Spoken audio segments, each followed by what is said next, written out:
Ọbụnụ gịnị ka m na-achọzunu ịmana Chukwu agọziwo m o nyere m iwu nyelu ya ume.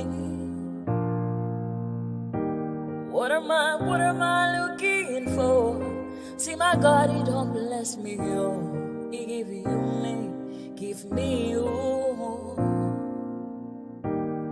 Ọbụnụ ka ife nlachacha so, ọbụnụ ka ife mmechacha me.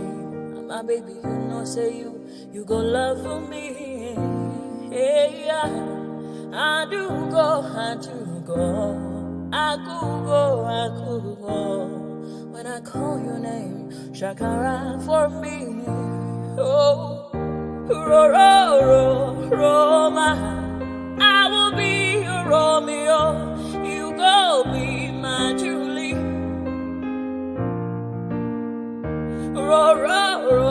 Roma, I will be your Romeo. You will be my Julia. Oh, give me your love and I'll go run away. Show me your love and I'll go use you play. Carry me, go me, I go follow you away. Follow you, they go. Maka Munagi, me and you. Okwa Munagi, my baby and me and you. Me and you, Aqua Monagi, my baby. Obuzi kife la chasha so, Obuni kife la chasha me. My baby, you know, say you go love me. I do go. I could go. When I call your name, Shakara for me. Oh, Roma, I will be your Romeo. You go be my Julie. Yeah, Roma, I will be your Romeo. You will be my Julia. Oh, Roma, I will be your Romeo. You will be my Juliet. Roma, I will be your Romeo. You will be my Juliet. Obuzi kife la chasha so, obuzi kife mi chasha me. My baby, you know, say you gon' love me.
my bed. I see what I want to do when you forget me.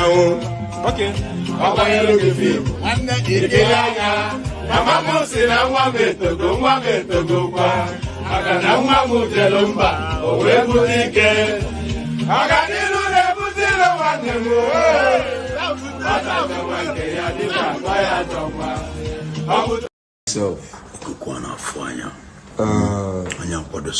The way things are going right now, I think it's time for us to release all the powers. Yeah. I think we should first of all give them a hint of Abido Sheka. The country now right now. I think it's time to shaking things up. What do you think about Abido Sheka? It's a spiritual. I know that we're no more collecting rights from transformer.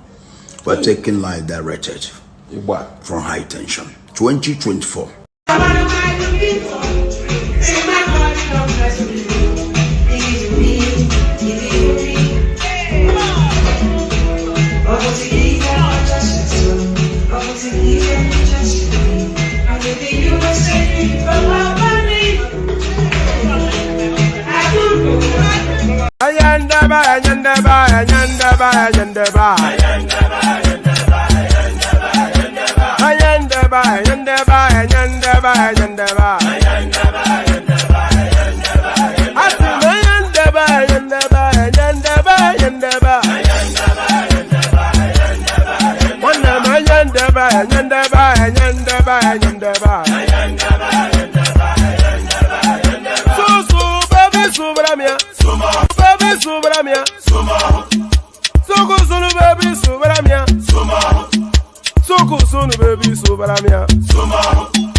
Ladies and gentlemen, sometimes you just have to act like you are drunk, like you are crazy. Confuse your enemies, confuse them. We mo. Yeah, we mo. Oh, that's we mo. No masaya kapanto mo. Iye de bugame. Okwitara kara mi nguru ma mi ga kuru mu gwo ya baby mo. Abe Maria. Why feeling? Ayandaba.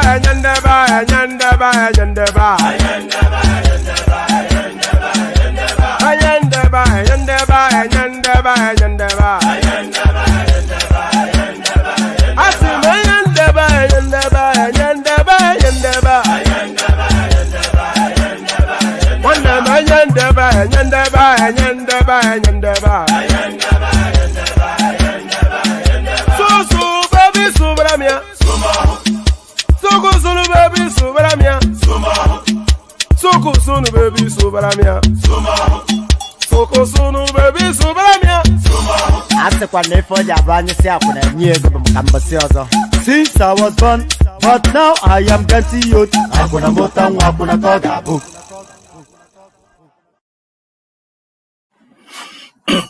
And there it is right there. So I don't usually start two on the screen, but I've been having some problems with my audio. So Prestige, can you hear me okay? Just tell me if you can. Prestige. Oh, no one can hear me? Prestige. Can anyone hear me? Or are we doing this again today? Hello? Oh, hold on. Larry, can you hear me? Larry? Hello? I can hear you, woman.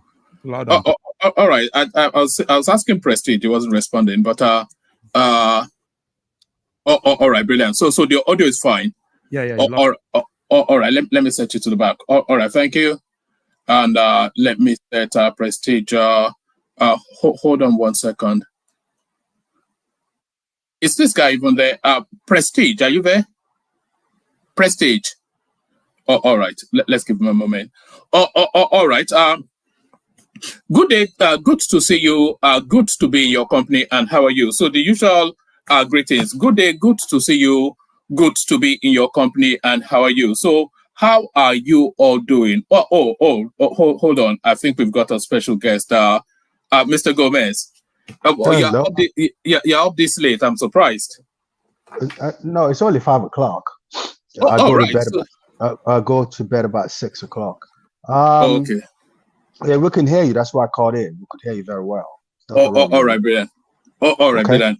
All right, let me kick it off. All right, so that's Mr. Gomez, of course. So yeah, good day, good to be in your company, and how are you? So, good day, good to be in your company, and how are you? The usual protocol: click on the like button just as soon as you're coming in. Subscribe if you haven't done that already. The hyperlink that says StreamYard invites you into the studio, and you are invited to use the $sign at the bottom of the screen as well. We are looking. We anticipate 5 super chats per session. So we've been doing that for about 2 weeks now, and really often instances we hit our target. So let's continue with that. So click on like, click on subscribe, click on the hyperlink that says StreamYard. So those 3 spaces are highly recommended. Then the $sign to super chat at the stream. That's at your discretion, but of course, you're encouraged to do it. Of course, I will encourage you to do it. What else would I do? So click on like, click on subscribe, click on the hyperlink that says StreamYard, and all that stuff. So, so good day to Chioma, good day to Alexander Gomez, Abdul, Mumin, Adana. So good day to everyone. So let's just kick it off. So it's going to be a mixed bag of all sorts, this particular session, a mixed bag of all sorts. But we're kicking it off with the storyline of the Bobrisky and Chief Priest space, because there appears to be somewhat of a double standard being applied within the Nigerian judicial system. And we're going to be asking the question why that is, because anyway, let me not get too carried away, but I saw a lot of people actually sent it in, and it seems to rankle a lot of people that Chief Priest seems to be giving some sort of anyway, we get into all of the conversations. So steady down, and let's just kick it off. Let's kick it off actually with that space. So let's kick it off from that space. Bear with me 1 microsecond. Let me just recalibrate something. Let me play you a 30-second moment.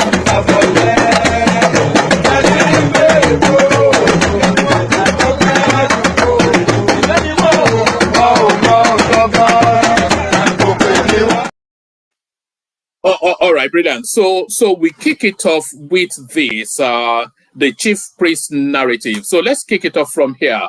Naira abuse, EFCC, Cubana Chief Priest to settle out of court. So yes, a lot of, because of course, the Bobrisky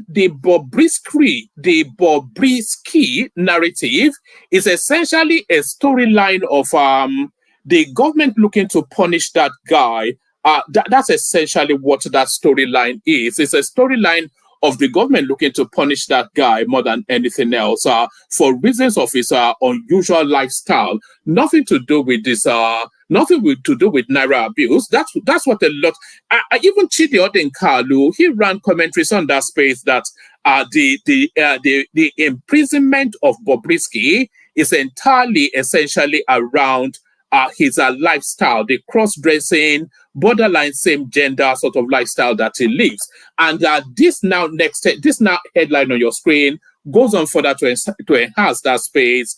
Naira abuse, EFCC, Cubana Chief Priest to settle out of court. The Economic and Financial Crimes Commission and celebrity barman, is that his official designation? Is that his job title, a barman? Not a club owner, but a barman. Is that... This guy still needs to be investigated, or maybe not for naira abuse, but certainly what the source of his income is.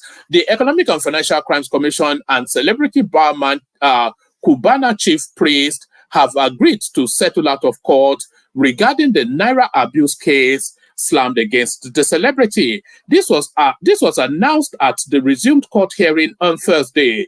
Recall that the EFCC had dragged Cubana chief priest to court over allegations of naira abuse, but the socialite was granted a 10 million naira bail after he pleaded not guilty to charges at the Federal High Court in Lagos on April the 17th. The AFCC arraigned him before Justice Kehinde Ogundare on 3 counts bordering on abuse of the naira, spraying and tampering with the nation's currency at a social event, contrary to the provisions of the Central Bank Act of 2007. Appearing for the defendant, Ojukwu SAN told Justice Kehinde Ogundare that they have agreed with the FCC to settle out of court, and in line with the reconciliatory spirit, they also withdrew the notice of preliminary objection to enable them explore settlement. The counsel to the defendant added that they have looked at evidence, and in accordance with Section XYZ of the EFCC, they can compound. Also, it goes on to speak on matters legal. Lawyers for the prosecution, Bilikisu Buhari Esquire, confirmed the receipt of application of the defense, adding that the application is still being considered.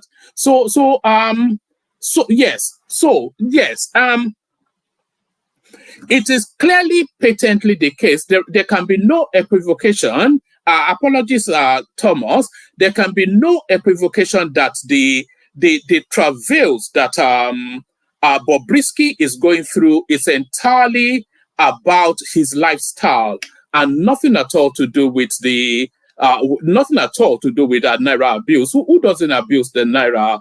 But there it is. So let me show you this one. This one now next up. We're still this story continues to linger. It's refusing to go away. Coastal Highway, what we built in 6 years, was demolished in 6 hours. So this is a landmark tugging at the heartstrings of society. So let me make it bold. Yes, let me make it bold so you can see it. So this was what the facility looked like before. So that's what it looked in all of its splendor and everything. And this is after the bulldozer set in. So it's entirely, completely flattened. But then, of course, the land doesn't belong to him anyway, as we have already established. A part of landmark bridge in Victoria Island, Lagos, on Monday was demolished to give way to the Lagos-Calabar Highway, Nigeria's biggest public infrastructure project. Let me shrink that.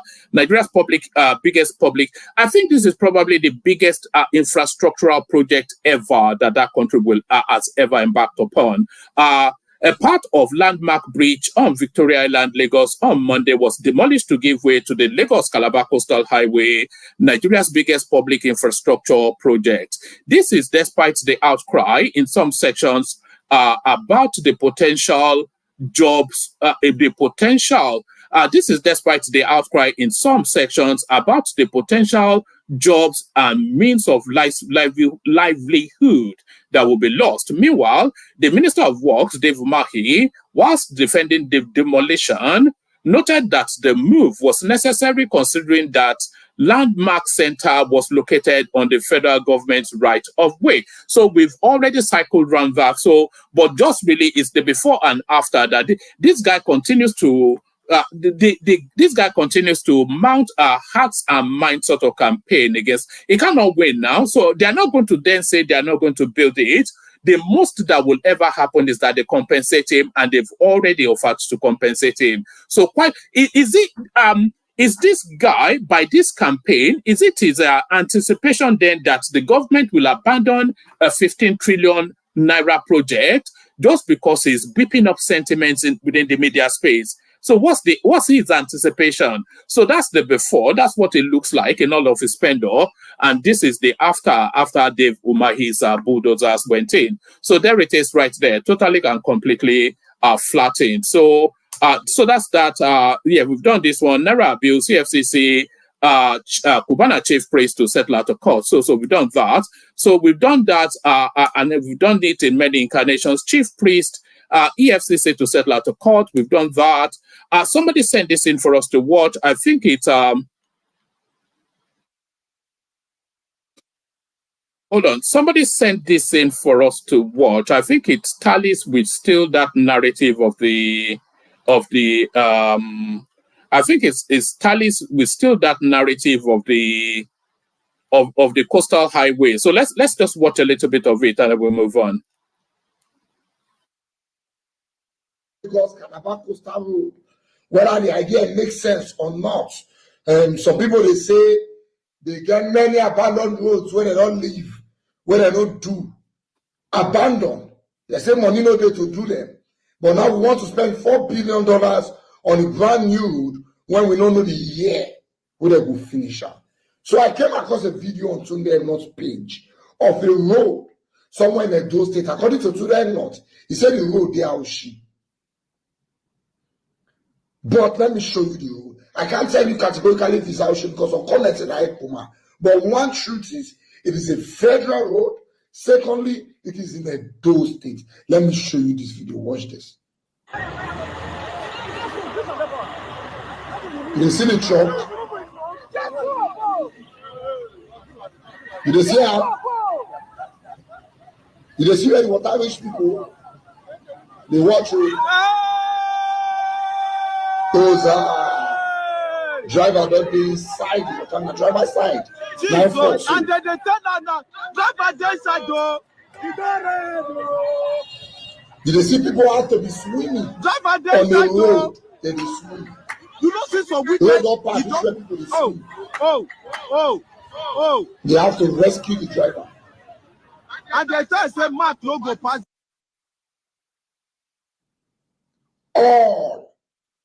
So why not let's fix the road, the abandoned roads around the country before we all right. I think we get the gist of that. Is pretty much regurgitating the same arguments that has been made countlessly.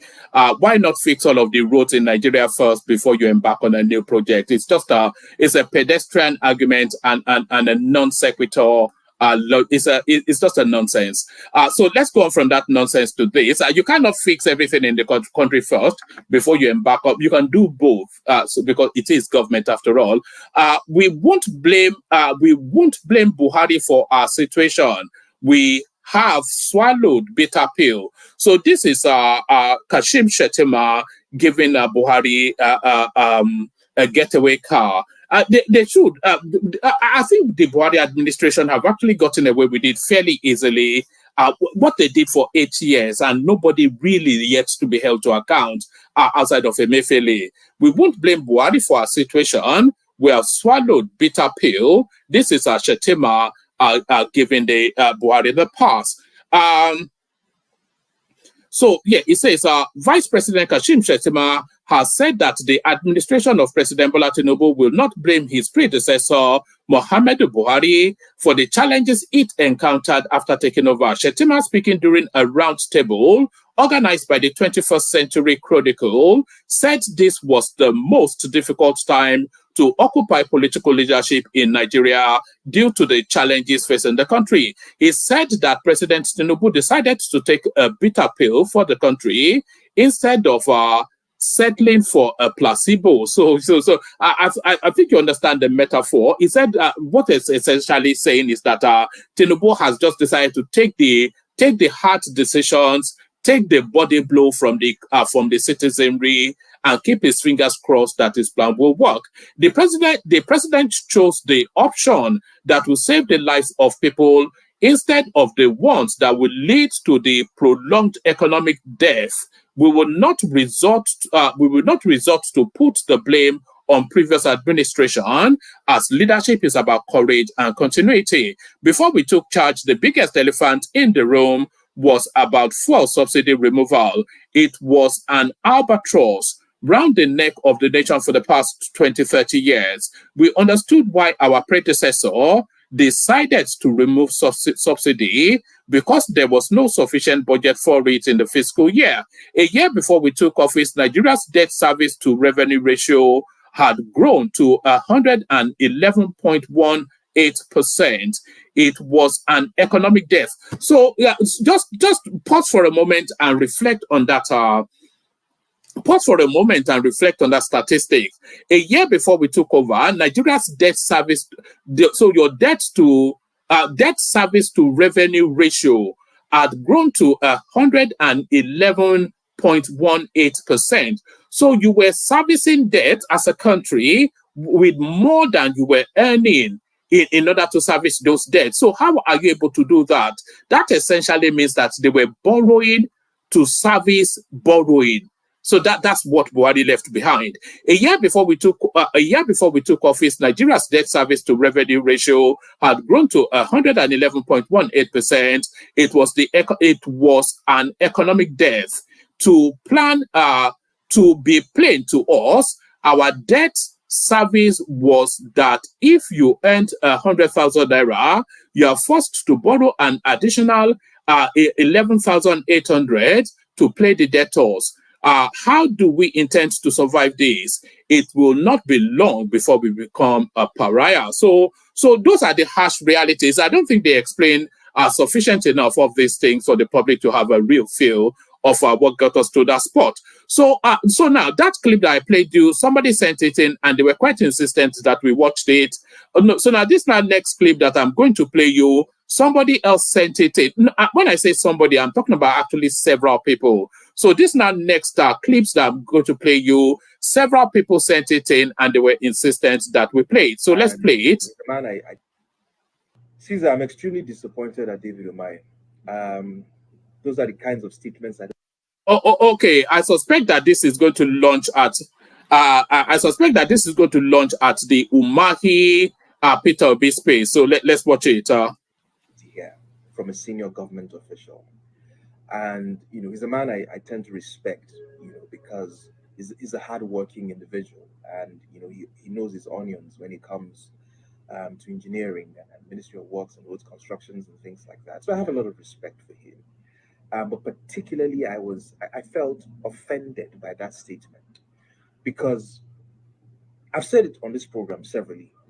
I detest the dog whistling of an entire ethnic group in Nigeria. And let's call a spade what it is. It's becoming one too many that we want to consistently and. All right, so he detests the dog whistling of an entire ethnic group within the country, and I join him in that detestation. But curiously, the person that is actually running the commentary is of the same ethnic stock.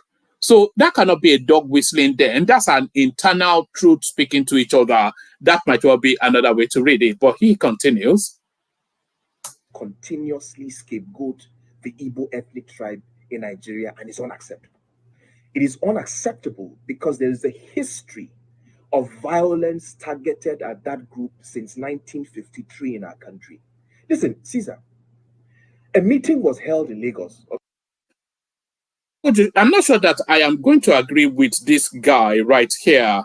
I'm not sure that the Southeasterners have especially been targeted with violence. Nigeria is a violent country, and everybody is a victim. I'm not aware. Maybe because I'm not of the ethnic stock, then that explains why I might not be aware.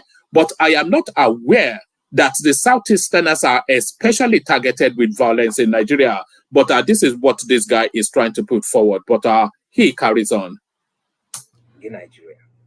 And let's call a spade what it is. It's becoming one too many that we want to consistently and continuously scapegoat the Igbo ethnic tribe in Nigeria, and it's unacceptable.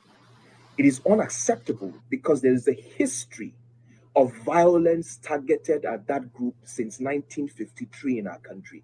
Listen, Caesar, a meeting was held in Lagos, not necessarily in Parliament. Anthony Nahoro moved a motion for the independence of Nigeria. The North opposed that motion, and at the train station, when they were going back to their constituency, they met a crowd that was essentially mocking them. They got back to the North. Chief Akintola led a tour across the North, to campaign essentially for the independence, to rally the North in support of Nigerian independence. Guess what happened after that? Riots broke out in northern parts of Nigeria, particularly in Kano, where over 240 Igbos were massacred. Were they the ones that demanded for Nigeria to have an independence at that time? In 1966, particularly in May, months before the Civil War happened, thousands of them were massacred across northern cities, and they had to flee. And by the way, the speaker is a non-Igbo. I'm not quite sure who he is, but his accent and his physiology doesn't look anything Igbo. You can hear from his voice that it's not Igbo. But I don't want to diminish anything he's saying, but you can pick and mix this sort of narratives and paint. You can pick and mix incidents in the history of Nigeria and paint a narrative of victimization of any of the ethnic stocks. So that is not to say anything that is saying is true or untrue, but it's a curated sort of narrative. To the east for safety, because thousands of them were indiscriminately killed for what they knew nothing about, right? So let's not even talk about the Civil War and the hundreds of thousands that were massacred, and the fact that after 1970, this entire ethnic group had to start from the scratch again to begin to build their lives. And she's a look at what they have done since 1970. A group that left or started from nothing, went to Bauchi, went to Kano, went to Meduguri, went to Akure, went to Ogun State. And look what they have built in 40 years of hard work, grit, and no support from the federal government. Look what they have done from themselves. But what we consistently and continuously do is to signal hate. There is no doubt in the Southeastern enterprise, especially in business. There is no doubt in the Southeastern enterprise, especially in business. But there is no doubt in the enterprise of the Nigerian person. It's just that everybody has areas of specialism. If you go to accounting, for instance, you probably find that a good 60-70% of the accountants in Nigeria are Southwesterners. Go to law, go to medicine, go to all those spaces. So those are enterprise spaces too. But in terms of buying and selling, there is no doubting. In fact, globally, you'll find very few. You'll struggle to find anybody that beats a Southeastern man. So there is no. And by the way, what facilitates their enterprise is still the Nigerian state. It's still the expansiveness of the Nigerian state, because they are not practicing enterprise within their own narrow geographical terrain. They are practicing enterprise in Lagos, in Kano, in Kaduna, Abuja, in the expansiveness of all of that country. So it is still the country that makes them who they are. So I'm not quite sure you can have one and the other fitting in the same slot. Hatred and violence against the group. And this thing has to stop. We can't continue a country. Listen, if you don't want a group of people to be a part, let them go then. I don't understand this. Every turn, there has to be an excuse to single out an ethnic group. I give you a typical example. Just like the past elections, I heard people telling, how can the Obi, for instance, have scored 98% in certain states to the north? How can he have scored 90%? Muhammadu Buhari, under a PDP-led federal government, scored over 90% votes in 4 northern states. Go and check the results in Katsina. Go and check the results in Bauchi. Go and check the results in Jigawa. But the same criticisms apply though. So you are using two negatives in order to establish even yet a negative. The same principles apply. The same criticisms. When they were telling us, remember during the 2015 and even the 2019 elections, when they were telling us that Buhari was scoring 90-something% of the votes in places like Borno, and the registered voters in Borno, they were Adelekoko will confirm that we riled against this. And the registered voters in Borno, the registered voters were voting at 80-90% take. So Borno is a war zone. So how can 80-90% of the population of that space be voting 90% for one person? So the Buhari example only goes to enhance the Peter Obi example. How can 98% of the people in this, do they not have capacity for independent thoughts? I'm sure they do. They tell us that they are Republicans and they tell us that they bow to no man. So that it doesn't cohere. That logic only really enhances the accusation being leveled against the Southeast. The votes in the South. In fact, if there was any rigging that took place in 2023, the bulk of it was in the Southeast. Went to Bauchi, went to Kano, went to Meduguri, went to Akure, went to Ogun State, and look what they have built in 40 years of hard work, grit, and no support from the federal government. Look what they have done from the South. But what we consistently and continuously do is to signal hatred and violence against the group. And this thing has to stop. We can't continue a country. Listen, if you don't want a group of people to be a part, let them go then. I don't understand this. Every turn, there has to be an excuse to single out an ethnic group. I give you a typical example. Just like the past elections, I heard people telling, how can the Obi, for instance, have scored 98% in certain states to the north? How can he have scored 90%? Muhammadu Buhari, under a PDP-led federal government, scored over 90% votes in 4 northern states. Go and check the results in Katsina. Go and check the results in Bauchi. Go and check the results in Jigawa. He scored over 90% in those states under the leadership of the PDP as a federal government. So it was okay for Buhari to score over 90% in his own core constituency, but something utterly went wrong when Obi did it in the Southeast. This ethnic group have always been part of a nationalist political party and never really have ever built a regional movement. All the times they have supported a political party have been national political parties right from the NCNC. Yeah, true. They have a stakeholder in the PDP. They don't have the regional party in the sense that we had ACN in the Southwest, in the sense that they had AMPP in the North. They did not have the behemoth of a regional political party. So where is all this hate coming from? Yeah. Well, that's patently untrue now. We all know that. Why is even saying that and the person moderating the conversation is not pulling him back? We all know that APGA essentially is a regional party playing to the national space. So, I mean, it shouldn't even... why would he even say something like that? Where is all this hate coming from? They tell you now, for instance, that they have a rabid mob who are harassing people on the internet because their candidate lost. We have very short memories. In 2011, a candidate lost in this country and over 800 people were massacred in violence in the North. I should know this because I personally saved 11 core members and were... Yeah, but that was also criticized, you know. Was that not also, I mean, what's this guy even doing? It's getting to become a bit of an annoyance. That was also, so the negative does not then justify another negative. That was equally criticized as this is being criticized as well. Hidden my father's hotel in Kano. So what are we saying? 800 people were massacred because of the ambition of somebody in this country. And suddenly we are losing our minds because we are saying people are insulting you online and they're a rabid mob. Let us stop this. Let us stop this ethnic dog. No, but it's not so much the criticism of governance or government, but it's the manner that they go about it. That's the every person, every Nigerian has the right to criticize the government in any way that they choose to. But we don't, because we're a conservative African space, we don't have the culture of just this wild, vile abuse. That is being spewed online.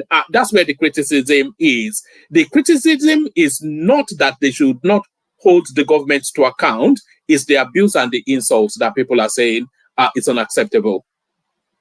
Whistling. Let us stop this ethnic baiting, and this thing should not continue. We are one people, one country.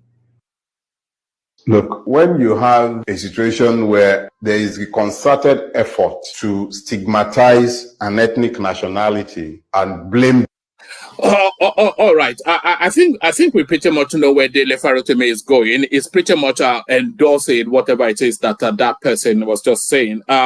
So we've done this one as a headline. Let's go on to this. Let's go on to this one. A presidency faults organized labor over 615,000 naira minimum wage demand. So this is the figure that the organized labor union came up with.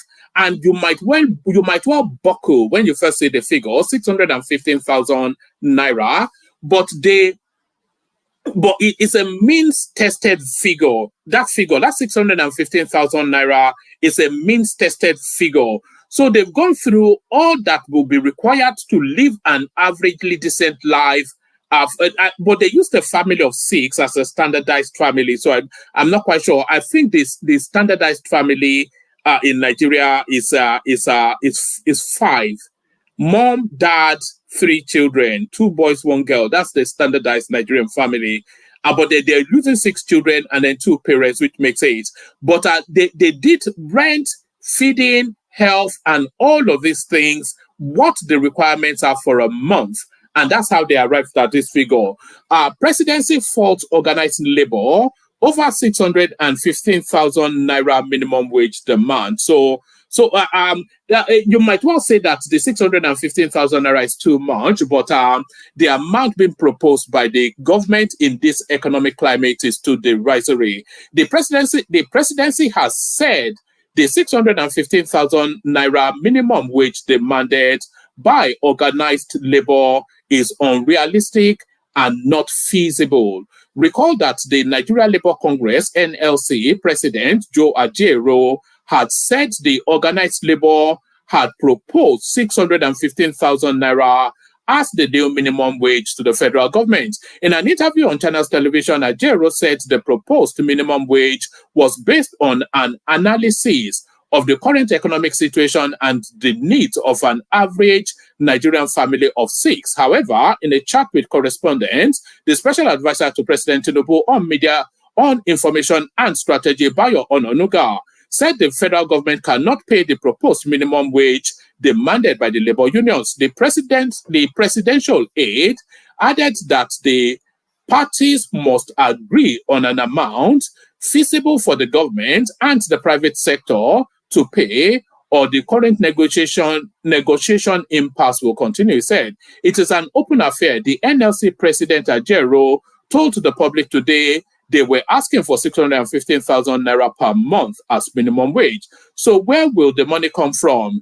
Do we have that kind of money to pay? The government cannot afford any minimum wage that it cannot pay. So I think that demand is quite excessive, actually. I think that demand is quite excessive. But then I think the amount being proposed by the government is also derisory. I think a good minimum wage for somebody to be managing on will be around about 120,000 naira to give somebody a respectable life.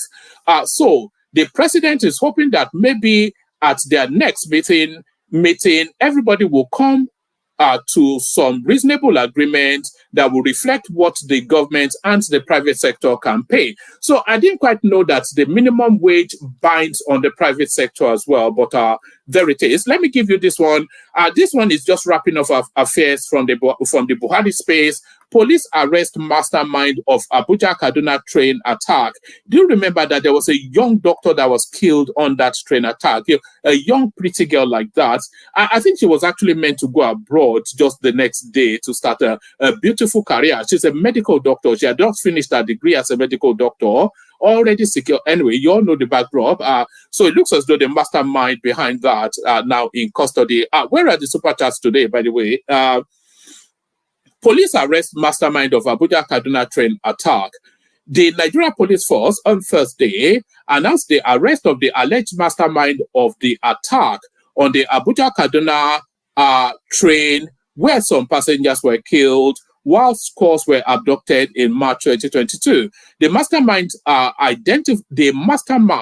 was identified as Ibrahim Abdullahi, also known by the ominous moniker Mandi.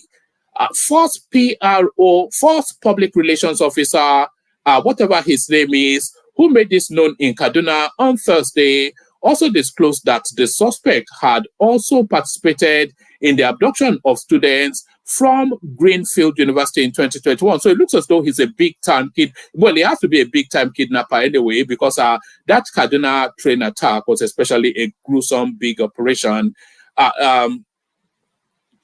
Adejobi, that's the first PRO. Adejobi also added that 48 AK-47, the whole of the north is just completely awash with weaponry. There's more weapons in the north. And there's spaces in the studio, by the way. Anybody that wants to jump on.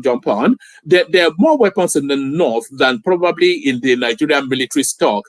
Adejobi also added that 48 AK-47 rifles were seized during Mahdi's arrest, and efforts were underway to identify his sponsor and suppliers of weapons. He said on March 12, 2024, police operatives attached to an anti-kidnapping unit in Kaduna, based on credible information, swooped in and arrested one Ibrahim Abdullahi, aka Mahdi, at the Abuja-Kaduna Road flyover by Rido Junction.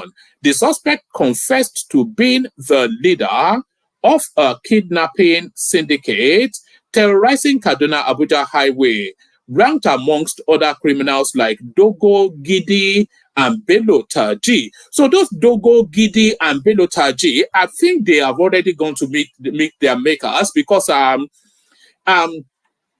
what's it called? This Borno guy, Ribadu, he's not messing around. He just shoot them, is what he's saying, and they are getting shot. Why they've not quite shot this one now is they'll start feeding him through the court processes. He had participated in various kidnapping incidents, including the kidnapping incident at Greenfield University, and he partook in almost all the kidnappings along the Abuja-Kaduna Highway.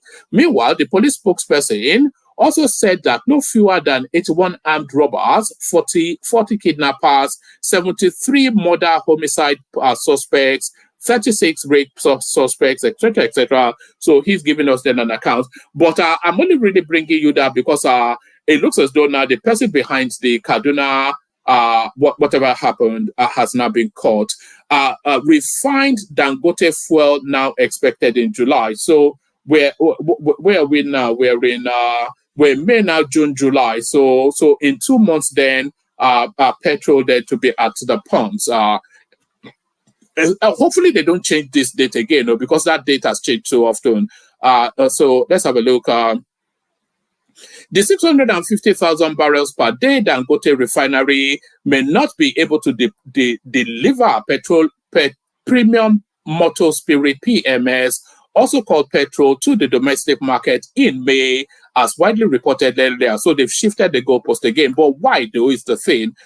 Correspondents learned that the delay may not be unconnected with the installation of residue fluid catalyst cracking unit to facilitate sustainable refining. So they still put in these people, man. This Dangote, man, it's just a chance. If the thing is ready, the thing is ready. And if the thing is not ready, so they're still putting heavy-duty machineries where we thought that they should already be pumping. An industry expert told correspondents that the RFCCU is an advanced version of the... so due to some machineries being installed, that's essentially what they're telling us. And now this last one, Tinubu's government will show no favoritism in fighting corruption. This is Shettima again, and there is enough antecedents in the administration for us to hold that to be true. We saw what happened to Yahaya Bello. We saw what's happening to Beta Edu, etc., etc.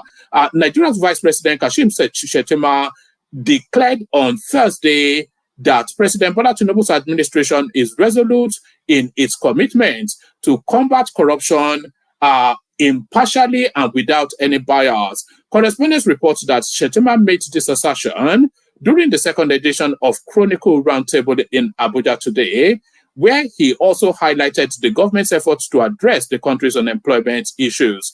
The event primarily aimed to analyze how Tinubu's administration's economic and social agenda will bring about a transformative impact on Nigeria.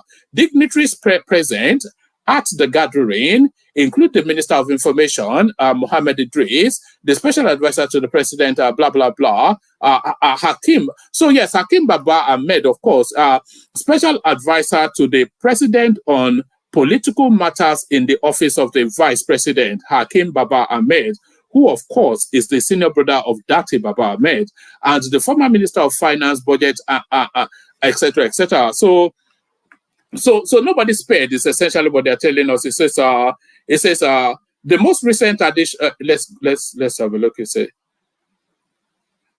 this news platform understands that some prominent members of the ruling All Progressive Congress APC, the president's political party, are currently facing prosecution by the Economic and Financial Crimes Commission for various corruption charges.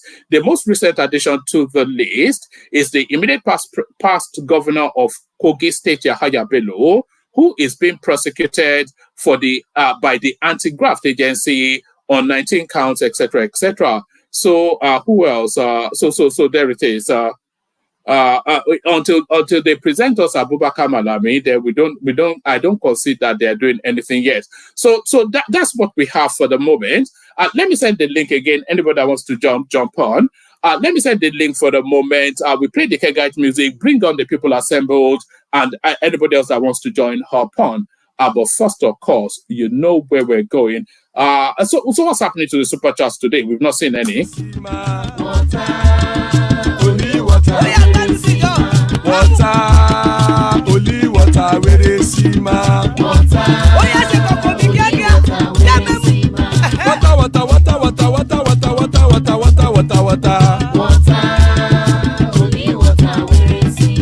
Hapa o naido.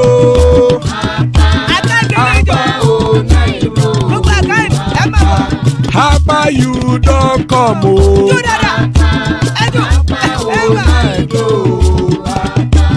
Hapa o naido.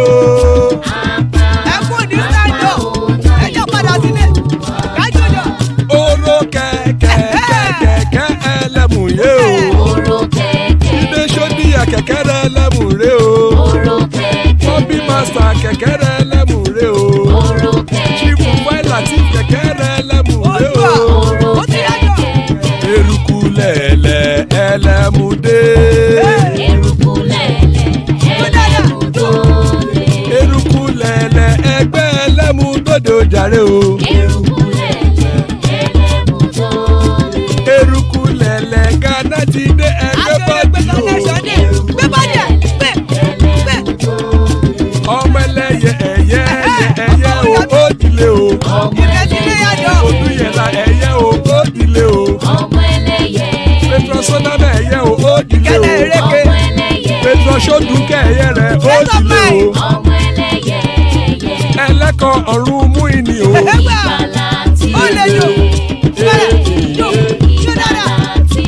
Àkùkọ ọ̀run mẹ́kọ̀.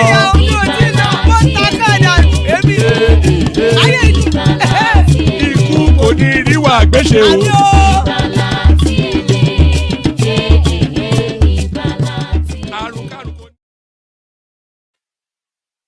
And there it is right there. Akoko Onumeiko, the cockles of the heavens don't crow yet.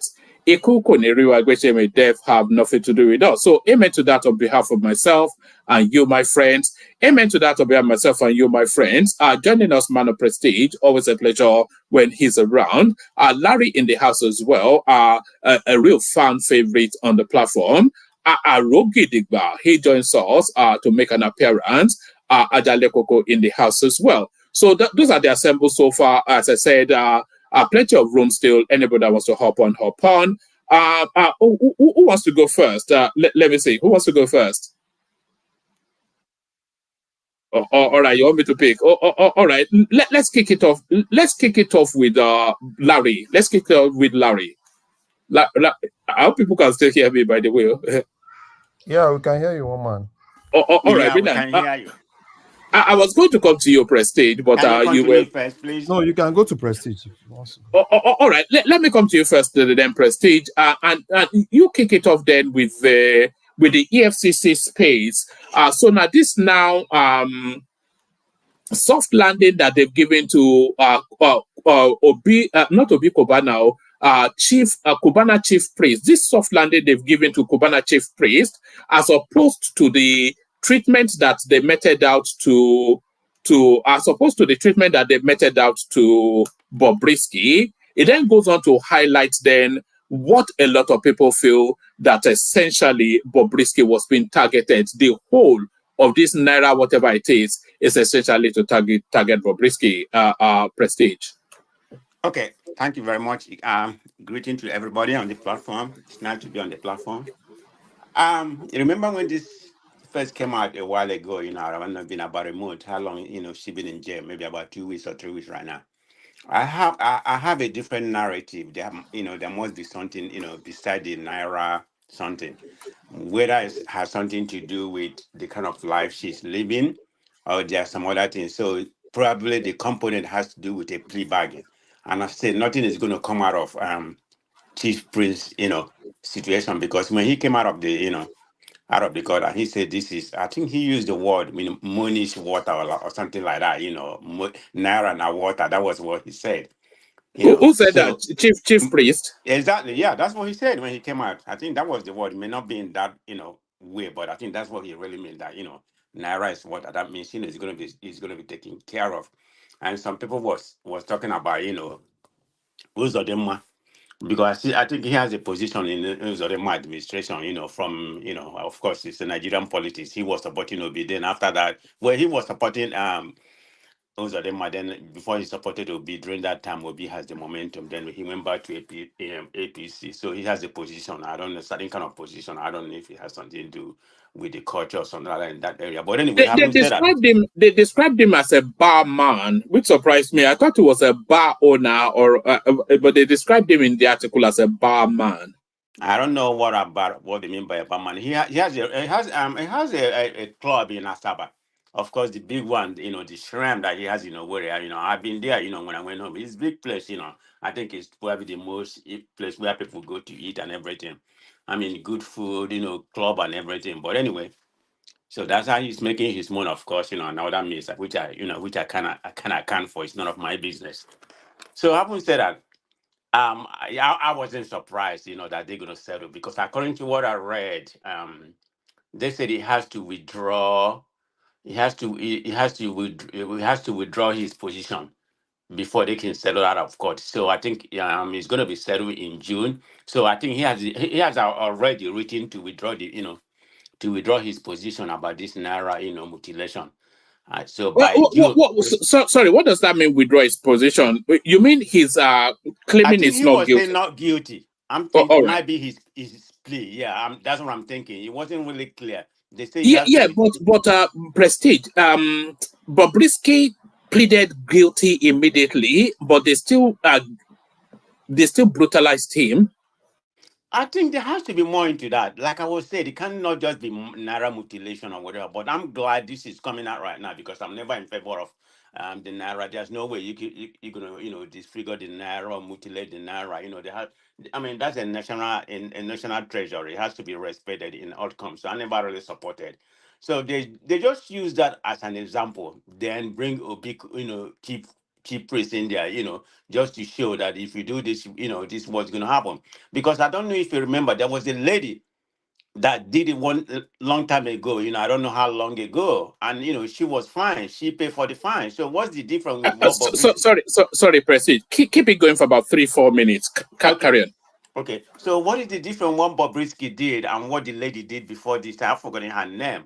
So this been happening a long time. I mean, Portable, Whiskey, all of them. I mean, Obi Kubana, all of them, they've been doing it. I mean, look at the wedding they do in the East. Of course, the old one does in Lagos. People just throw money anyhow. So it has never been an issue. But anyway, I'm glad, they have come to this, they have come to this situation right now whereby anything of that nature, should be arrested and prosecuted. But speaking about what just happened about Chief Prince, I know they was gonna settle it, because he said he didn't do anything. Man of Prestige, can I interject?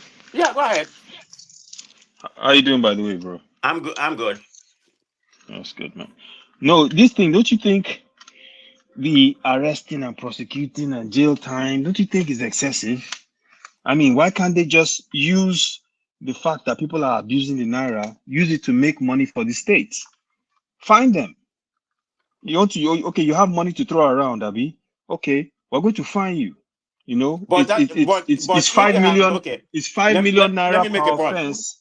If You they know have what I stuff at mean? that level, people will still be using it because a lot of people, all these guys, they have money in Nigeria. I know they are suffering, but they have a lot of people like Chief Prince or whatever, even people higher than him anyway. They will be doing it if they just fine. They have And to guess what? set, And guess what? but Man of prestige, you continue to find them. If you want to pay 50 million naira a year because you want to throw money at parties, by all means, be our guest. But we'll use that money to fund projects that we have to get done within the states. Instead of you're dragging them through court, wasting the state's money to take them to court, no, doing no, no, all no, these no, things. no. Who Look is at the paying Chief for Prince. all this Do you know time? what the outcome is going to be? Hopefully, we will know by, I think it's going to be June, when it be finally, everything will be finally out. They're going to fine him apart from the 10 million, naira bail. That's nothing. Of course, he can get it back. Nobody know what's going to be the outcome. They're going to fine me. I think it has to be something monetarily. That's why they come to, an agreement, to a settlement. So it has to be something like setting an example. I'm all for it. But you're speaking Yeah, about yeah. double standard. That's the main topic we are Yeah, narrating no, because but I just wanted to comment on that. I agree with what you're saying. I just think, that this is an opportunity for Nigeria to make money out of these people that want to throw money around to show everyone they they're going have to it. make Okay, it. well, you know what I mean? They are going to make it. Forget about that. Keep Prince is an example. Forget about Bobrisky. I'm thinking Bobrisky is a different case. There must be something, maybe a plea bargain. I can't even imagine a lawyer. I mean, a trained lawyer in Nigeria, even at all, you're going to say just plead guilty for just that. Bobrisky would have challenged it and see where it goes. So there Yeah. has to be something, you know, for her to just plead guilty for that and go to jail. I mean, that's excessive. So I think there's something more than that. That's just my opinion, but I don't have any fact to back it.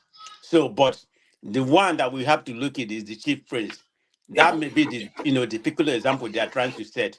When everything comes, Sorry, Prestige. go ahead. What they did with Chief Priest, that is exactly how that law should be applied.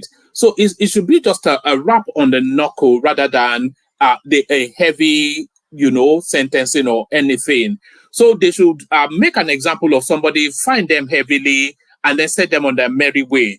But with Bobrisky, I think it's his lifestyle. And if you notice, a lot of people, there's one other one that calls himself James Brown. James Do you know he's Brown. that? Yeah, he's that. I thought he lived in London, right, or whatever. I don't know. No, I think he's back now. I think he went to study in London. Okay.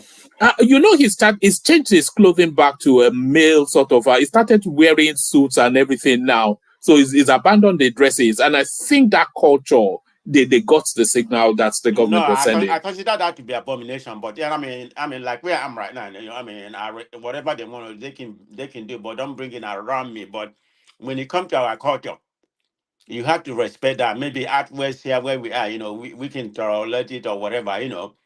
But our culture has to be respected in that regard. I mean, that should not be allowed. I mean, maybe when to go to a different country and abroad, they can practice that because you're corrupting corrupting the young generation. So that's what I'm thinking. That's the example. That's what they are holding Bobrisky in there for. It has to Let be more me than that. But let me whatever they interject are again doing a with bit. Chief Priest right Man of now, that prestige. is the example. Your Man of prestige, watch. I think it's next can I month. can I interject? I beg, no hate me today. No, go You're ahead. saying that you're saying that Bob Risky's cross dressing is corrupting our culture and Yes, corrupting the young ones, exactly. right? Hmm. But if Bob Risky as an individual, okay, wants to dress as a woman, that is Bob Risky's business, is it not? No, it's I'm not. just no. I'm looking at this We thing, are and looking at it in no, where we no, no. are right now, I'm not but looking at it. I'm looking at it, I'm not looking at it Nigerian in a culture. Western point No, of no, view. you're looking Listen, at it from a Western prism, Yeah. Aizon. one man. Our culture recoils from that sort of behavior. Our culture Yes, recoils from it. but one man. Here's what I'm looking at. I'm looking at it from the standpoint of, okay, if we want to talk about things that really corrupt the young ones' minds, shouldn't we be talking about a governor that stole 80 billion naira and used a lot of the money to pay for his child school fees, and is still walking around free? Shouldn't we be talking about other people that dressed as women and escaped from jams? No, Shouldn't he's we be not walking talking? around free. What do you mean? Where do you see him Who? walking? A man that is in hiding. What do you mean that is Okay, walking around he's free? not. I don't know. The point I'm making is he's not behind bars. He is running away. He's been declared wanted. He's been declared wanted. Sir, it doesn't matter. It He's matters. not behind bars. He's not behind bars. No. Are you telling me when someone is declared wanted? Are you you know what that telling me? means now? Are you telling me our security officials do not know how to find this man? Well, that's a different. Come on now, come on. I know you don't believe that. Hold on. I know you don't believe that. No, come no, on now. hold on. This is what I'm saying is that we get to focus on some fact things that are not declared really wanted. They have put his reputation to shame. A former executive executive officer of the state in the position of governor, running away, hiding. He cannot walk free in the country, and he's been declared wanted. So he's been declared wanted. They're acting like they don't know where. Did the man skip town? I didn't look. Why? Listen, okay, I don't want to get caught up in that. But did he skip town?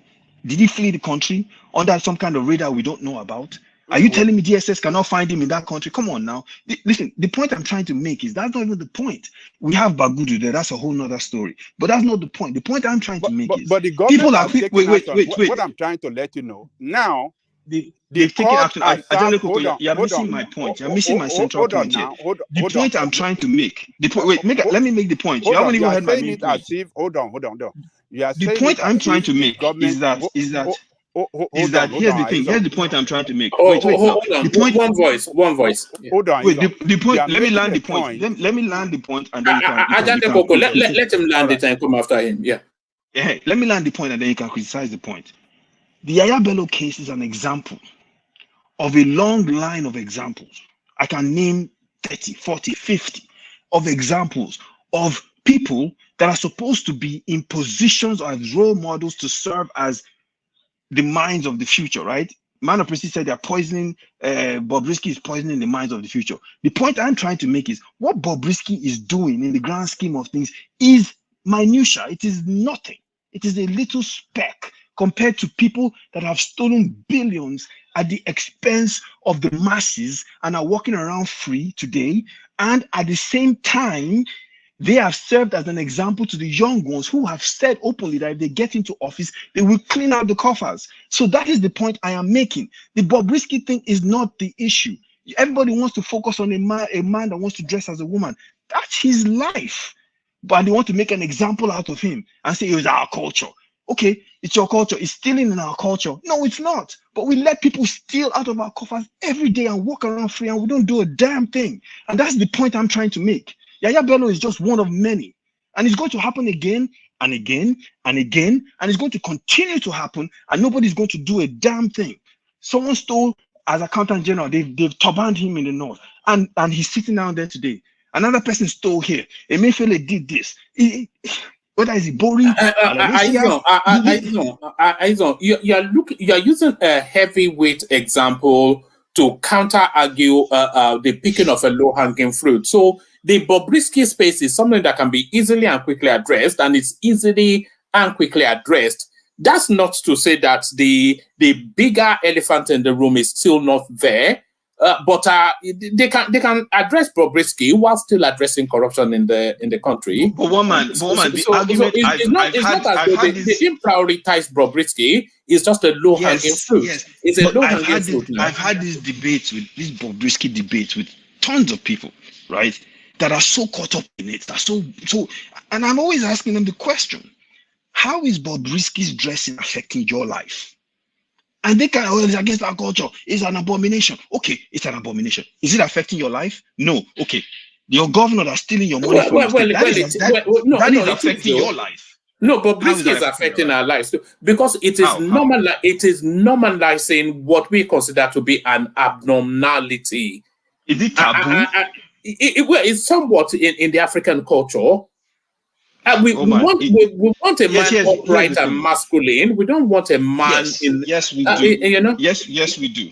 Yes, we do. But here's the thing, right? While we are up in arms about a man dressing as a woman, and we're ready to burn down the world, we're okay with another man that's causing us our lives to be in despair because our money is being spent into his private pockets. But we're not burning the country for that. That is the point I'm making. So I get what everyone's saying. Oh, it's not in our culture. We passed the law against, but the law we passed actually was against same-sex marriage and during Jonathan's time and homosexuality, that kind of thing. But in this case, this is a cross-dresser. There's a reason why they haven't arrested. A lot of people aren't happy with it. Okay, fine.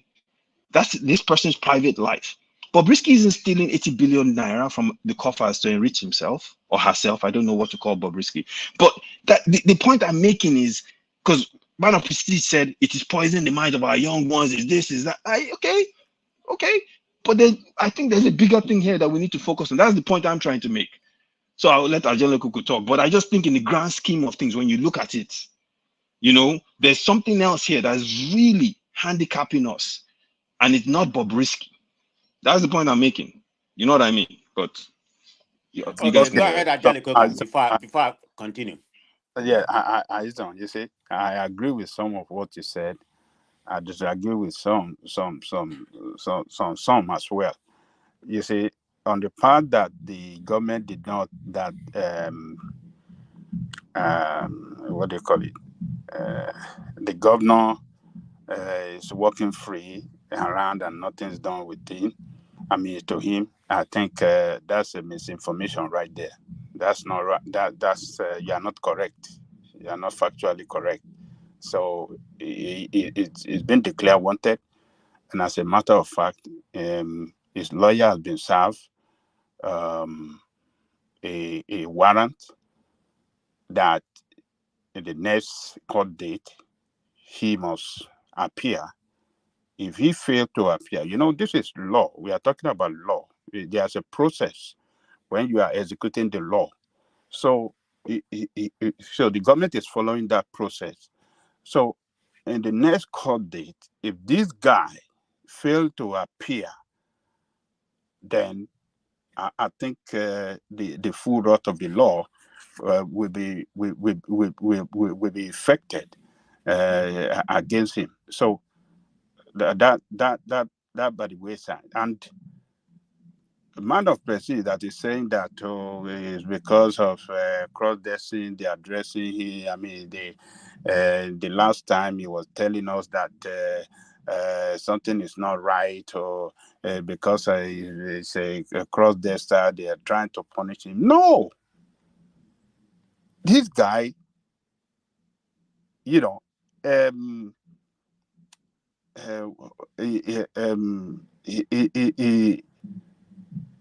how do I describe it?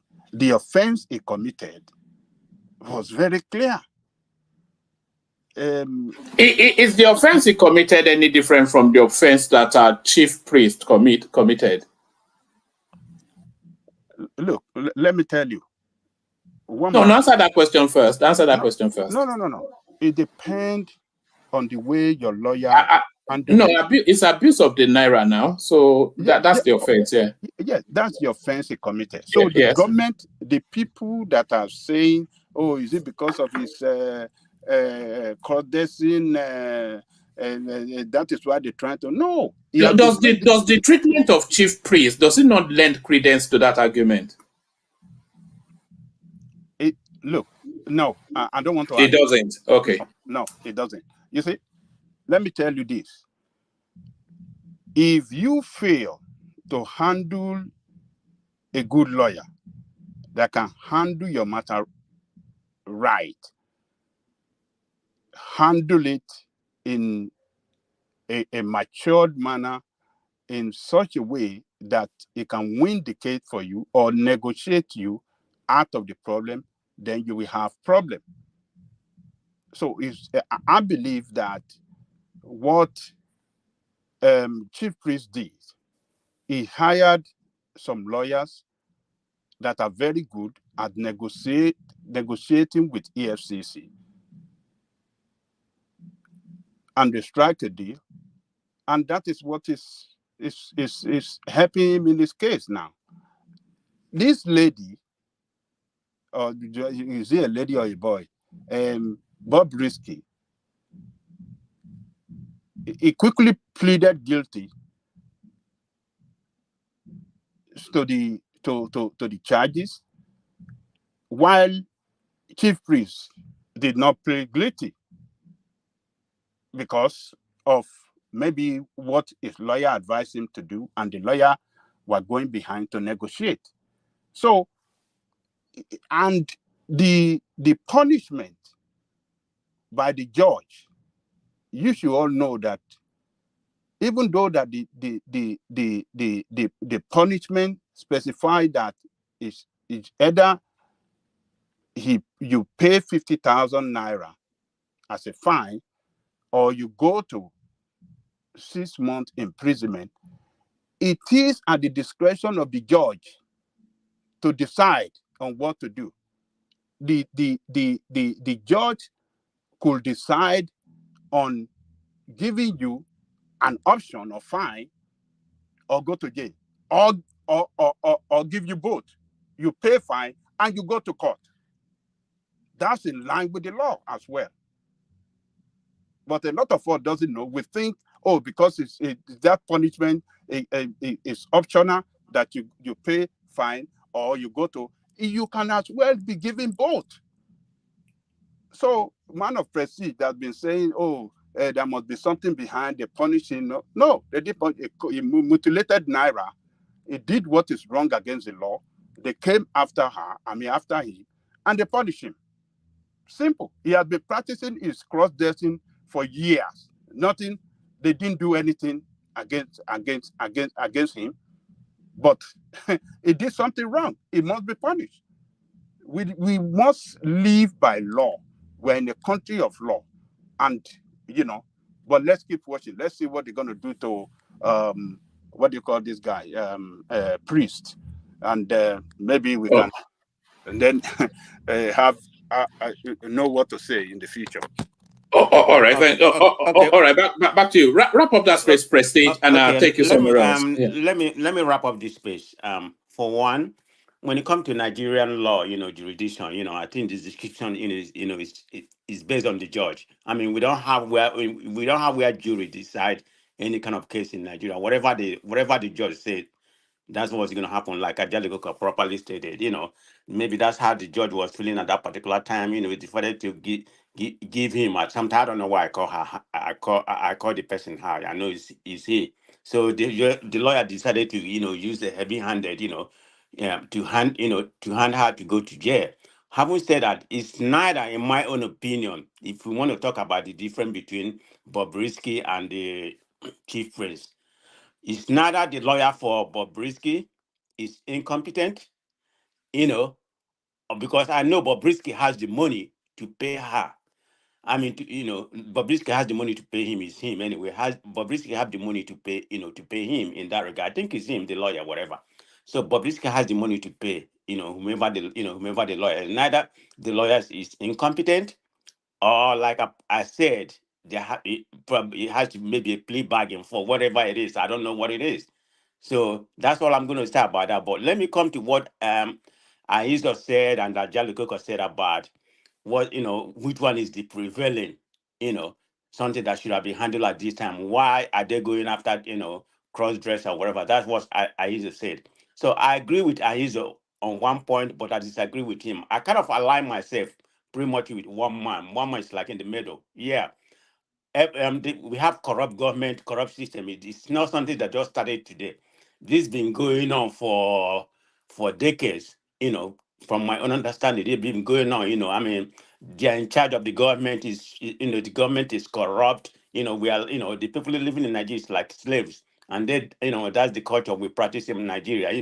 And ordinary people, I mean, the politician or the cabal, they are like the master, in that area.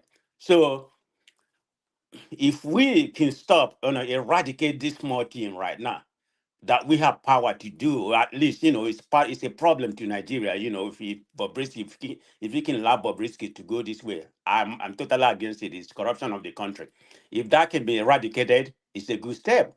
But because of the cabal, they're in charge and everything, I don't know how many percent of them, the politicians are, they're the one, taking care of handling the country, the way it is right now. We don't have, we're not at that space yet, whereby, you know, we can take them to task or whatever and stop them doing what they are doing right now. But at least we have killed one bird. That's a good thing. So that's the way I'm looking at it. There's nothing wrong them doing that way. I know the Nigerian politicians are corrupt, but people, like I think it was Ajali Kuka that said, they are working or whatever. They're not working nothing. All they are doing, is a distraction. How this Yahya Bello and all that kind of things, it's all window dressing. Nothing is gonna come out of all this Gandhi, all of them stealing. So I don't really believe in this administration that they're going to do anything different from the previous administration. That's just my opinion on that in that space. All right, brilliant. Let me take you to the headline on the screen, Prestige. So is this thorny issue of what constitutes a minimum wage in Nigeria? So the government comes up then, they're saying the minimum wage, they come up with the proposal 25 to 35%. The baseline, of course, being 35,000 naira. So they're coming up with a 25 to 35% increment. But the labor union, they are arguing back with a 615,000 naira minimum wage. But then this 615,000 naira Prestige, they did not just abstractly pluck it out of thin air. They did a means testing of what a reasonable, decent life would be for a family of 6, which would probably say the average Nigerian family is. If we talk about the breeding like rabbits in the north and the conservative breeding in the south, and you come to then the average Nigerian family of 6, mom, dad, 4 children.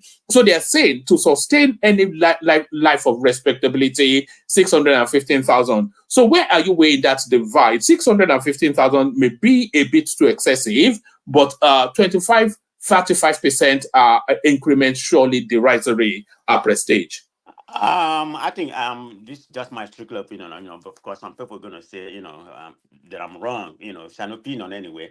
I think that's excessive. It might, maybe it's a bargaining. They are just using this as the bargaining. I think there should be a middle ground. Yeah, the 25%, 30%. To me, I think that's not enough because within that perimeter, when they say 25%, some people making about 50,000 right now. I mean, they're not going to get that much. Probably about 70,000. So that's not that much. And some people it's gonna be, the way it's been bracketed, some people it's been gonna make, it's gonna even make less. People making like about 30,000 only gonna make like 40,000, 45,000. It's not gonna be up to 75. So it just they say the maximum is gonna be 25, 35%. So some people can just get about 50%, 30%. Nobody's gonna get, more than 35% or 25, whichever one, they propose. So I believe they should increase it at least up to 100, 100,000. I don't know about this or 150, but this 600 and something is just overzealous in my opinion. I mean that's not obtainable in Nigeria. I'm not being cruel, okay? I mean, like somebody's gonna say you are over in America. You don't know what people are doing in Nigeria suffering. Yeah, I'm aware of what's going on, but that's not sustainable. I mean, Nigeria don't even have the money to pay that, but at least they should raise it to at least 150. You're owing a money to your body. The 25% to me is not enough. Are you saying that 150 should be a baseline? So a cleaner, for instance, will be getting 150 in a ministry? Well, I mean, nothing is gonna be a baseline. Not in Nigeria. Definitely, nothing is gonna be a baseline. But that's just the barometer that I'm using. Of course, within that range, some people is gonna be making between 100 and 150. Maybe some people will make more. But that's just a guideline I'm using to propose my thing. It's definitely not gonna be the main baseline. I mean, I can use it for a baseline, but there's gonna be a window in between.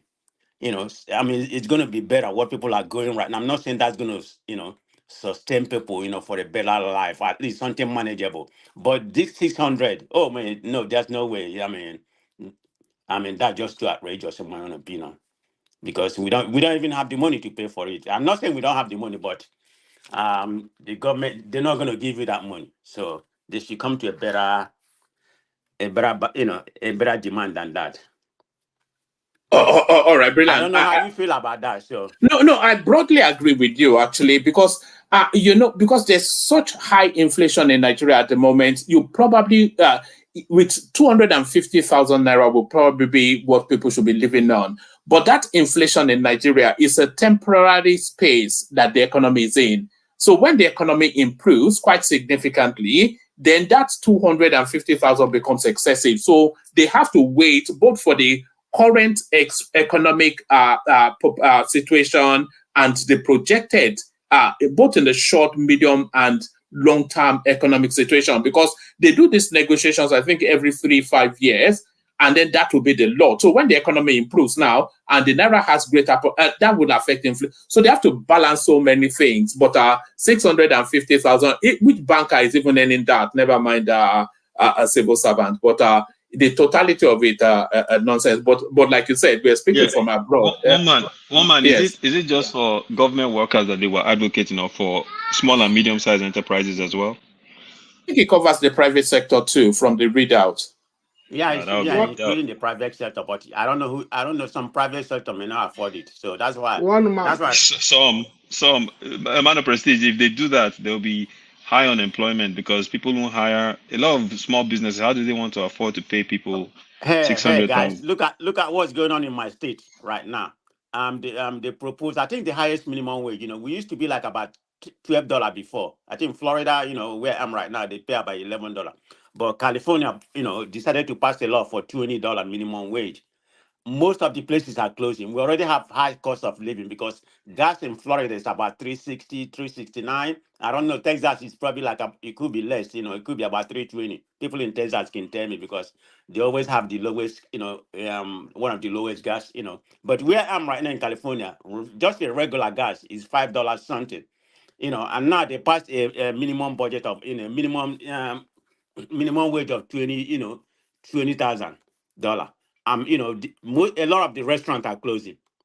It's like, and anywhere you go, they say close.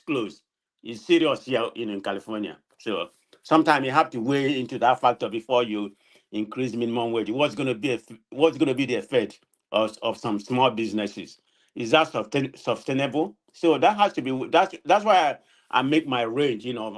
Align probably with one man. Within 150. If it's 200, yeah, that's fine. But like I said, that's 600 something is, One man, it's can out I of line. quickly contribute? What did you say? Yes. Can I? Can I? Come in. I Make think that contribution. Go on. And then I'll it's take rather him to. silly. It's rather silly of the labor to not suggest 615,000, because I'm sure that the labor guys, when they're at that table for the negotiations, they have the most difficult people they have to deal with, governors. Labor don't have to worry too much about the federal government. Yeah, the money, the amount is ridiculous, but they'll be able to come to a decent agreement quite rather quickly with the federal government, from the federal government perspective. But state governors, they've already probably the state governors are probably already scared, absolutely scared, and probably they're looking at it and they probably don't even want to bargain anymore, because they're probably thinking they're these people are unreasonable. State governors can't even afford 30,000 at the moment. Some state governors, Yeah, whomever is and they're speaking, I putting don't know your 650. name. You are Places are struggling definitely. in I that. didn't mean to interject. Just few states can afford it. Lagos State, definitely they can. To a certain degree. I'm not talking about this 600. That's not going to happen. Like Port Harcourt or whatever. Very few states. You have a lot of poor states, but in the north, even in the southeast, some in the southwest, south side, Bayelsa, all those kind of places, even at all. They have a lot of oil, so they can't even afford the drinking water. I think somebody from Bayelsa State was saying every water they are buying water. Imagine that in Bayelsa State. This is somebody from Bayelsa State, telling us that. So how can they afford to pay? They have not been paying this minimum wage you have already right now. So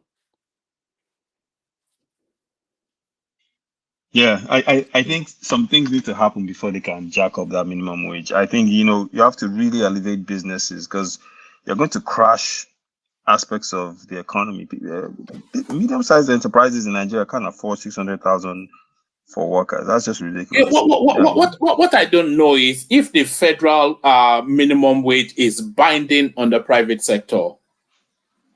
If it's legally it's binding, binding. Legally, it's binding. I had it's that's binding. what I had one man. They say it's binding. Because if you establish a floor number for the country as the federal minimum wage, and someone comes to your business, one now for instance, that's where you start negotiating from. So essentially, you're going to say to the person, "Well, I'm going to pay you, 40,000 or 50,000 a month." The person will immediately complain and say the minimum is 600. So what the government is doing is they're mandating that that's where you start negotiating from. And if your business is struggling, given the situation, maybe you have power issues in your business, your generator costs are high, and transport issues. So your business is already struggling. They now want to increase your cost of labor significantly to the point where I don't even want to count the percentage increase. Your business will close now. You just shut down the doors. There's no point.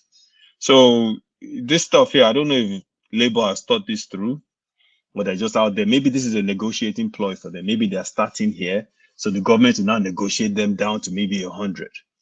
It's possible, but we'll see what happens. It's crazy though. I mean, I don't know how this is gonna work. If he mandated to be even small business, but I mean, how can they afford it? Sure. I mean, it's gonna be very interesting. Like one man asked, is it mandated to just private business or something like that? I mean, certain industries, they can afford it, but I mean, bank and other places.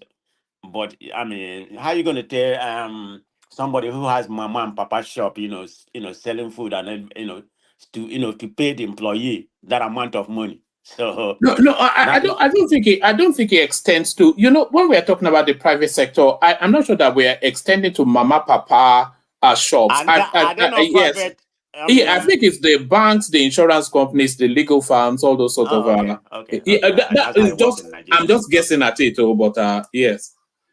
All right, proceed. Let me take you to one more space, and then from you, I'll go to Larry Kulata Aizon Arugedigba Ajanlekoko. Let me take you to this space.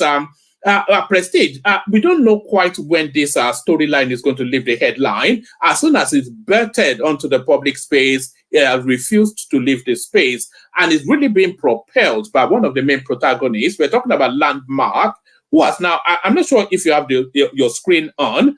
We're talking about Landmark, who has now published these pictures showing us a before and after of so that's what Landmark looked before, all in its in all of the glory of his splendor. And this is after a visit from Dave Umahi, a complete rubble. So all those rubble pickers, I'm sure they'll have a field day picking rubbles from there. But what are you making then of the fast movement of the demolition of this site? I think they were quite right to move quickly to demolish it just to end that storyline. But what are you making of the demolition of this guy's resort and he belly aching in the media space? Okay, thank you very much. This is one of the main reasons why I joined, early, try to be the first person, because I wanted to interact on this particular, area, which I have listened, listen to Nigerian media and everything what's going on. You see, let me begin from this Landmark stuff. Do you know that how many people? I don't know if you have been there and one man, that used to be called that used to call Babish. Have you been there to the Landmark when you go to Nigeria? I don't know when was the last time you go to Nigeria. That particular place. I've not been in a while, but I've not been to the resort. Go and Google it. I mean, when I make my statement, I say with the fact, I'm been on the ground that a few times I've been there. That particular place attracts over about 8 million visitors every year. I'm not trying to diminish the project, but I'm going to talk about that. It attracts over 8 million, visitors every day. Every year. And you go there and demolish, there has to be some feasibility study or whatever, maybe another way. Because I was looking at something, they say it was originally proposed to be behind the beach. But right now, when this present government come, they decided to see this is a more feasible for them to do this project. But having said that, David Umahi came to the national TV and lied and said that the Landmark, particularly that area, nothing was demolished. It was just very small that was demolished in front of the water. They didn't touch it. But people has been circulating a lot of, what's going on. Have been circulating a lot of pictures showing where most of that landmark was demolished, because he emphatically said the guy that owned the landmark, I don't know his name, that he's not due for any compensation. That he's not going to compensate him. But that's a story for another day. So my point, I have an issue with this project. So sorry, before you go on to that wider point, why did they say he wasn't going to compensate him? Why? He said because that's not. He said none of the property was damaged. That's what he said. It was No. He said the spaces that they are going through is state land anyway. It belongs to the federal government, not landmark. I think that's the argument. Yeah. No, I'm not arguing. I'm not arguing that. I mean, the government. That's what we call eminent domain. The government has the right to seize any property. It's within the government right. It's called eminent domain. Yeah, they can do that, but there has to be compensatory level that match that and above Prestige. in order to Prestige. Sorry, you're making a mistake. The part that federal government even used is not even eminent domain. That part belongs to the government. They've not even claimed eminent domain. The guy built on, encroached on Eco Atlantic land, and also encroached on federal land. Who gave him the license to do that? Is it not the same government? I mean, he took some liberties by himself. According to never given a license. Don't come here with your propaganda, Kulata. It's not propaganda. It is not propaganda. It doesn't have any rights to it. It never had a license. It's just liberty. Well, that's not, like everybody does. So are you saying that he doesn't deserve any He actually, I watched the thing they did. He actually has not been offered. He wasn't one of the people called out of. There's other people who had facilities that was leasing. Sorry, it was kind of like collecting rent from people who had it. So there's a lady that had a kids play club. So are you saying she was given compensation, but landmark wasn't given compensation. Yes. It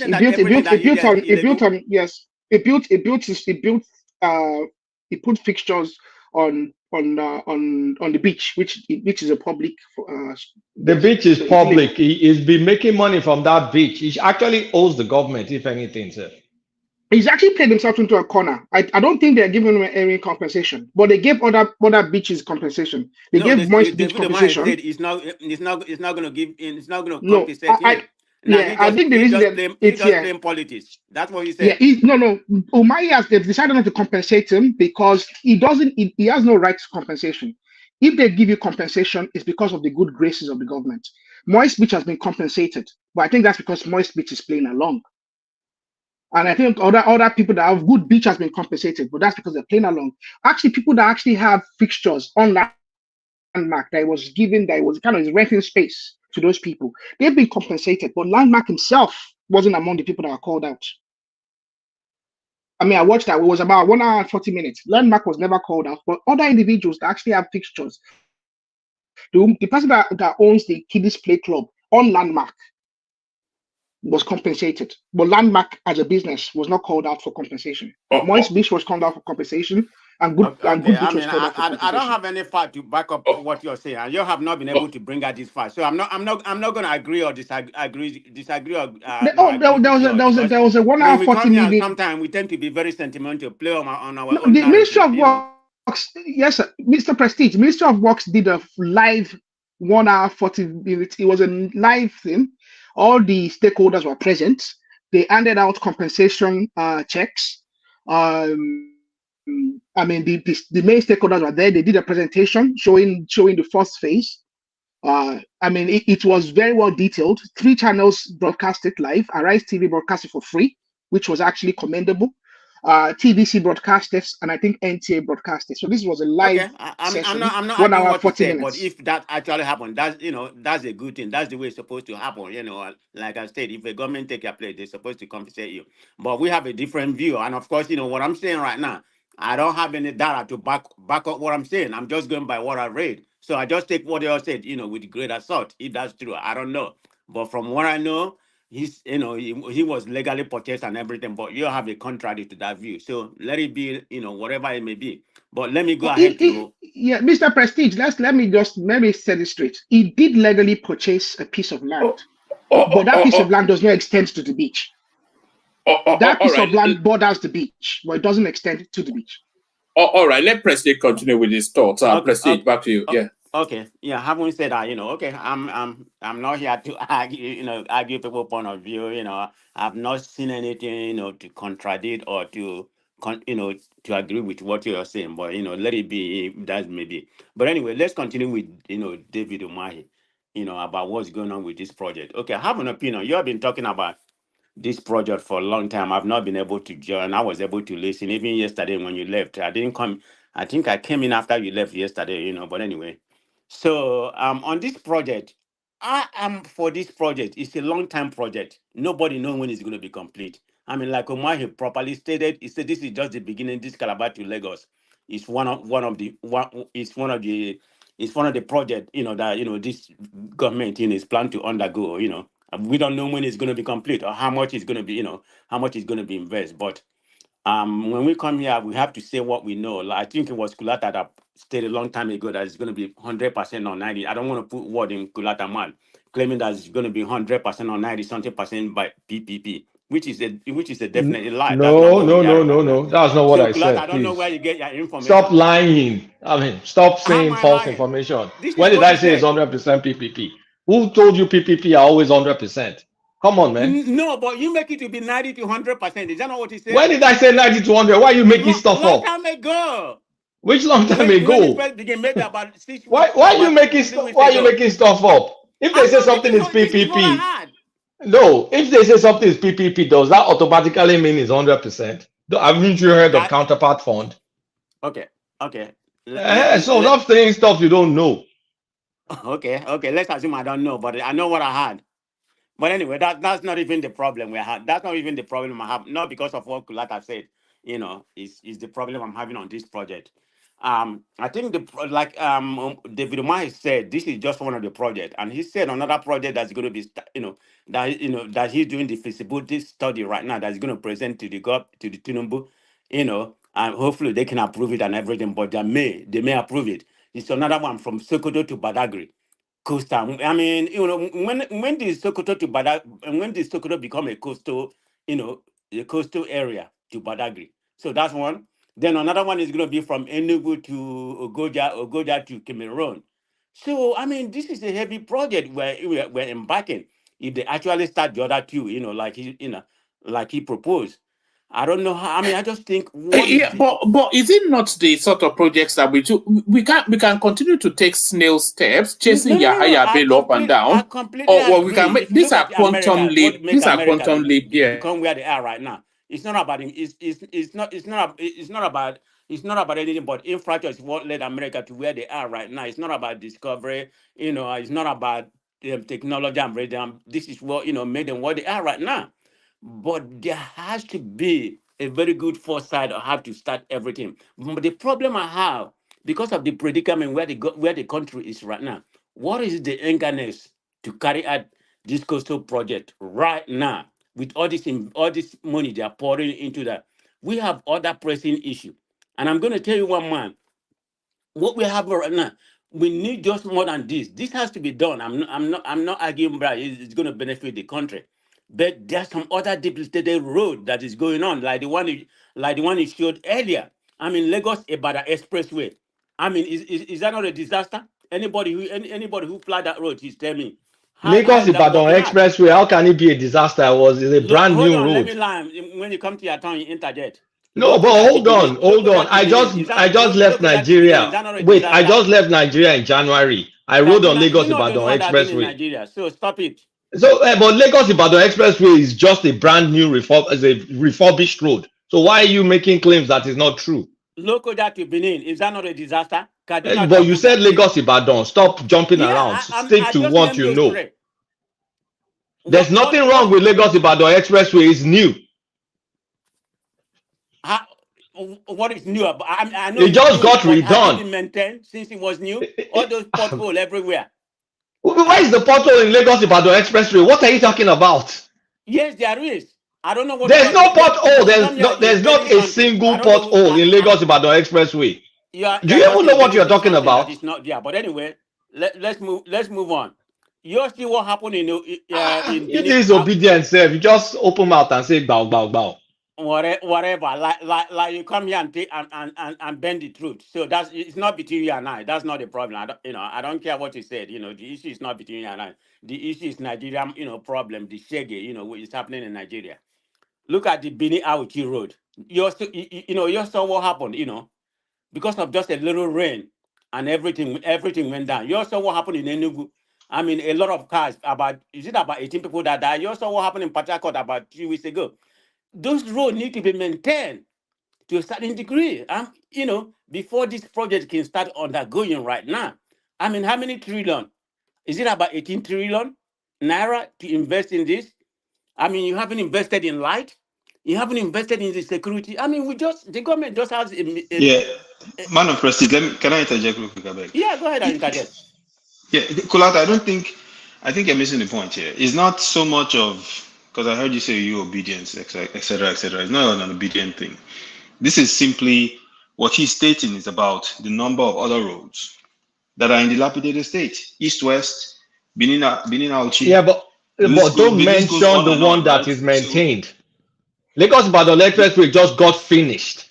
Literally just got finished. I don't want to get stuck on the Lagos Ibadan. I'm just saying in the grand scheme, the main idea of the point. I understand that point. I'm not arguing that point. Okay.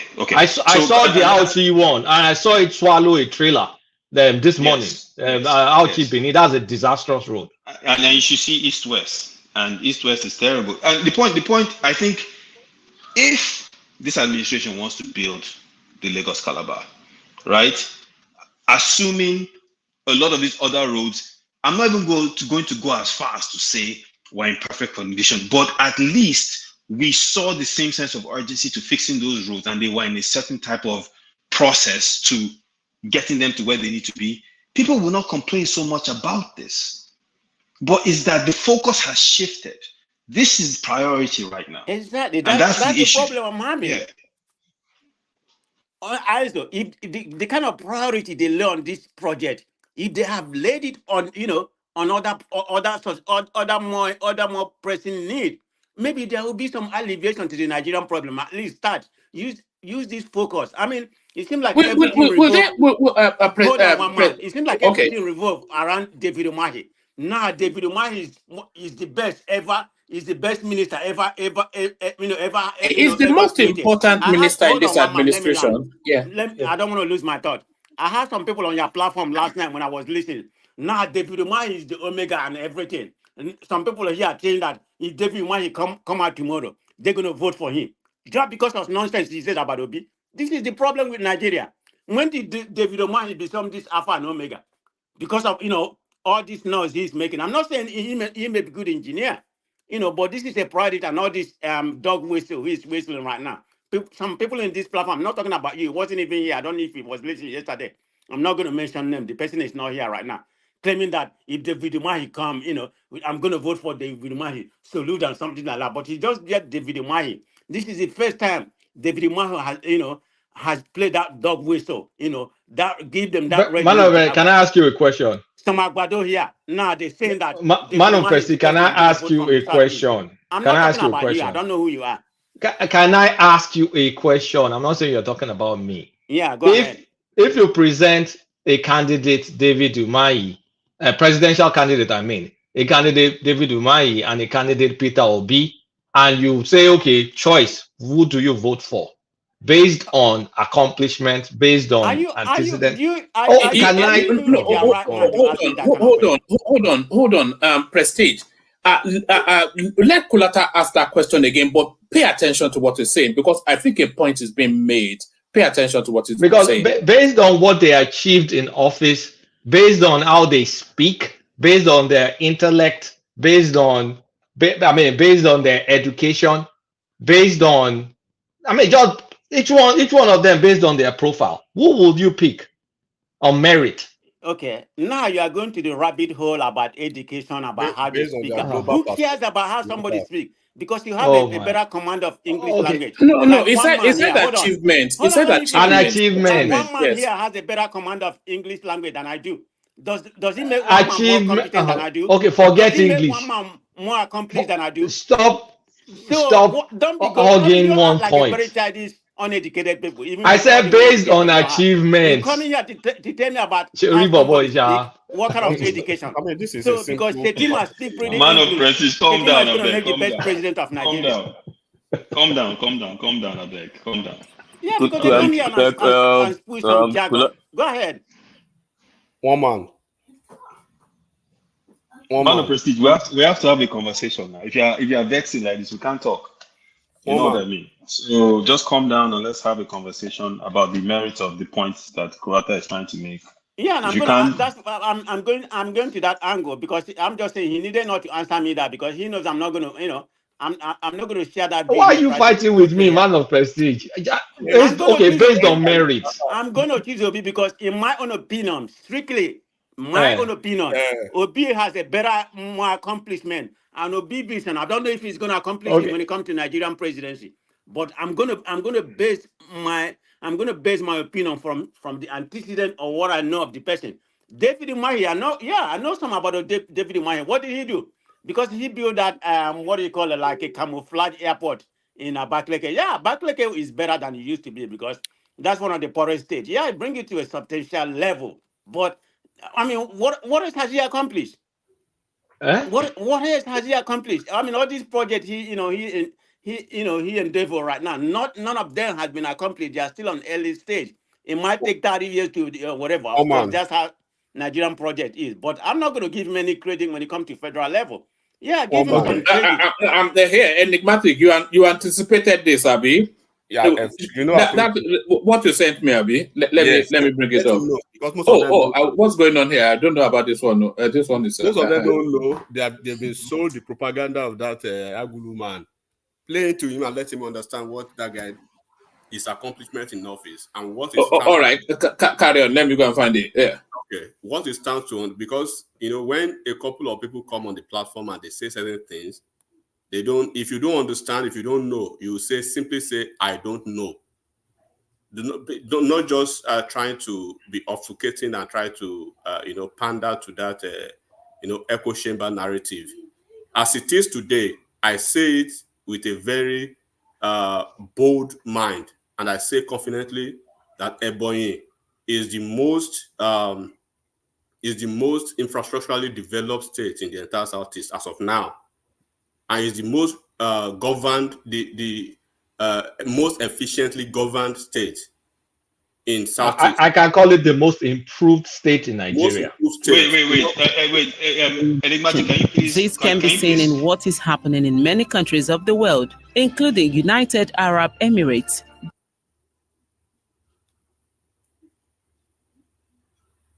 Sorry, I'll mute the voice. It will just play. Carry on. I'll mute the voice. Carry on. Yes. Yeah, Enigmatic, can you please quantify what you mean by it's the most? I mean, give examples and specifics of how you justify that conclusion you just mentioned. Yeah, if you watch all these videos, you understand that this is a marketing video. This is a marketing video. It doesn't justify that. I'm asking you.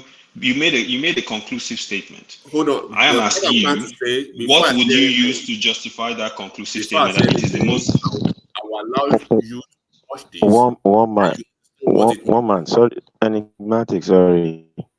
One man, it would be better if we get the audio with it, so that it will make it more clearer to us.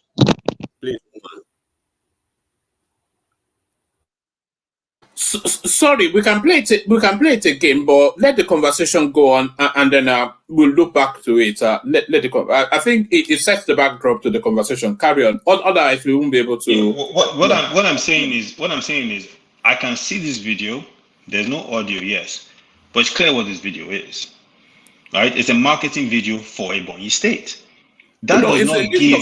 It's a list of if you want me to play it's a list of accomplishments. Please, by all means. But the conclusive statement that he made was that it is the most. Right. Okay, so I'm asking you, based on your statement, it's a simple question. I'm not trying to. Hold on. Let me answer that. Yeah, I'm just asking you, based on your statement, right? Based on the statement you just. Let me answer that in a second, and then I'm asking you to quantify it. That's it. How I quantify? I've been to Ebonyi several times, and I said, I know Ebonyi very well. Okay, if you've been to Ebonyi before, and what Ebonyi looks like now, then you understand the context of the statement. And when you say, show me what you have done in office, right? You don't need to be showing PDF pictures of a line up and down, right? Res ipsa loquitur, the fact speaks for itself. And then when you are talking about candidacy or human development index and every other areas of how to articulate, your achievement in office, this video will actually do justice, because this video eventually, I think there are like 4 different ones. I don't know if people will have time to watch it. I'll give you the benefit of the doubt and wait till I can hear the audio on the video. I don't want to be, but the first point you made was anecdotal, which is that you went before and after. I can respect your own personal experience, but that's anecdotal. It's subjective. It doesn't make it a valid stance. That is. I would listen to this. Wait. I would listen to the promotional. This is a promotional video, and I've seen enough of these. Wait. I've seen enough promotional videos to understand. But the question promotional videos. Wait, let me just make my point. I listen to what you have to say. I've seen enough promotional videos to understand that promotional videos cannot be the basis for which you make a conclusive statement by saying, because what you made was a comparison statement that is the most in the whole Southeast. And so I am challenging that statement based on the conclusive statement you made. I'm asking you to back up. Hold on, gentlemen, one voice. If you cannot back it up, that's another thing. But okay, I'm even giving you the benefit of the doubt. Listen, I'm giving you the benefit of the doubt to say that, because I'm trying to make a point and you let me talk. So let me finish and I'll let you talk. Okay. I'm giving you the benefit of the doubt to say that, you know what, I will listen to the audio behind this. I can see the visual and it is a promotional video. It is not a basis to say it is the most. You said human development index, but you didn't provide any numbers. Okay, so that's what I'm saying. That the conclusive statement you made, I'm just asking you to validate it. That's all. Okay, let me talk now. That's it. I'm done. Yeah, go ahead. Okay, number one, since you really want to go that route, like I said, if you're asking such a question and to answer it directly, is you will know what the state what the state of the state was before this guy came into office and what he was able to do in 8 years versus what the state was, right? For instance, in Anambra, for instance, versus 8 years after of Obi, and how Anambra still is as of now. Because why I'm very confident of what I'm talking about is that I've been to Ebonyi almost over 30 times, more than that in Anambra State. So I know all the nooks and crannies. Not just developed overnight, but it took the effort. And when you, for instance, when you have time, if because I think there are like 4 different videos, when you watch this video, then this is an evidence first, right? When you ask me, show me what Umai did in education, it's in the video. Show me what he did in health, it's in the video. Show me what he did in infrastructural development and the infrastructural capital of turning around Ebonyi's face, it's in the video. If you've been to Abakaliki before and you've gone back to Abakaliki now, you understand what I'm talking about. If you've been to places like Afipo, where they make all the rice, and you go back there now, you understand what I'm talking about. It was just like when Akpabio, for instance, changed the face of Akwa Ibom. It was very audible to everybody to see it. You cannot hide it, regardless of the promotional video you're talking about. How does people who have never been to Anambra today, how do they score Obi? Is it not because of the promotional propaganda they see online without having been there? How do people know about places they've never been to? They rely on certain things. People have not been to Abia State now, but they are seeing stuff, promotional videos, promotional evidence, promotional enigmatic. It's fine. I think it's okay to say we're going to disagree on this. But who made this video? Quick question: Who made this video? Who made the video? Hold on 1 second. Hold on 1 second. Enigmatic. You keep saying it's a promotional video as though it diminishes it in one way. Yes, I don't want to play the. Hold on, I don't want to play the video you sent in Emeka because I think that might cause trouble. But you keep saying it's a promotional video as though are those list of achievements, are those things achieved? Are they verifiable? So if it's if it's a promotional video to highlight his achievements, then he certainly achieved a lot. A lot. Yes. I'll send you the video. He achieved a lot, that guy. In justice, he achieved a lot. Okay, here's the thing. Sorry, Aizon, hold on. Wait, just hold on. Just a few seconds. A few seconds, you respond. Just hold on, Aizon. Aizon, Farabale.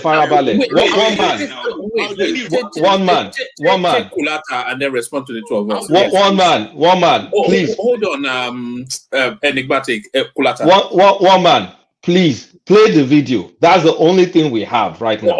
All right. Everybody pause a moment. I think we have to watch the video.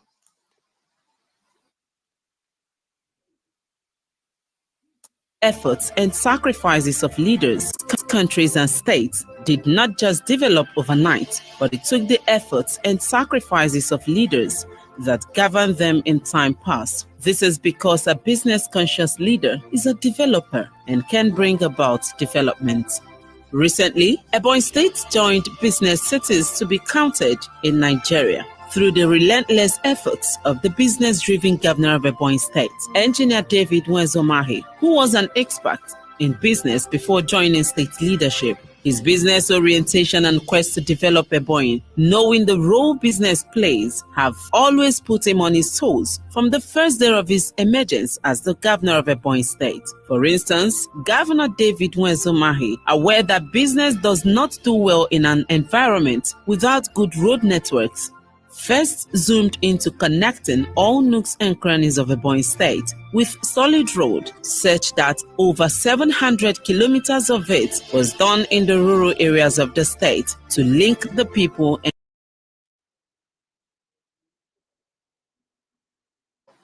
All right. So that's 700 kilometers of road. So that's essentially in rural areas. Yes. So that's Lagos Calabar already built, but it continues and connect them to the Abakaliki capital city.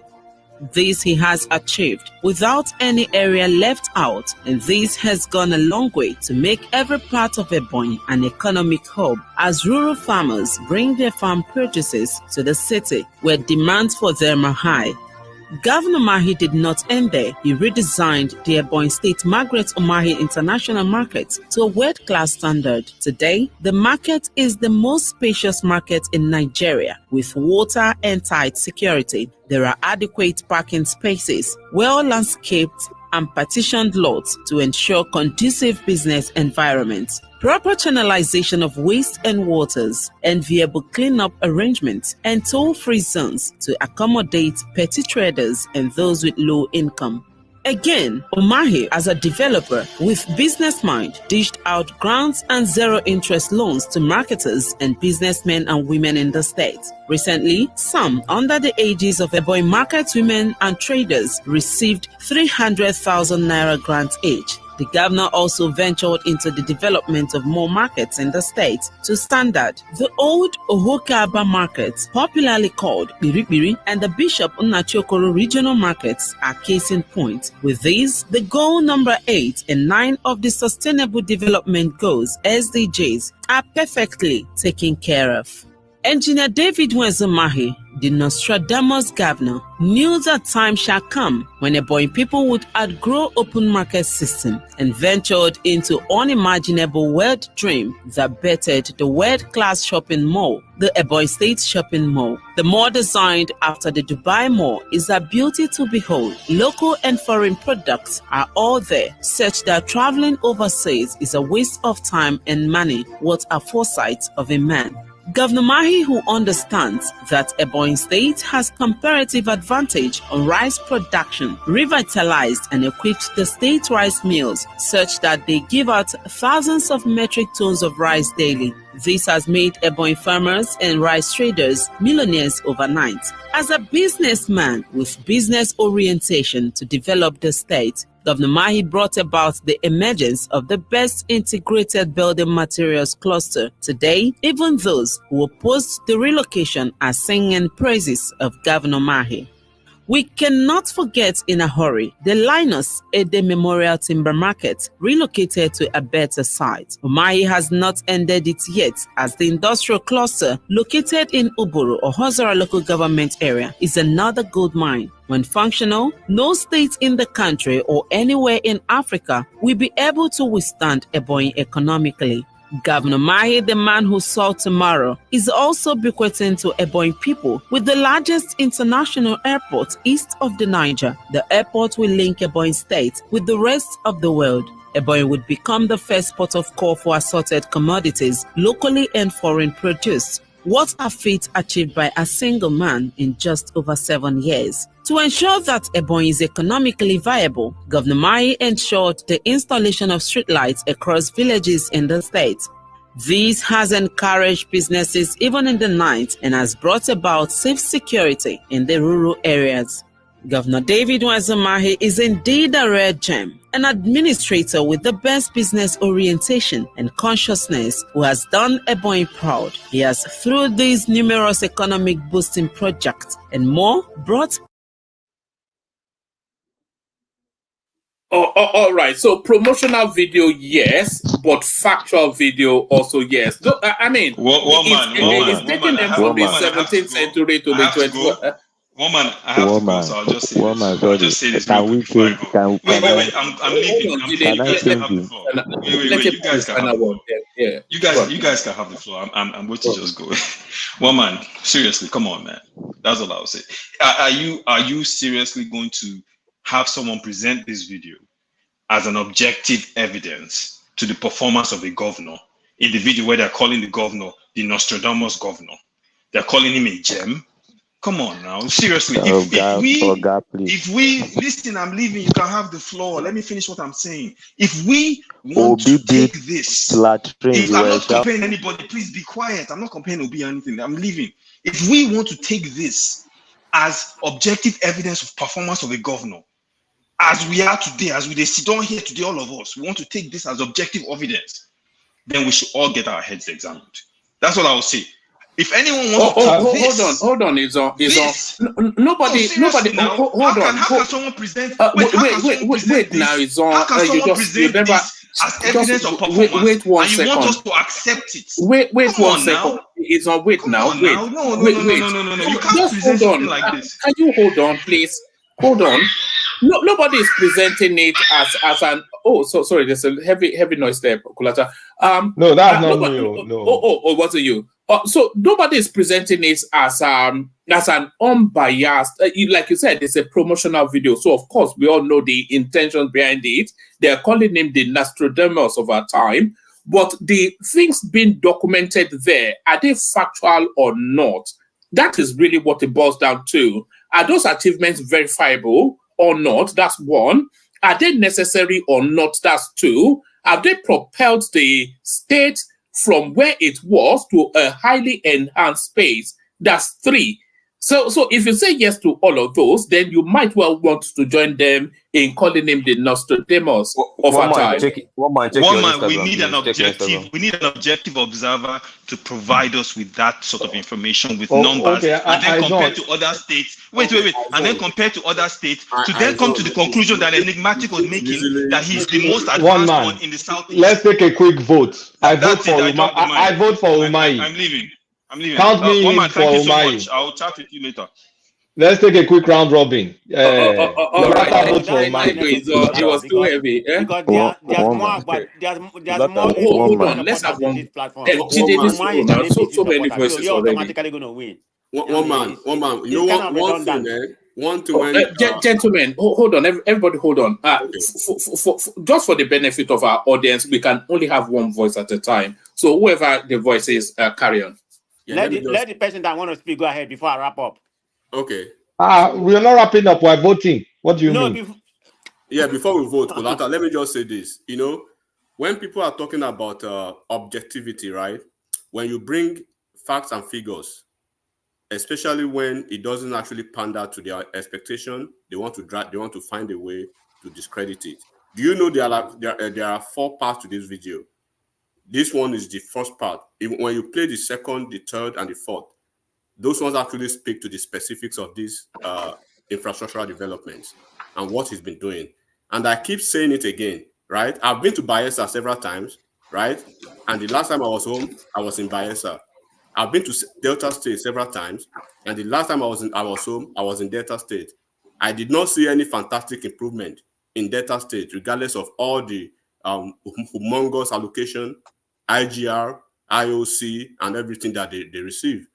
But when you look at Ebonyi State IGR, when you look at their FAC allocation, when you look at they are not supposed to be anywhere near what they are as it is for now. We can say, okay, we are mad. Some people may be mad because of the name Umahi. But Umahi is not somebody, it's not a Shagari, it's not a Bello now. It's a man from the southeast that I love, that I will vote for 10 times over, right? Because I've seen all the states. If you are looking at, for instance now, Imo State has the capacity to be the best state in the entire southeast, but unfortunately they've had governance issue. Okorosha was supposed to be the guy that will turn it around, but he messed up. But we have a governor in the southeast who turned things around in Ebonyi State. And I'm saying it again, the only way I will be objective is because I've seen the before and I've seen the after. And I've seen the before and I've seen the after of all these states combined. So how else do you want objectivity? How does he know? My question to any one of them, because when they want to question, the appurtenances of this statement of the objectivity is how do they come to the conclusion? All of them. How do they come to the conclusion that Anambra is a Dubai or Peter Obi is a Messiah? And when you ask them, have you been to Anambra before? They will say no. So on what premises do you base your objective on or your objectivity on? How do you know? All right. No, Jide, just hold on. Prestige, hold on as well. Prestige, you round off in a moment, but we're going to do that voting that Kulata suggested, but no more than 2 minutes for anybody. So we do just 2 minutes and then we whip it round, and then you have the final word on that space. So we do it like that. So Kulata puts the question, and then we'll whip it round. I'm going to come to you last, Prestige, so you can take the floor. You guys, put the question.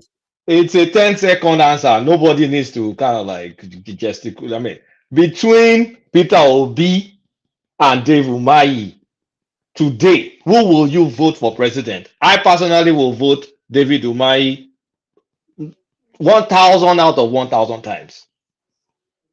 Okay, that's one.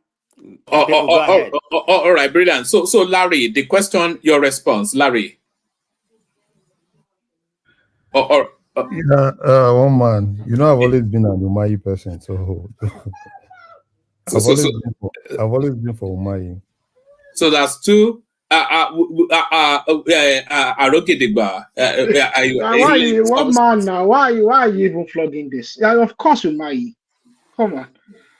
If Obi is not careful, they won't even know you. Just said Umahi or Obi. Let's move on, please. Umahi. Okay. Don't stress the question. Umahi.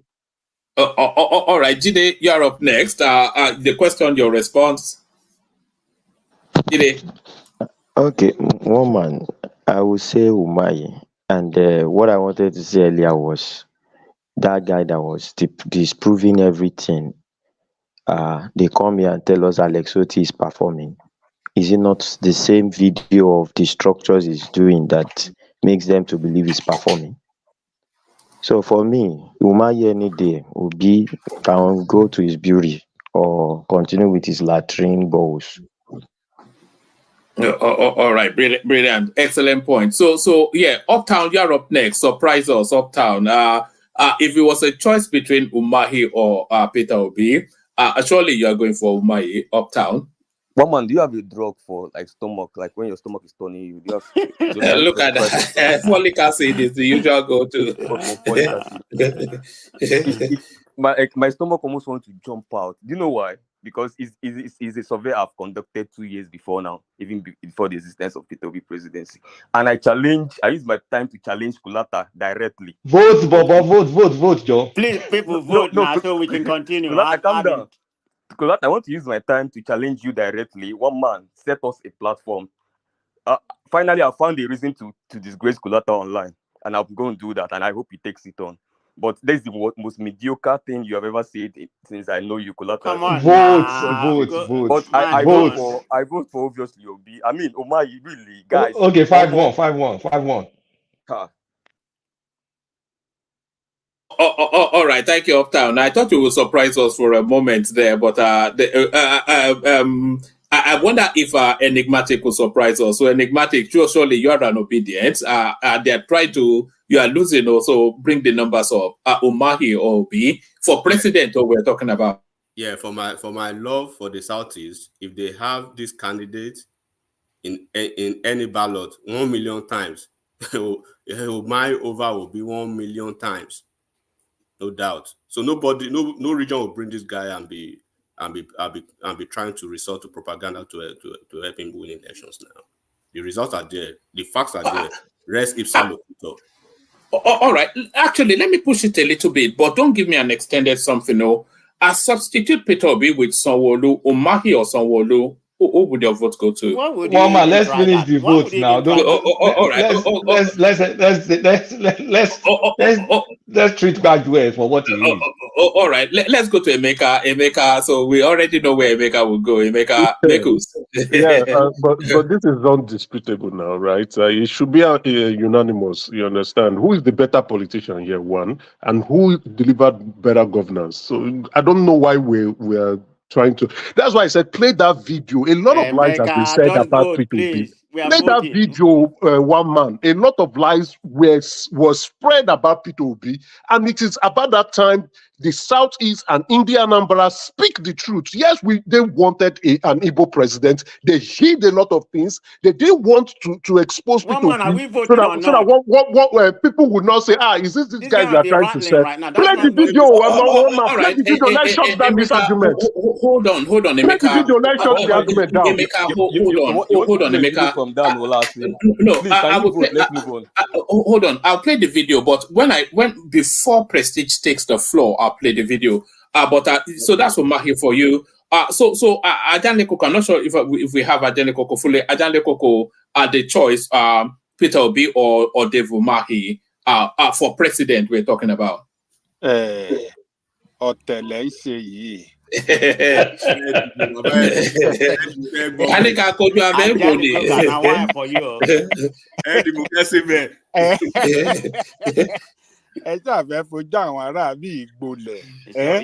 to go to Yoruba language on that.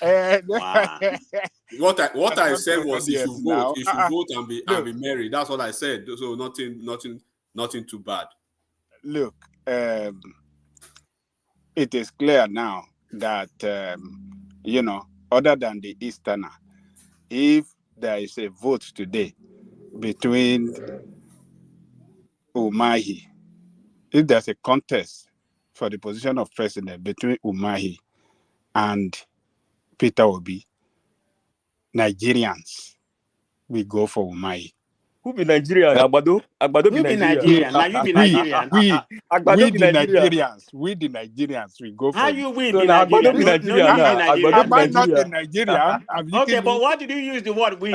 We you understand what you're saying? With the majority that are leading in this vote now, are they not Nigerians? Agbado platform now. So Nigerians. One please play this video and let's move on so that we can. I am for Umahi as well. I'm standing with Nigerians, so I'm for Umahi. So that's 7-1.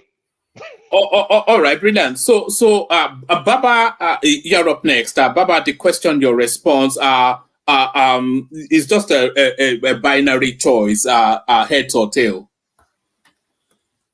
My hand, my head, my legs vote Umahi over and over again. And what about your head? What is the head now? My gray hair too, one by one, if you can count it.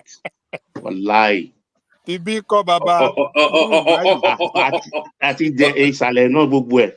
Okay, settle down. That's PG. Yeah, Kulata, you're up next. Me. Let's play Emeka's video, please. Please. All right. You don't have to go and vote now. No, you will have the final word,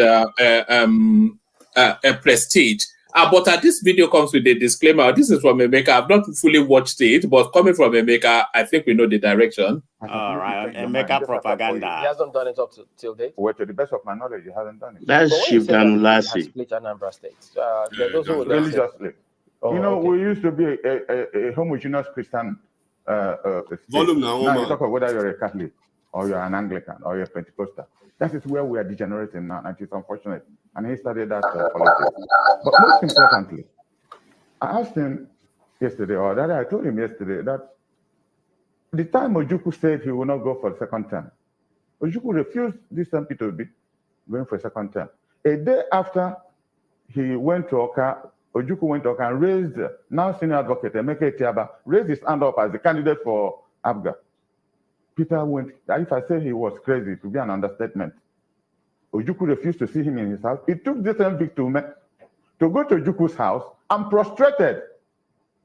Because I called Ojukwu on telephone asking him, why are you doing this? Why did you go to Oka to raise the Emeka Etiaba's hand? He said it was his dead body, that this young man has been so disappointing that I should come to his house. And I came to his house and saw Victor lying on the floor, begging Ojukwu to allow Peter to complete his second term. We can't verify any of those now. No, but there are, apart from Ojukwu, he is dead. Victor Ume is alive, and because he was the one who took Peter and went back to Ojukwu's house. About this particular scenario now, these forthcoming elections and the goings on between the current governor and his predecessor, what do you think went wrong? Well, I was listening to my friend, and he hardly ever said what went wrong, other than Anambra. He said there's no continuity. Well, I didn't know what continuity meant, because he was commissioner for information. And I would like a situation where you people will bring him back, and probably I'll be around. Because he was commissioner for information. Go to ABS, and the newspaper of Anambra said when he was commissioner, it was a sorry sight. Chamberlain, if you go to ABS now, it's as good. I don't want to write down your station. Your own is a child's play for an ABS in Oka. I'm telling you, it looks first class. But he was there running around because it's the concept of continuity. The concept of continuity. Oka was a glorified local government for 8 years. P2B was governor. If you're passing through Oka now, over flyovers, you wouldn't know when you pass Oka. So what is but most importantly, what was he saying? Or he said that okay, well, he had some of the roads. That's freedom of expression. I'm coming first. You see, the governor, when he launched his mission statement and vision, he had 4 cardinal principles. One is agriculture, industrialization, trade and commerce, and then oil and gas. But he showed some enablers. You know, by the time Peter was governor, what was rife in Anambra State? Kidnapping, armed robbery, all our big shots, nobody came home. But I tell you, in the past 4 years, people in Anambra sleep with their 2 eyes closed.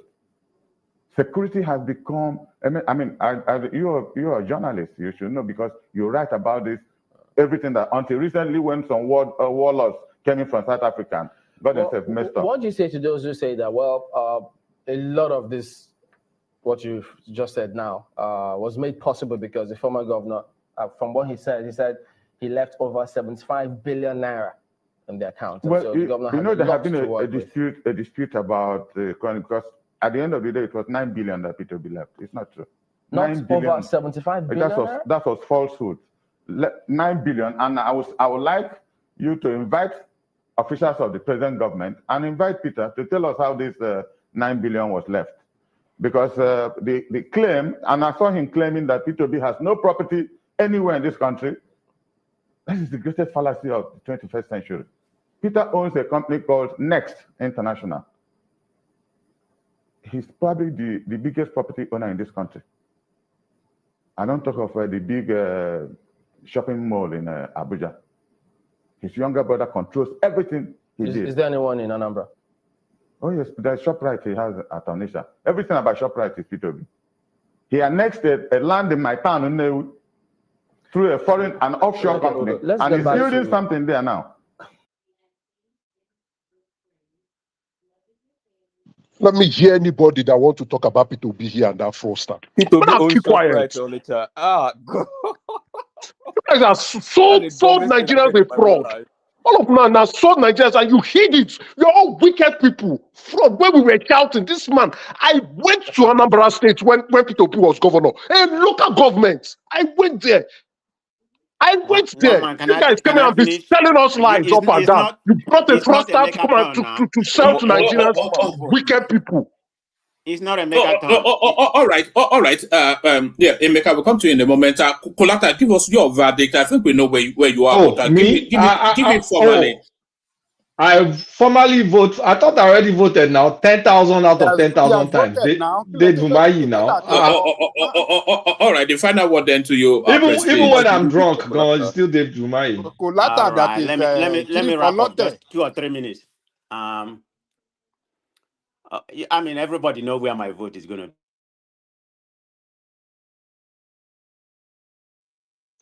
You see, the gods of the land cannot allow him to lie.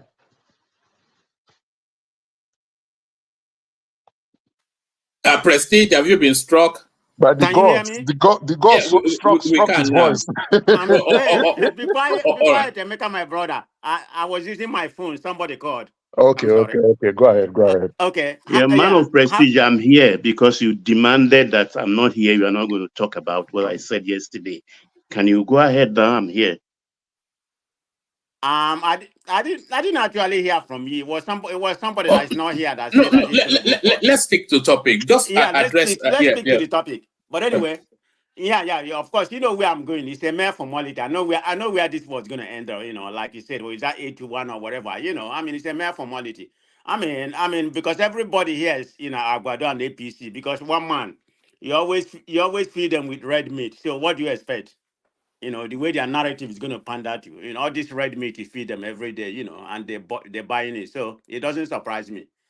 But anyway, let me conclude about David Omahi. Of course, I'm going to go for Obi. I've not been to Ebonyi State. I've not been to Anambra State. So I'm basing my point from what I read and But everything. people So who have having been said there that, are telling you not when they went let there me during let Obi's me time. finish now. It's my No, turn now. Emeka, just let him I mean, finish. you have the right. Land. To abuse the governance or whatever, it don't make any difference to me. As far as you don't abuse anybody on this platform, I'm good with it. It can cause you be. You can say go die. I mean, they are all politicians. But anyway, that's Dano Lasky. Okay, so we know where he stands. Or what he's striving right now. He's one of the elite in Nigeria, so it doesn't really surprise me. It stood with Obi. It stood Obi the last election. Okay, let me finish Spoke now. Okay, I positively because beg. of the Igbo president. He spoke positively Can I then. wrap up? Wrap up now. Stop getting emotional. You don't talk during your time. No, This is what I'm just upset wait with a the minute. fraud. This is all politics. We are Emeka, here let to me mute enjoy. you. Okay, we learn and everybody. Okay, I'm here to learn. I don't know much about Nigeria politics, but I'm learning. So I'm here to learn. It doesn't. I mean, I can make noise or I can raise my voice here. I mean, it doesn't mean anything to me. I'm just narrating the way I see things. It doesn't. It doesn't matter. But anyway. Going by the video, to me, it's a promotional video. Having said that, there are some facts to read because some of them are embellished. From what I have read, about David Umahi and what a friend from Abakaliki told me, yeah, there's some validity to that point that he provided the governor, that brought Ebonyi State where they are right now. I mean, he'll be known and go down in history as the leader who changed the face of Ebonyi State. There's no doubt about it. But did he accomplish what is unbelievable that we be clamoring, say he's going to, I mean, he's not even close to Sanwo-Olu, by no means, not even half. But anyway, of course, Lagos State has a lot of money. So he did okay. I'm not gonna dispute that because if you look at where Ebonyi State, was before he came in, I think they are second to the last in terms of internal generated revenue and the debilitating condition of that state. You are right. Yeah, there's no You are doubt. right. When he first came in, he did a lot of job from what I heard. I mean, the infrastructure was one of the best in the state. Technology and some other things that economically he was able to boost the state economy. There's no doubt about it. I mean, before they depend on federal allocation, but when he came in, he was able to, redirect his effort to internal generative, revenue, and he did good. But I'm not going to be here clamoring for it. But the only thing I hate about him was his political jingoism when he come, and make some what I call very inflammatory language, like this ethnic stuff he tried. I mean, being from Igbo, he's still playing ethnic. It doesn't matter where you are. If you're playing ethnicity or whatever, try to use it for your own advantage. I'm going to call it out. I never like it.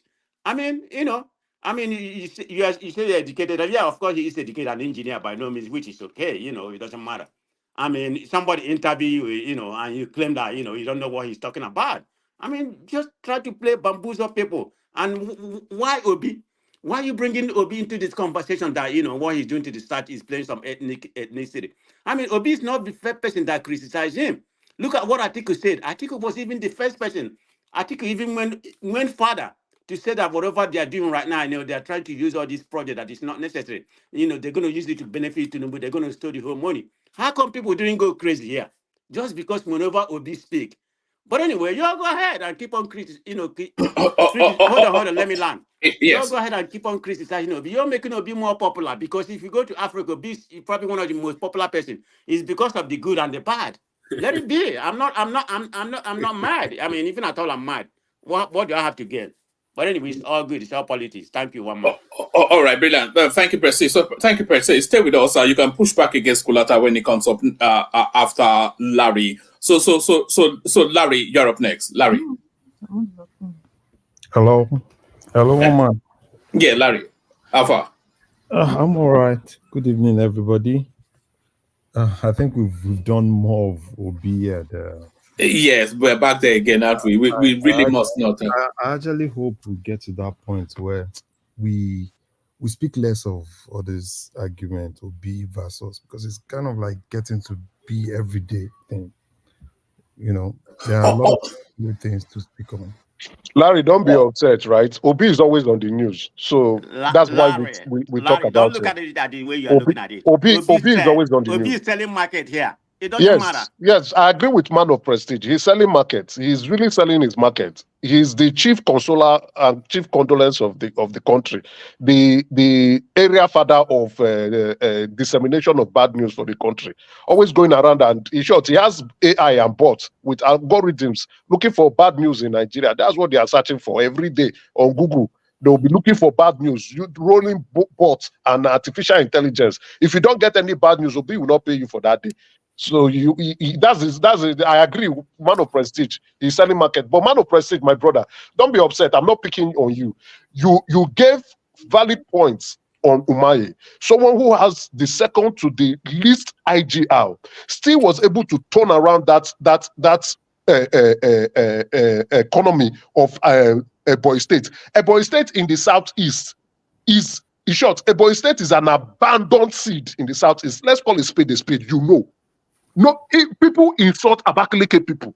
People insult Afiko people. People insult. Abandon is an understatement. It's just anything worse than that. If you've been to Ebonyi before. Not only have I been to Ebonyi, I know Abakaliki very well. It's just that the Anambra people, especially Inewi people, see Abakaliki people as they are not Igbo people. They are less Igbo people. Less of, you understand? Now going there and transforming that place, putting structures down with the less money he has. Now improving on the IGI he made on that place, and comparing to a man who did not even move IGR from one point. All what you have highlighted valid points, positive points, matching with P2P. I don't know where this debate is taking us to, other than emotional discussion here. P2P has always been a fraud. I have not changed my stand. Continues to be a fraud. I will always be a fraud, which is divisive politics. I don't know why we look at that man and all the graduates and all the nonsense talk that he cannot go complete his statement. You ask him a question, he will go from one place to another point, and yet Nigerians are young intelligent Nigerians are coming to tell us that man is better than the freshest bread in the streets. All right, brilliant. All right, thank you. Calm down, my brother. All right, let's move away from Obi for a moment. I don't think Larry even especially cares for that sort of topic. He wants to talk about economics and the topic on the screen. Larry, so Dangote fuel now expected in July. So we were expecting it as early as this month, and before that we were expecting it as early as 2 months ago. But then they keep kicking the can down the road. The new excuse now is that they are installing a new set of kits for. So what are you making of this never ending or never coming out petrol that we're expecting from the Mala from the north? Well, as far as Dangote is concerned, right? Anytime he thinks is ready, he will definitely push it out. I'm not really interested in whenever Dangote said he's ready. For me, I'm more interested in Port Harcourt, I'm more interested in Warri, I'm more interested in Kaduna, right? Because Dangote does not hold us anything, right? If he believes that he's not ready, he believes that, he's not ready to sell petrol, there's little to nothing that we can actually do. So for me, I think it's better if he wants to wait till July, right? Gives us, and he comes out and give us something, a good petrol that, there won't be one or two issues. If you remember with the diesel, I think there were one or two write-offs, kind of like, yeah, the diesel is this, the diesel is that. So I don't know. Anytime if he feels by July, right, we're going to get it. Yes, let's get it. So for me, I'm still more interested in the NNPC guy, right? Because that guy has been shifting goalposts almost every time, right? And I can't even, if you ask that guy now, right, he will tell you next week, he will tell you upper week, he will tell you, at the point some people were saying December. And this is a place where we've invested a whole lot of money, right? And that's anytime I talk about NNPC, I don't know what's happening in that place. So people should not, even Dangote, if Dangote tells you that he's going to wait till December, he has the right to do that. I don't owe him anything, doesn't owe us anything, right? He's just a businessman like anybody that has the right to sell what he wants to sell at any time. But the one that we are interested in is the one that we've seen our Commonwealth go into, right? And we're not even getting the value for that money. Because look at what is happening in Nigeria now. People don't even have access to fuel. And it's really crazy because a lot of people are really suffering. They can't even get it. Queues here and there.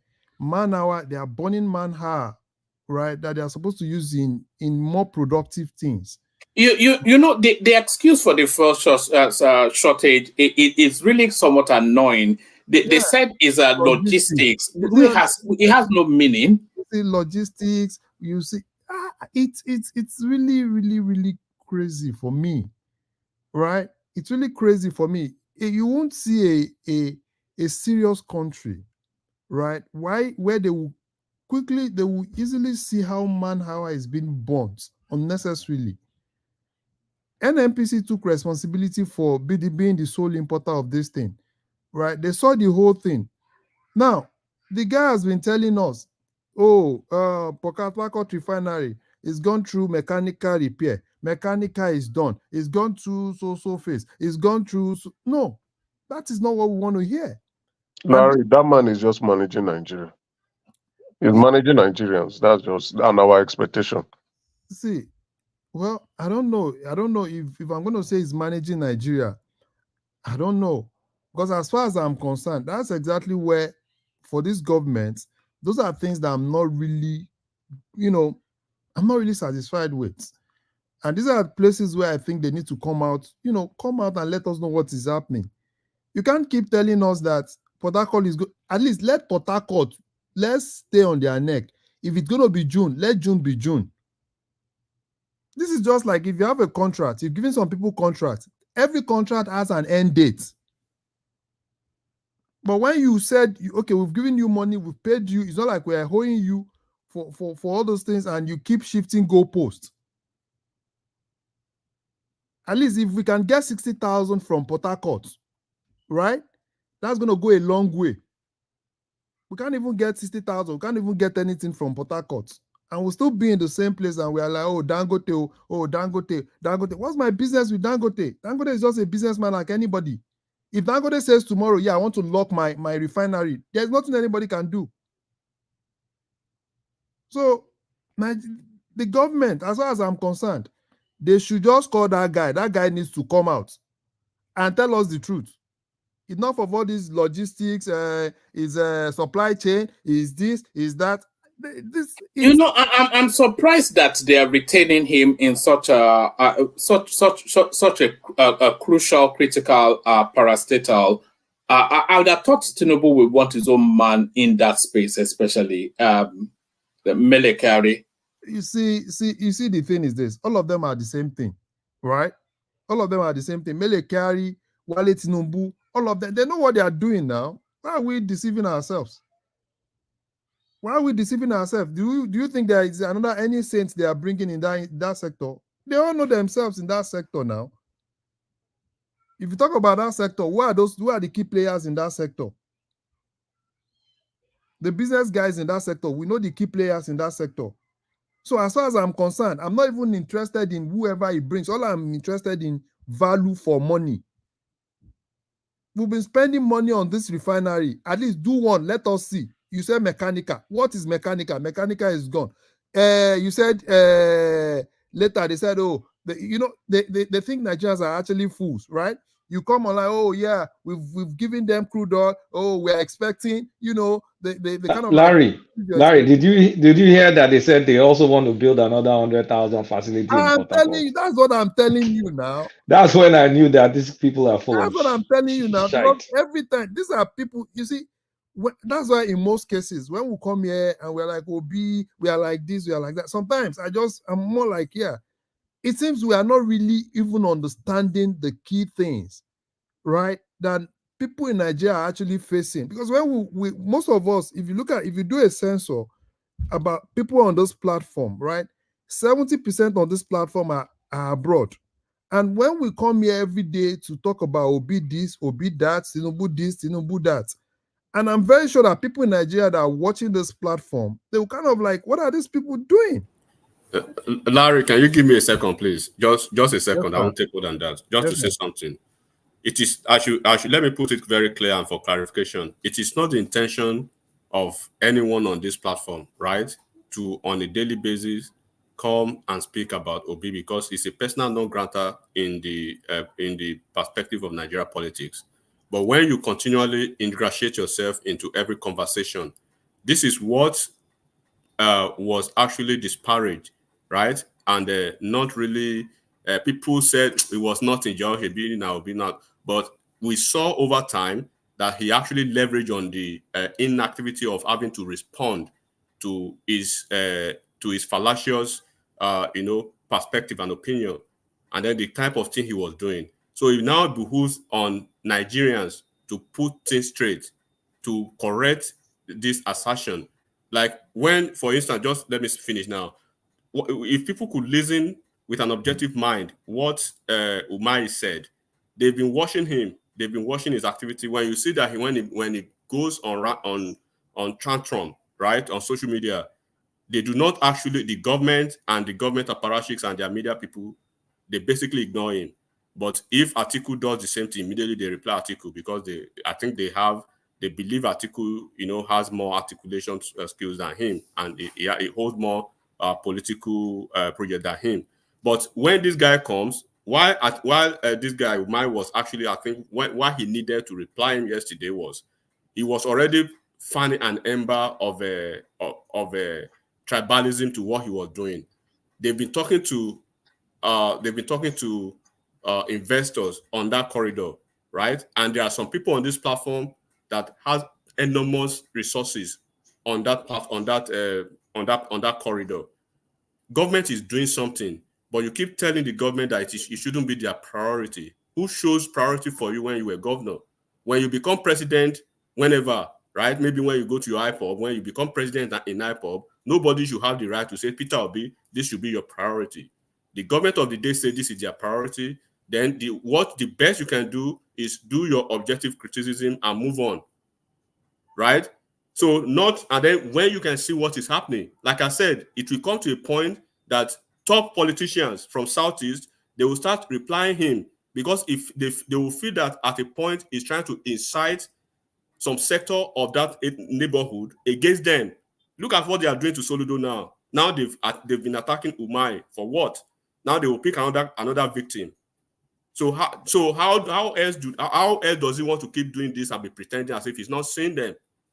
So these are the things that we need to do. That's my lawyers with the man. On You this, know, that divisive politics. He did it in on the national Anambra. stage, we say, okay, we dismissed him in the past, but now nobody should dismiss him because he has done it beyond Nigeria now. He's going abroad to denigrate Nigeria's denigrate Nigeria and to even denigrate his political colleagues. Did you not see when he went abroad he went to Harvard and he was defining Nigerian politicians and appointees, government appointees, as lunatics and gangsters. And this is the same man that was a governor that had appointees. He had commissioners, he had SSAs, he had SSGs. So it means his SSGs and his appointees were gangsters and lunatics. So it means when he was an appointee under Jonathan, he was a gangster and a lunatic. So these are the inconsistencies that people see. Even when you want to be quiet, you have to check him once in a while. So that it's not that people just want to intentionally come over to say this, but because of his pretentious, attitude, and he feigns ignorance when things are going wrong, when he pushes them to trouble already. So how long does he want to be pitching those people against the top politicians in the South? Look at what Umar is facing now. Look at what Soludo is facing as we speak. So these are the things you need to look at. Well, you see, I understand, right? For me, Obi is just playing his normal game. And he will still play it more. And the thing is, the more we discuss this, right, he will still play the same game. And why is he playing that game? Why is he saying all those things? Because even the government is even giving avenues. There are a lot of unanswered questions. Let's just be candid with ourselves. And the more you have a lot of unanswered questions, right? People will ask questions. Even this Obi, is this not one of the questions that even if you ask any Nigeria today, can you tell us what is happening to any of this refinery? They will tell you no. And it's not supposed to be so. Because they are giving us every avenue to ask questions. So because Obi has a voice, he will also ask questions. He will say all sorts of things. Right? So that's why for me, right, I'm more interested in Bro, sorry, can I interject? Yeah, I can hear you. Yes, I think Larry wants to move away from Obi politics and speak to, but have that interjection, and then maybe you want to move back to where you really want to be, Uptown. Exactly, one man, because of course you won't allow Enigmatic to interject on that way, and I won't. I just wanted Larry to ask my friend that just spoke to tell him or try to quote from Obi spoke on the Coastal Highway twice, from the two tweets, to try to quote any line in any of the entire tweets that even mentioned the word Igbo, mentioned the word Southeast, or even try to incite any tribe, not even Southeast, whether Yoruba, Ifik, or anything. If he can tell you, because you need to be asking questions. I'm asking you because I know you're an objective person. You get what I'm saying? So can you try to ask him where and when Obi incited tribe in all his You can arguments ask him the question there. Why are you going through corner? Just ask the man the question. German, who is number one is your friend? So you can ask by yourself, but we know ourselves. I mean, you can call me a political analyst or an analyst on the floor, but do not use that friend. So that's a bit much now. We're all friends here now. I don't even know you. I don't even know you, and you have so much anonymity. There was no need. No need. Ask him the question. It's a civil space. What are we doing? Egmatic is strong enough to take the question. No, it's not Enigmatic's flaw. It's Larry's flaw. Let Larry just continue with this one. Sorry, I forgot. Sorry. Man, we'll keep talking about Obi. Let's just move away from Obi. I think, go back to the Yeah, Petrol, you are saying it's not a Dangote's responsibility to fuel laws. That's Yes, the government here. Yeah. yes, it's not Dangote's responsibility, right? It needs to be sure, right, that is ready, because I don't want people to rush Dangote.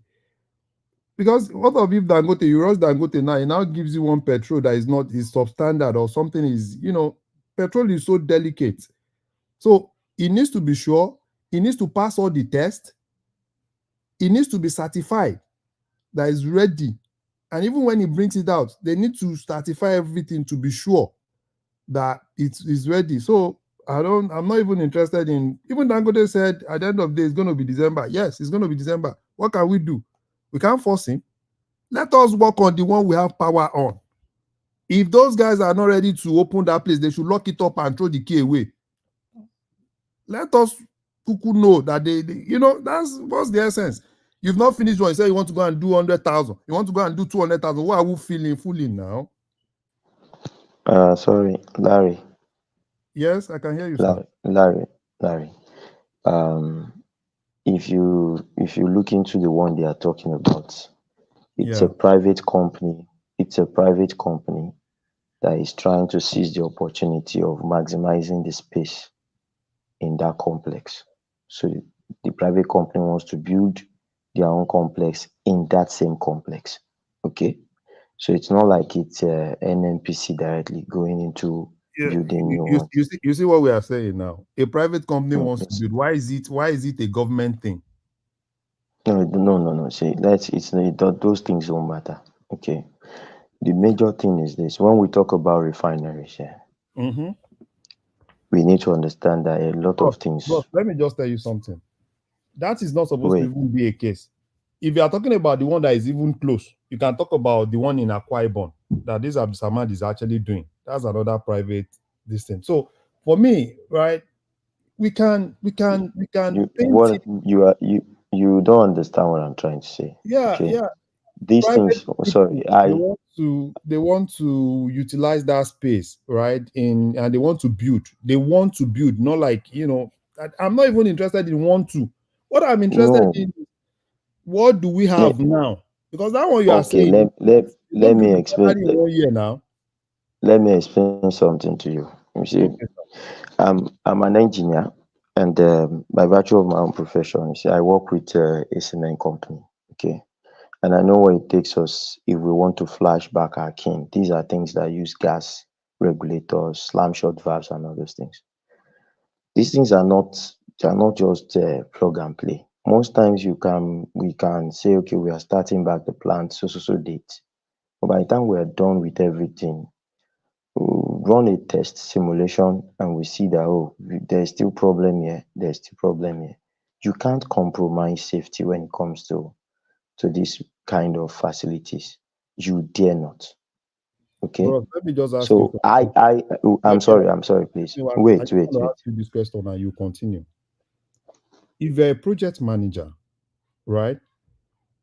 This refinery is not the first refinery that is being built in the world. There are processes. Every test or whatsoever you want to talk about, right? It's part of the process. And if you're a good project manager, let's look at it like this same refinery, right? You're a private person, you give them a job to do as a private person. Do you think they will handle it the way they are handling it without even giving you an end date? You don't even have a roadmap of your project. This is just, they know Nigerians do not talk and all this. Let us Larry, deceive ourselves. There is no two ways about it. Oh, we want to do the one Mr. test. Larry, We want to do this. It's not. There's no value Mr. for Larry. money because we can't live with No, ourselves. Mr. Larry. Mr. Larry, first thing is this. Until maybe they come out and say it's not possible to start that refinery again. That's when I can now talk. Okay. We've had the situation in my own company that we're building new structures. Experts from China, Sinoma, came to do their own job. And the date for commission, still we got to that day, it elapsed, we could not commission, and we had to wait some other weeks or almost a month. We've had it where FLS Smith, if you know FLS Slim, I don't know. I don't know. I don't know.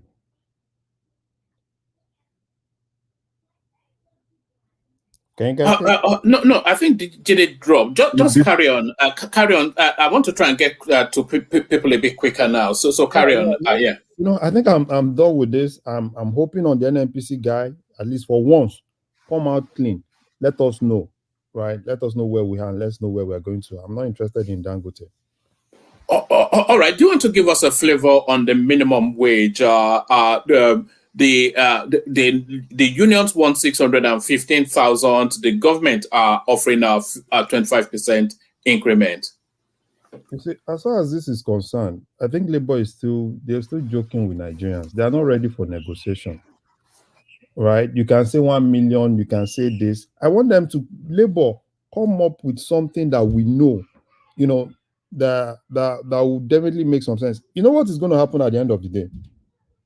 The government is going to announce something, right? Labour is going to clamor, strike, and all those things, and they are going to go to industrial court, and the government will win. That's why, for me, I think Labour is just still playing some games, right? They first started with 1 million. You see all these things. They should come up with something and let's negotiate on something rather than leaving it. Because this negotiation, if Larry, are you in Nigeria? no, I'm not in Nigeria. I'm not in Nigeria. I'm in the US. Okay. Yes, sir. So I think Labour is just still playing games, right? Playing games. They know what they are doing. At the end of the day, government will announce something, and they will shout, they'll go to structural courts. Government, we know all these games now. So until Labour is ready, even every Nigerian, if you ask an average Nigerian, right, is Labour ready? They will tell you Labour is not ready for any negotiation. They are just, playing with our intelligence. So until they are ready, then we can talk about them. But what I'm still seeing is it's still some, Labour playing one or two games, and at the end of the day, it's still going to be the same thing because this is already flat. Woman, any other thing? Let's go to any other thing. All right. I'm not sure if you want to speak on the landmark guy that's put out these pictures of before and after his complex being demolished. Well, the landmark guy. For me, I think what he needs to do, sometimes you may not be right, but just negotiate with them, and at the same time look for a win-win situation, because the way it is, they've started it, and as far as I'm concerned, at this point, I'm not even interested in, oh, why did they do it? They are not doing it. They are not this. They started it. I can't stop it. So I think probably what the media should focus more on is how do we really ensure that they are doing what they are supposed to do on the project. And do you know the essence of all this distraction on this project? It's going to make them, want to justify that we're doing the right thing, and they will leave some other places. And I think they for landmark, I think they tried for him, but probably all he needs to do is to look for a way to negotiate. And if there's a way, after that, if he can actually still get an avenue to make his business keep moving, I think you can actually do it, right?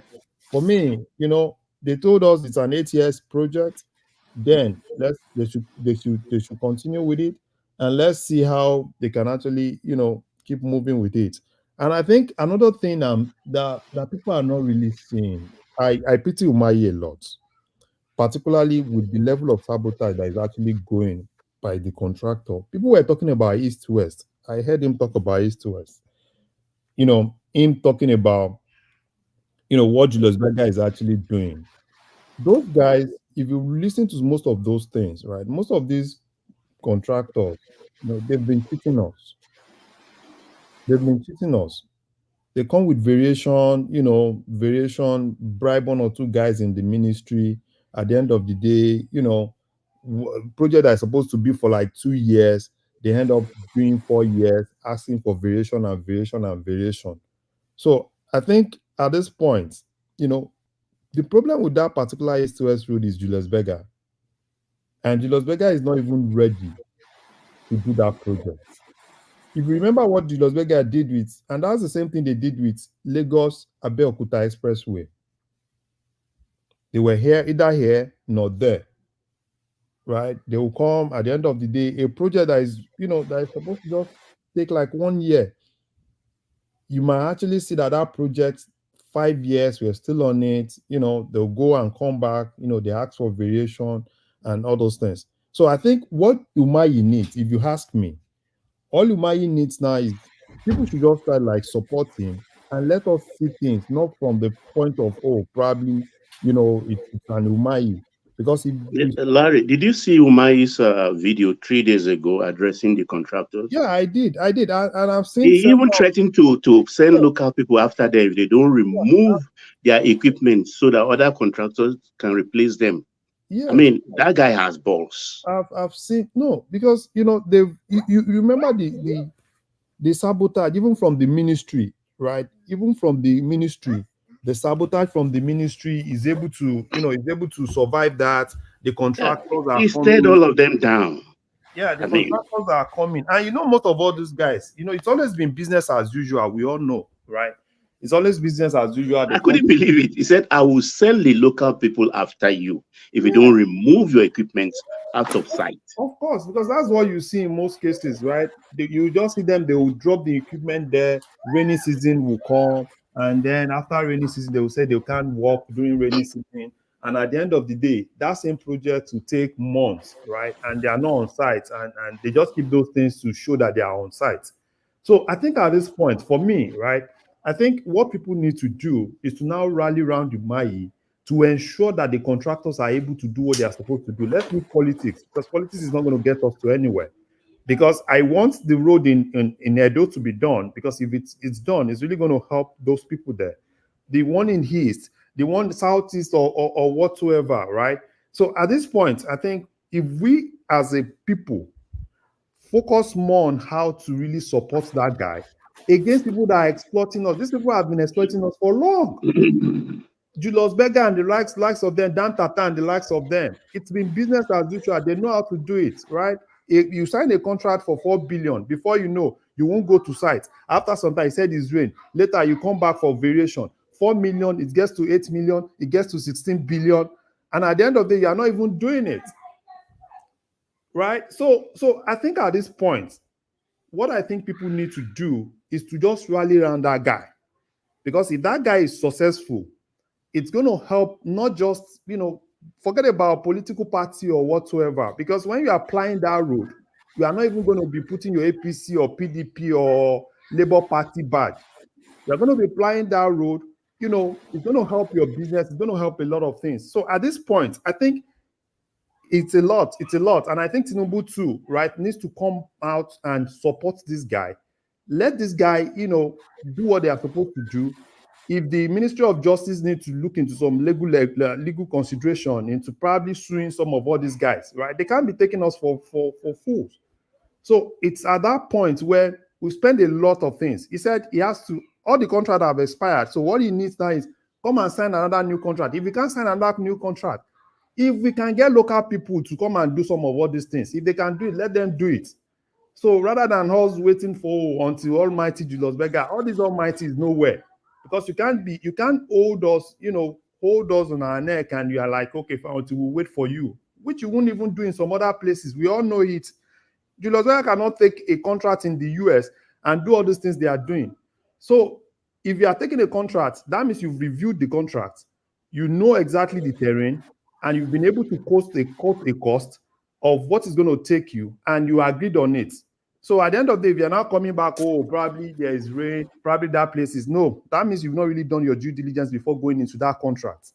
So I think at this point, what people need to do, I understand we want the whole roads to be done, but let's look at how to really support some of all these guys, to ensure that, we get this thing at the end of the day and everybody's going to be fine. It's not party, PDP, APC or PDP. If you want to apply a road, do you need your PDP card or APC card?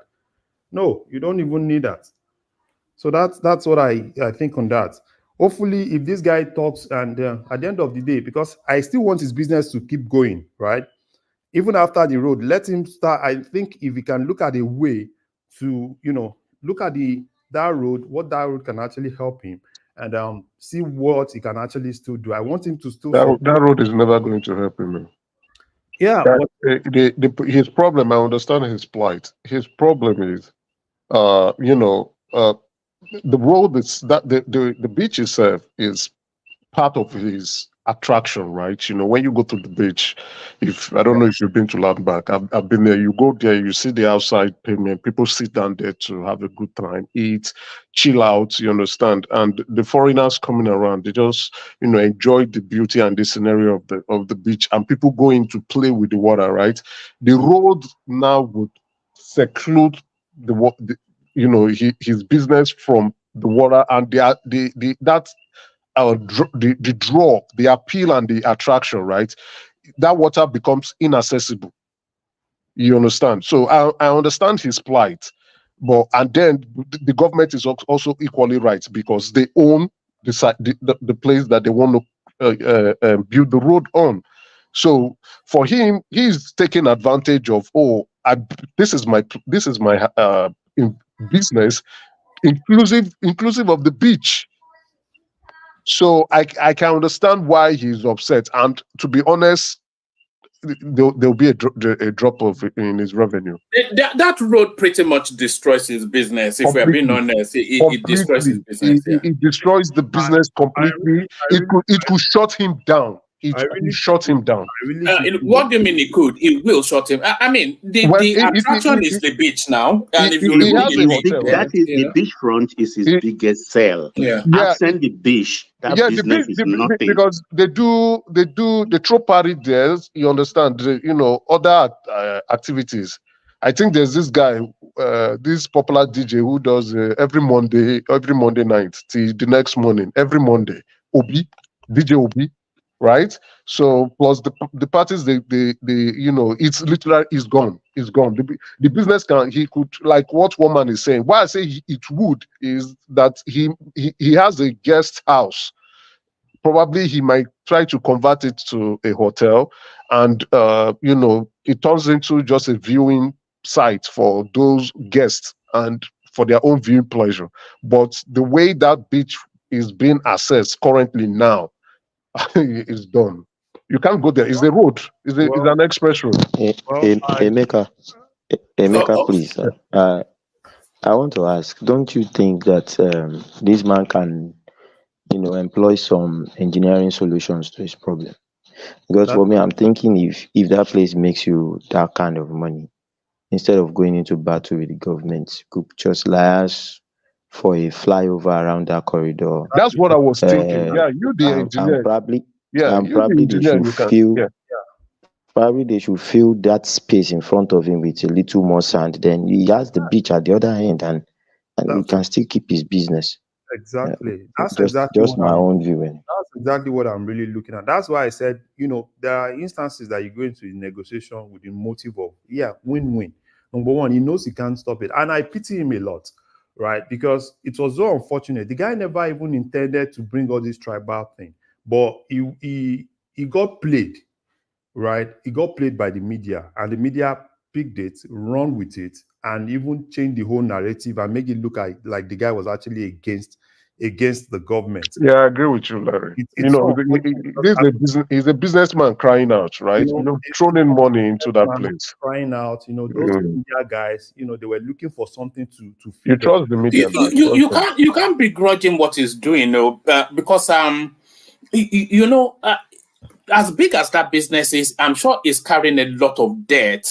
And to service that debt, he needs that beachfront, because that is what generates the figures that it takes to his creditors to facilitate all of. If they cut the traffic, because his traffic will cut it, because like you said, it will only just transmit into like a hotel or something. And it's a different narrative now. Those 8 million people now, it's cut back to about how many people go to hotels.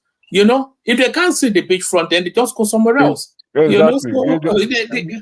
Thank you, Woman. You just hit the nail on the head on this, because there are more beautiful, luxurious hotels. There's even a 5-star hotel now in Lagos, right? So the beachfront was his selling point. Period. So and that's why I said he didn't play the whole game right, because he's not the only guy that has a bitch in that place. Probably if they had actually put themselves together and give a good reason, probably the impact, the tax and everything.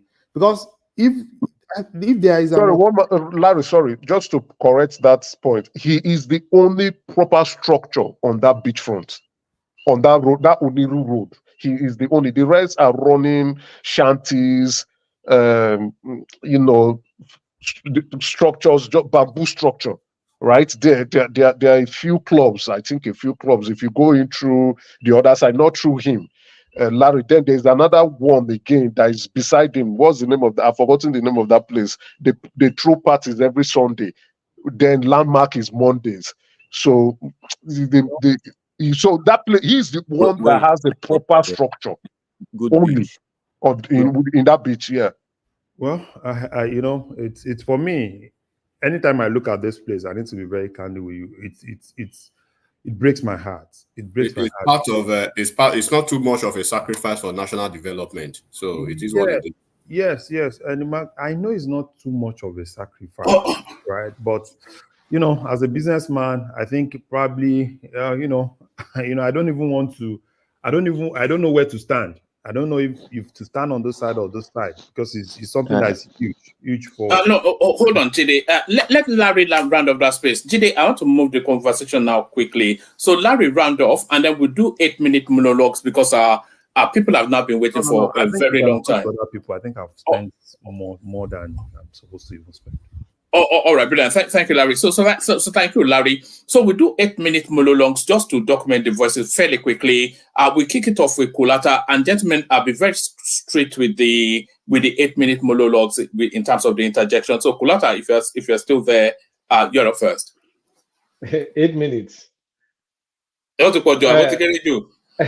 Let's see if they don't interject me to death. Yeah. What's the topic?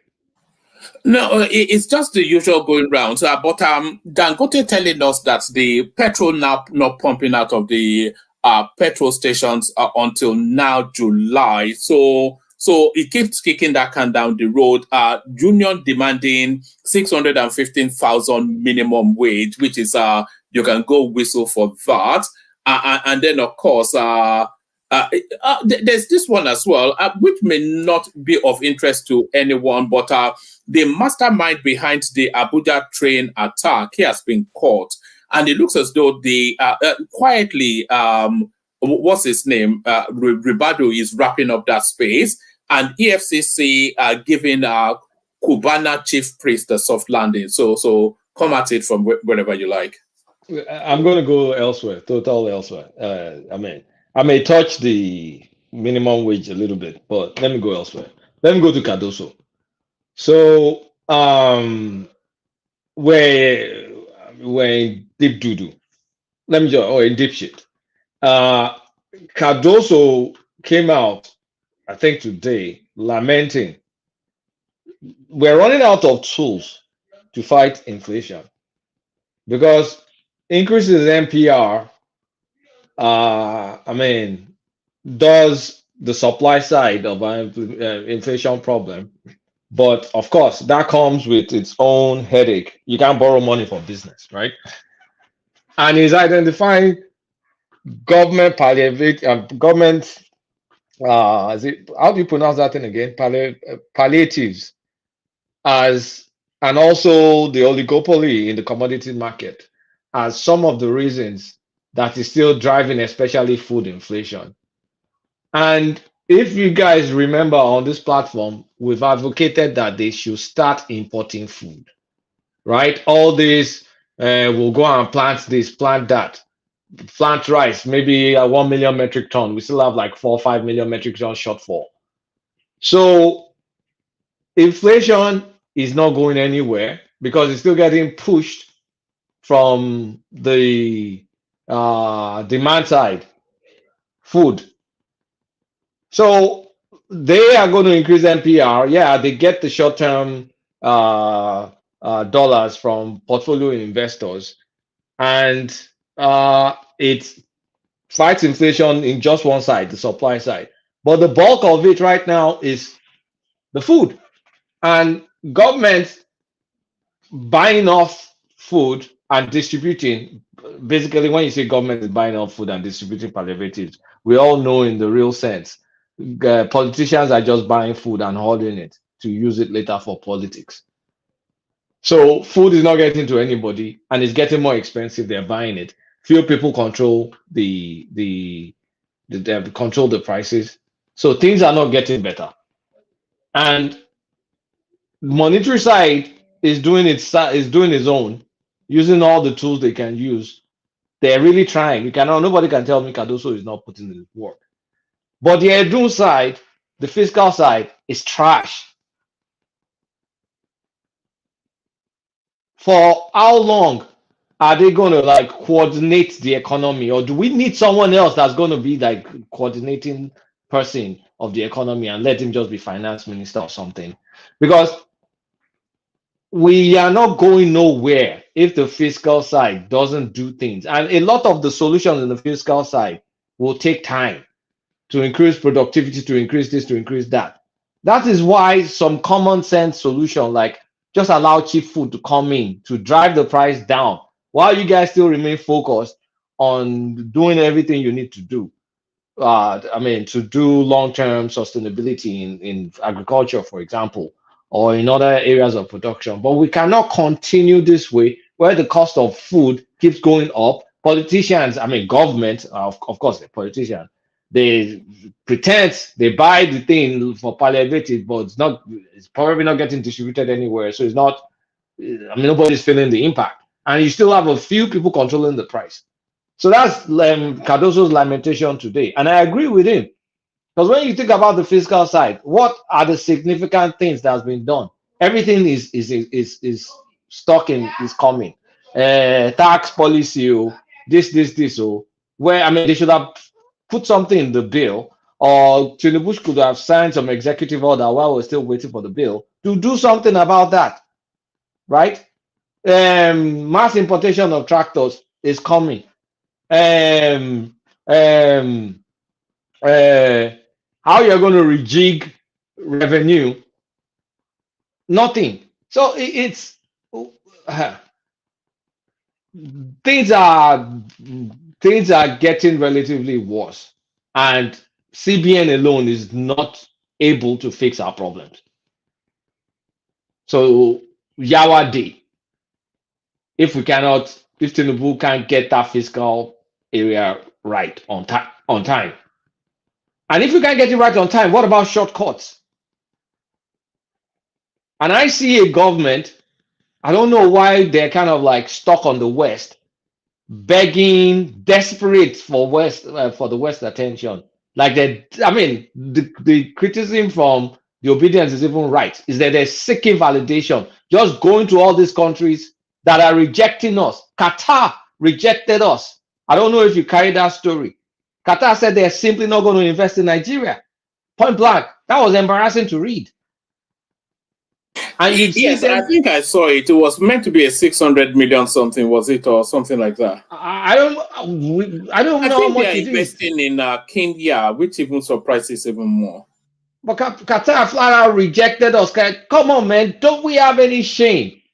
If we are getting small countries like that rejecting us, we also have to be lying that Emirates, this. Even this Qatar, do you guys remember that was the embarrassing trip that they did not even want Tinubu to come, and then eventually they ended up going? Do you guys forgot? Because they sent something that denied that the minister was going to be around, which was quite embarrassing on its own.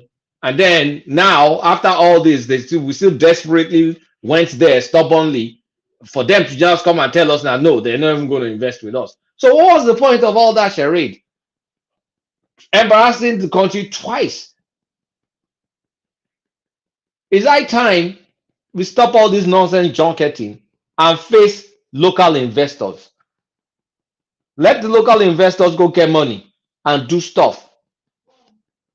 Tinubu's junketing has not been effective, flat out. And you would think the guy should be heading towards China, where they have the opposite problem that we have. They have a deflation. Can we even try look for a creative way to export their deflation for our own environment? What's wrong with Chinese builders, Chinese investors? What's wrong? What's wrong with them? Why do we have to be going to countries that will be embarrassing us and flat out reject us? They're not doing stuff right though. I mean, I know I held back from coming here because I've been criticizing too much. But me, I can't. I say it how I feel, how I read it. I don't mince words because this is how I was raised. I can't pretend. They're doing a lot of things wrong. I mean, the local economy, we're not getting it right. The focus, is priorities. We've been talking about this road for freaking 2 weeks now. That is priority for obvious reasons. That goes straight to his property, Eco Atlantic. We all know that. So, we need action in the fiscal side, and we need a refocus from all this. We're looking for investor. The kind of investor you're going to get. Is it Wale Edun that is dropping the ball? Who's dropping the ball? Wale Edun is dropping the ball. People working in synergy with Cardoso. I will say between Wale Edun dropping the ball and that's Zita's friend. What's her name? I mean, I can't blame her. She's. But I will say. You mean the Aniti? problem? Aniti. The biggest problem we have right now is in the fiscal side, and of course the head. I don't like all this junketing the planet, especially going to the people that don't want you. We've not gotten any significant. We're fighting inflation. On the fiscal side, the government can't do anything there. We are fighting inflation, so that's why we're fighting inflation with one tool, which is just the supply side inflation. That's the only thing is attacking. It's not attacking the demand side. I mean, the cost push. It's not. It's not doing anything to the cost push. There've been lots of money supplying the economy. They have to extract it out first, right? Before government, it's like we are doing a restart. I don't think you've read that money supply is working. That is the only way we can get to do it. That's not the only way. We have two problems. For now, any other expenditure, we only trigger that inflationary pool. Hold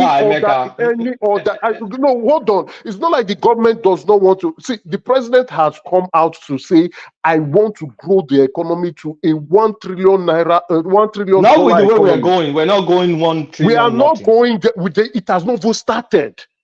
It has not started. Inflation is not going to allow us to do that.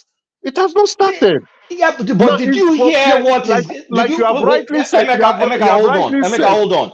Did you hear what Cardoso? First of all, we're playing freaking politics with these palliatives that they're buying stuff and they're not distributing it. So it's not getting to the economy. It's not getting anywhere. Not even the palliatives, right? That the purchase of it and you are holding it. The government spending on palliatives is even bad because they are using funds. They are putting funds where the funds should not go. Like you have rightly said, open the borders. Open the borders. Let the food flow. It is the food inflation that is causing the problem. Let the food flow. Allow importers to import more food into the country. You are using government money. Anyway, hello. How would the food flow when most of the food that we consume are local food? And you know what? Hold on. And you guys are dealing with insecurity around the countries. I agree on that. I do agree on that. That insecurity issue. I agree completely. Import. How many food do we? I mean, how many food do we even import? Is it not? We import a lot.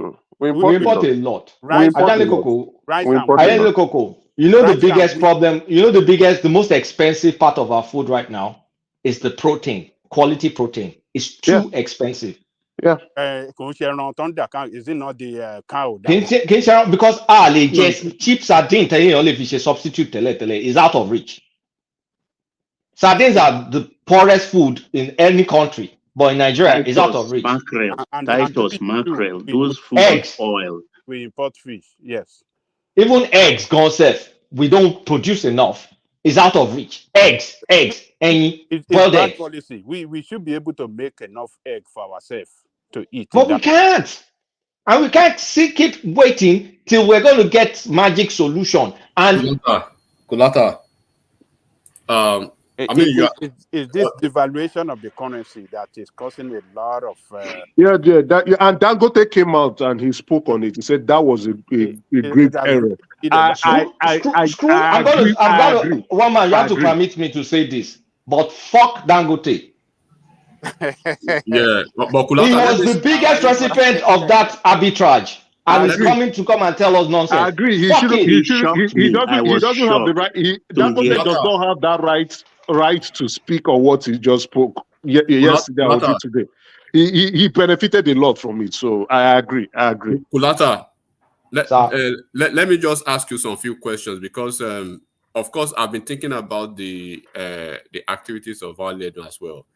What's his name? Cardoso is moving the needle a little bit, and it's quite evident that he's been trying everything to actually, ameliorate the problems of that, fiscal part of it. But on the part of Wale Edun, right?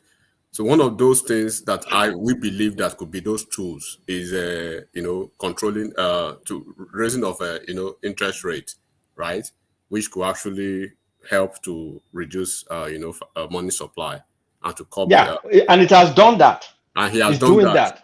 Yes, Because this is helping to lower the inflationary pressures now from the supply side. On the supply side, but on the fiscal part of it, right?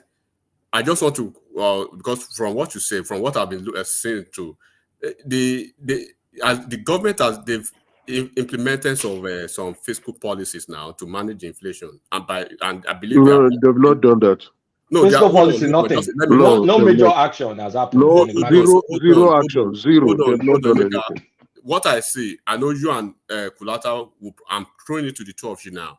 From what I've seen, what I conclude by saying they've actually implemented some certain fiscal policy to manage inflation is they are, I believe, they are controlling the government spending, which they are actually doing now, and then they are including the taxation too. When you look at the activities of FIRS as it is, they are trying to have a composite taxation regime within the government, and then they are in the civil service as it is now. They are digitalizing the civil service to control the government spending, and then by way of increasing expedition and taxes for all these people, so which will help to reduce the aggregate demand. So at the long run, this will help. It will help us to lower the inflation. But when you're talking about the supply side of the policies, right? Industrialization is a big problem now because we have to promote that part of industrialization. And then when we are talking about increasing our agricultural productivity, I do not really have much confidence, if I have any at all, in the Minister of Agri that we have. So this is one of this is one of those guys that is actually that I believe that there should be a way to check people like that out of the government. So because when we are not promoting industrialization by virtue of where we are and by virtue of the agricultural productivity that we're actually lacking, right? For us to actually get those two, we should boost our supply, right? And we actually alleviate the inflationary pressures, which is caused by the shortages of these two items. So it means our Minister of Agri will have to do something different.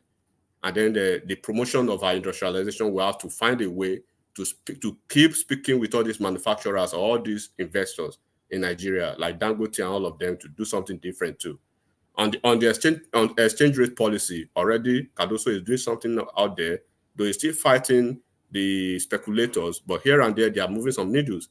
And they've actually resorted to price control now. So I'm basically reading, reeling out all the things that I believe they are doing so far to actually ameliorate this inflation. But we cannot really get there in a single day. But I understand what you are saying, and I buy the sentiment of your ideas, right? So at the end of the day, if we do not actually take care of those two areas, and then we will not really land on the economic diversification that we need. Because for Nigeria to actually diversify our economy away from oil dependency now and promoting those non-oil sectors, such as agri and manufacturing, and of course even the services that can reduce the vulnerability of the external shocks, right, that will come from these inflationary pressures, which will, of course, can say that is associated with this fluctuations in the oil prices. I don't see a way out of it until they start looking into that. And I hope maybe in the next 2 weeks, 3 weeks maximum, I expect the president to make a reshuffle of the cabinet and to get some completely dead wood out of that cabinet. Number one should be Minister of Minister of Agri, and the Minister of Trade. I'm not really impressed so far. So they need to do a good job. And then, of course, Adelabu, they need to move that guy around. So these are the things that I see so far. So if you say, and I want Edu to be relieved of those enormous responsibilities. He has a lot going on. He's in almost 7 or 10 different committees, including being the minister coordinating the economy. So they need to reduce his activities. They need to maybe give him a mandate of just 2 different areas, and then he can focus on the rest. So that's the way I will see that, and I hope you can see that too. All right. Back to you, Kolata. Yeah. The thing. I think Larry wanted to. Sorry, Larry, did you want to? And then back to Kolata. Can I just? Go ahead. Of course. Yeah. You see, most of the things that the government is doing, I understand, right? Government expenditure, taxation, looking at that as a way to reduce inflation. But I need to be very candid with you. That will not reduce inflation in Nigeria. Because if it's actually a normal structured society, you can always use taxation, interest rates, government expenditure to bring inflation down. So I think the major thing now, and we all know it, they need massive revolution when it comes to agriculture. Is massive. Now, the way it is now, right? It's massive. This guy is trying. Cardoso is trying, but it's just that, Cardoso can only try. FIRS, we need to increase. We are increasing the revenue and all those things. Is increasing. Yeah, good. It's increasing, right?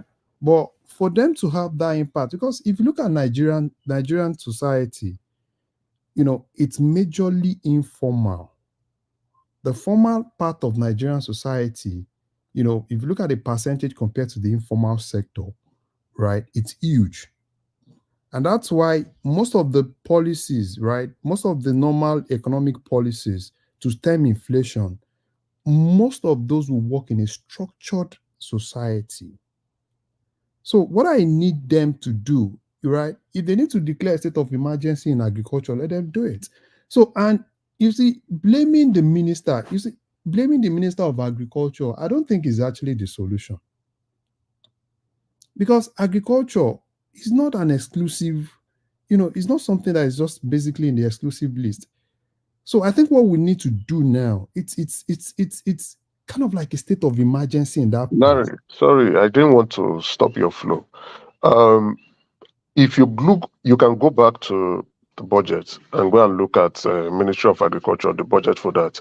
That can give you, it's a tail sign to let you know how the minister is grossly responsible for not doing what is important, right? You will see him, just go, let me not take your time, just go and look at it. So we have to hold him responsible in my view, but go ahead. You see, well, I always desist from something. We can blame people from now till tomorrow. It's not going to give solution. We can blame the minister, bring another person, we'll blame that person too, we remove that person. At the end of the day, it's still the same thing. We'll just be in a cycle. So I think the major thing is, we all know the problem, right? Let's face that problem. If we need to declare a state of emergency in it. Let's declare a state of emergency and let's all go all out. Because that's the major thing. Because I don't see inflation going down. You can do all the policies, do this. It's not going to work. And we all know it. Increasing interest rates, yes, fine. It's gonna reduce, money supply. Yes, fine. That's in a normal structured environment. But would that reduce money supply?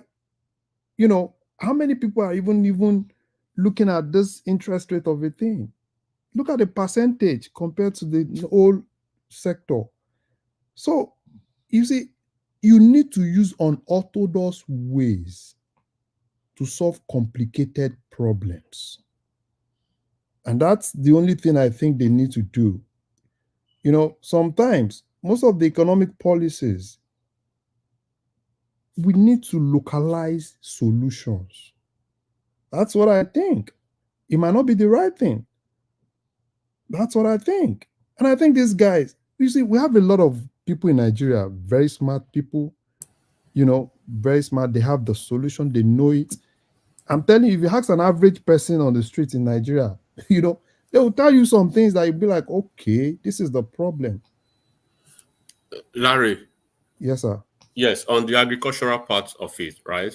Because this minister, I'm not trying to resort to scapegoatism now, and I'm not just trying to pick only one person. But when Jonathan was it Additional, right? The guy in AFD, that bank now, was he under OBJ or Jonathan? I know when he was minister, Jonathan. under Jonathan. Why the guy became so successful and he was able to, galvanize the economy through a lot of, implementation strategies within the agricultural space, was because of the way he had a good relationship and this subterranean cross-functional role with the subnational leaders. He was able to do that. This guy is too lukewarm. He does not have that visionary gravitas of the person who should be the minister of agri when the country is going through inflation. What Additional did differently or would have done differently if he was the one being the minister of agri now? It was those things that he did that make everybody, that brought him to limelight eventually. So this guy, I think there was a time that he had I think the African Development Bank, gave the Ministry of Agri almost $500 million, and there was another maybe $840 million that was released to the guy. What was he supposed to do? Or what do I expect him to have done? He needs to find a way to diversify crop production. And how do you do that? You cannot go and accept compliments. By giving me work. Sorry. So he needs to meet these governors. Look at Bago now, the governor of Niger State, right?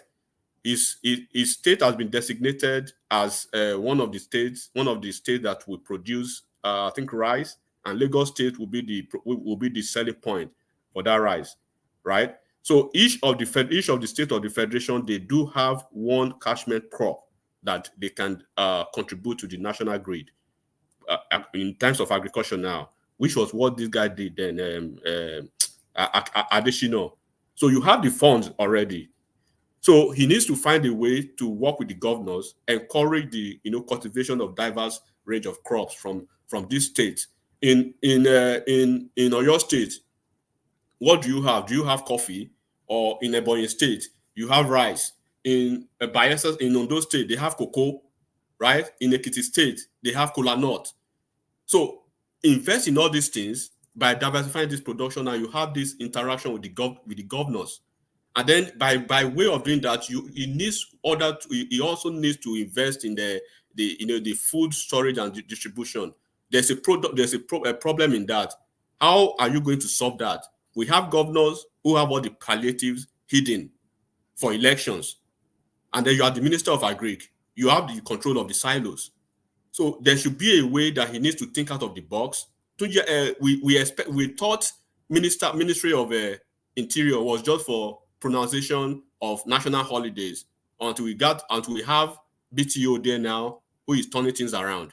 So we need somebody who can. We need somebody. If you cannot get somebody like Adeshino in that Ministry of Agri, because either you like it or not, when the country is fighting inflation, you need the Ministry of Agri, right, to do the N'Golo Kante work, to turn things around, because we have the resources. We have now. I think you've used up all of his 8 minutes. Kulata, I've just surrendered your space to him. What I would rather say is we should scrap the Ministry of Finance and turn it into a board.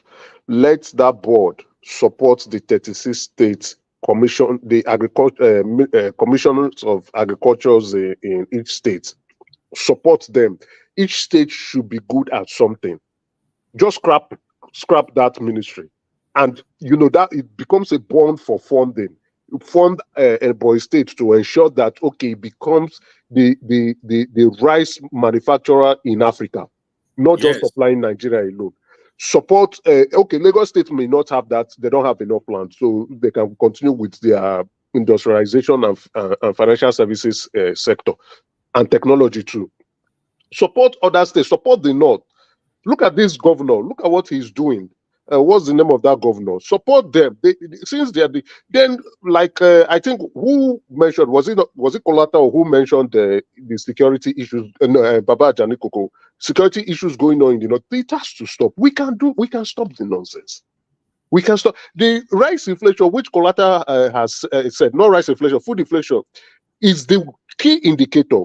And how do you address it? Flood the place with food. Yeah, it was. I think it was which of this country that actually they improved their marketing information system, right? When you are able to focus on even the marketing information system alone, that will drive the support for agricultural development. Because by the time you resort to that easily, right, you will have a price monitoring mechanism that will provide these farmers with timely information on the market trends. Then Nigeria will know where to focus on during the summertime, during the winter time, right, and during each of those seasons, and then we'll be able to have the demand supply dynamics in checks. So, and then does anybody even know the name of the Minister of Agri as we speak? So, the transparent and efficient market will facilitate, this decision making for farmers and traders easily. Why are we having different price regime in each of the states? In Lagos State, they sell mudu of gari differently the way they sell it in Abuja than the way they sell it in Ondo State or in Yobe State, right? So it means the guy, he has the funds, but he's not supporting the agricultural business. The agribusiness development is not there. He does not have the mental acuity to do that. So they need a minister in that capacity who can encourage investment in agribusiness, the entire value chain system, including the processing, storage, the storage, the marketing. They need somebody who can add value to the agricultural products, and that will create employment opportunities within.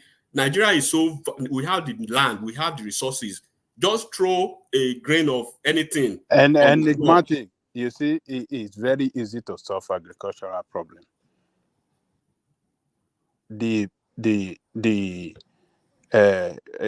One key problem that is militating against food production in that country is insecurity.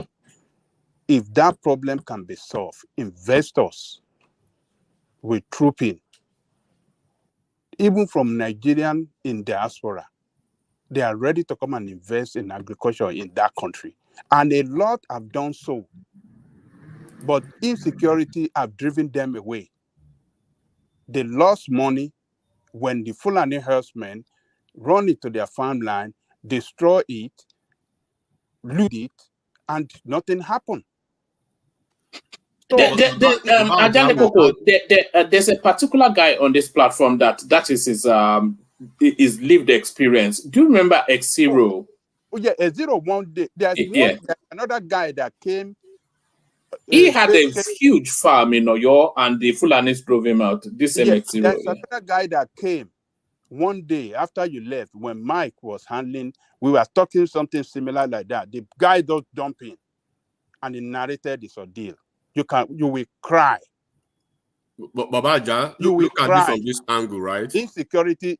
That guy said he has invested almost 100 million. Everything wiped out. But Babaja, let me tell you this, because some of us too are investors at large scale in all this farming stuff, cocoa, oil palm, fishing, right? All those things, poultry. But how did Adeshino? We had issues with insecurity during Jonathan regime. Now, no, not as much. Not as much as we had it during the time of Buhari. Okay, will you agree with me? Buhari rubbish. Buhari insecurity under Buhari, destroy everything. Every fabric. Okay, Baba, listen to this. Will you agree with me? In that country, it destroyed. Will you agree that if we have additional all right, let's start navigating back to Kolata, who has the floor, just because of others. Just imagine for a second that we have additional as our incumbent Minister of Agric. Do you think he won't find a way to have a dynamic working relationship with all the ministers that matters, and to think what do you think he would have done differently? We don't even know this man. He's not even anywhere, and there's no way you can take agriculture out. Agricultural input, the level of agribusiness development, the way it will stimulate the economic growth in inflation. But we are missing. I want to agree with you. We have not even seen no defined policy on agriculture. Of course, yes, under this administration. So I can agree with you to some extent, So, but insecurity is a major problem. If we can stop, subsistence farming and all these small scale investors in agriculture, we come in and do a lot of things, But insecurity is just a big problem as far as I'm concerned. But let's go ahead. The only main policy this administrator is focused on is Lagos Calabar Road, and you can see how they started it with immediate alacrity. So their priorities is warped. I don't know what the guy upstairs is looking at or doing, but things are not working. The US has kept their interest rate at a high level. I don't know how long, since how long we've had it this high. It means for us to keep attracting FPIs, we probably have to keep on increasing our own interest rate. The 5% or so that borrows money in Nigeria, they can no longer borrow because it's too prohibitive for them to borrow. So even that gets dollars in through FPIs, but we're going to have a recession in any sort of manufacturing we can do. All this fanciful agri stuff we're talking about, it will take time. But I don't want people to die before we finally figure out how to kind of like farm or how to curtail insecurity. So I just think we should not waste our time. We should import sardines, eggs, wheat, even rice, any sort of things that will just drive the cost of food down, and they can continue focused on mechanization of agriculture and all whatnot. And by the time we get it right, they can reverse policy. But this is not sustainable. They're not addressing the elephant in the room. And I think the fiscal side of it is too much for Edun to coordinate. He needs help, and I'm not saying it. And all that junketing to Western countries, stop embarrassing us, and Arab countries, please just stop embarrassing us. Qatar alone has given us 2 black eyes. I'm getting sick of that. So all right. No, hold on, Jide. Kulata, take us to sorry, Jide, I want to move Kulata quite quickly. I know I keep stopping you when you want to interject. It's not personal, it's just I'm trying to work with the time. Kulata, take us to the minimum wage, and then to Cubana chief priest in one swift monologue, and then we go on to Aroke Digwe. I'll save you guys time. I don't give a shit. I don't give a damn about Cubana. All right. Whatever.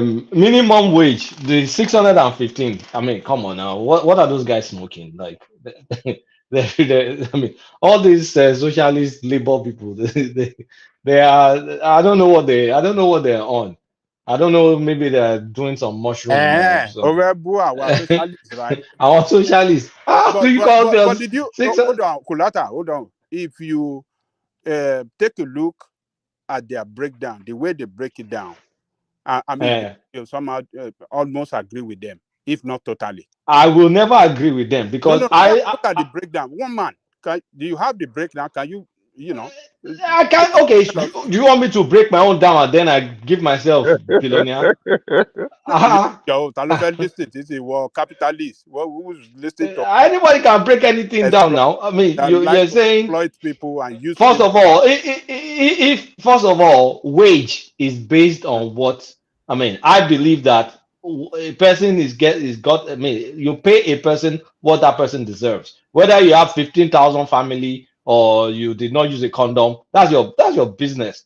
So you can't have some people just calling minimum wage that most likely, if they start paying it, then you have to fire a lot of people because it's going to reduce employment opportunities. I mean, higher prices, continued inflation, businesses will close. Like, I mean, you won't have competitive businesses. It's just kind of like which Nigerian business can afford this? Who can even afford that? So because they go and wrote them, because they wrote, are they doing the work they are doing? If I start auditing their work, now, okay, what productivity? What did you do this week? You federal government worker, isn't not all of them? Won't they just go there, go and put their head on the table and sleep, and then wake up, go for a break? Are they not the ones that make you make it impossible? I mean, make it possible and more easier for you to apply for your passport now. Passport. A lot of that is technology, is automation. They're not. It's not them. It's automation. And if they keep asking for this ridiculous amount, we're going to automate all of them and fire them. It is and fire all of them. And use AI. I'm going to replace all of them with AI. I'm not going to pay out insurance for AI now, and they'll do the job more efficiently. Can I ask an open question? What's the figure? What's the figure? About 615,000 naira per month. Let me land. That's not realistic now. Hold on. Workers, hold on.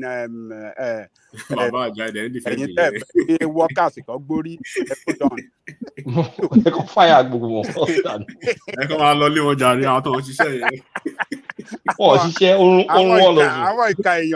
Papa, can I ask you one question? Let me land. Okay, I'm not saying that yes, they should pay them that 600 plus. No, I'm not saying that. But look, this is their own demand. It is left for government to sit down, negotiate with them, and then they will surely meet at a very, they will surely agree on something. They cannot meet anywhere. This is any increment is not good for the country now. They cannot meet anywhere. It's like I go to my job and I say I want to collect $20 million per month. This is the party.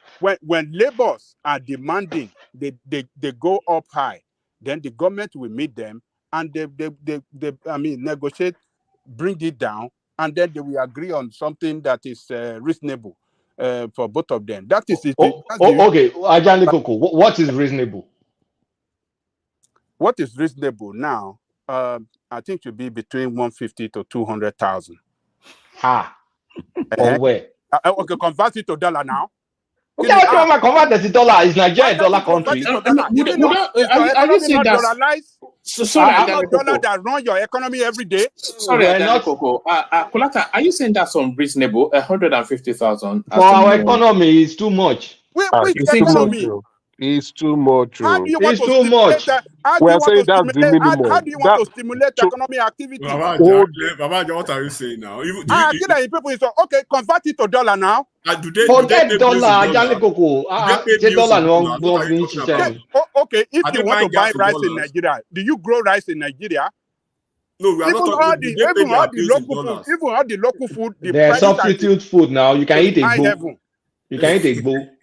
Did you hear what Yobe government said yesterday? Even those ones they say Even medicine, everything, 37K is too much for the them. price of everything is on the high side. What are you people talking? Do you think it's easy to 150 live Baba in Jali Nigeria? Koko, what you are saying now is that A lot of people 200,000. travel to Baba Jali Nigeria, Koko, what spend you more are than saying is 200,000 a day. what you are saying is that is the Kulata, minimum. how much do you Hold spend a One day? voice, Where you can gentlemen. get? Just on, one voice. Baba Yeah. Jadeko, let me explain. Right? What No, you are let me saying ask is that Kulata. that's the Hold on. Let me minimum. ask Kulata one question. That's the minimum. Each Hold on each now. worker must be paid Hold on. One voice 200,000. now, guys. Please now, one voice. Just Let one me ask voice. Yeah. Kulata one question. Kulata, how much do Sir. you spend a day when you are on a visit to Nigeria? How much? But I'm a tourist in Nigeria, Jali Koko. I You are stay in hotels when I go to oh, Nigeria. You can't compare me with the Nigerian now. okay. So you don't want Nigerian workers to have so Nigerian workers Baba, let me remind you. Let me remind you. Jali Koko, honestly, Cuba ni eke magbe, Cuba ni eke magbe, honestly. Baba, let me tell you one thing. Continue, guys. Let me remind you one thing, Baba Ja. Do you know in Nigeria, right? In Nigeria versus the US, when you work in the US, you're only entitled to that your paycheck. No, soon. I don't know how to. In Nigeria, you are. They have some. They have. They have ways to make money here and there. How many of them? We have indirect social security in Nigeria. Yes, most of them don't even People depend on bribe you, salaries. tip you. Most of them do not depend on salaries. So when you are comparing those apples and oranges, you have to be very careful. When you go to Nigeria, you do not go to Nigeria to stay in Nigeria for 12 months. You go maximum of maybe 3-4 weeks. And those 3-4 weeks, you've planned it over a period of a time before you go. Unlike then. So even when you go to those secretariats, it's like you even say, what am I even paying these people for? Because they basically do anything. That's just by the side, but you cannot. Nigeria is not that 150K. Your base state government, they are complaining about 37K. Can you imagine? It's a whole state government, and you are talking 615, 150, 200. Baba, no. I think the mistake, We are Jali not Koko, talking about is the government. Let's leave government. What Baba Jali Koko is suggesting is that the minimum each worker deserves, that's minimum wage. That small restaurant that employs one person, you must pay that person 200,000 naira. Ha. You want to run people out of business, Baba Jali Koko? Eh?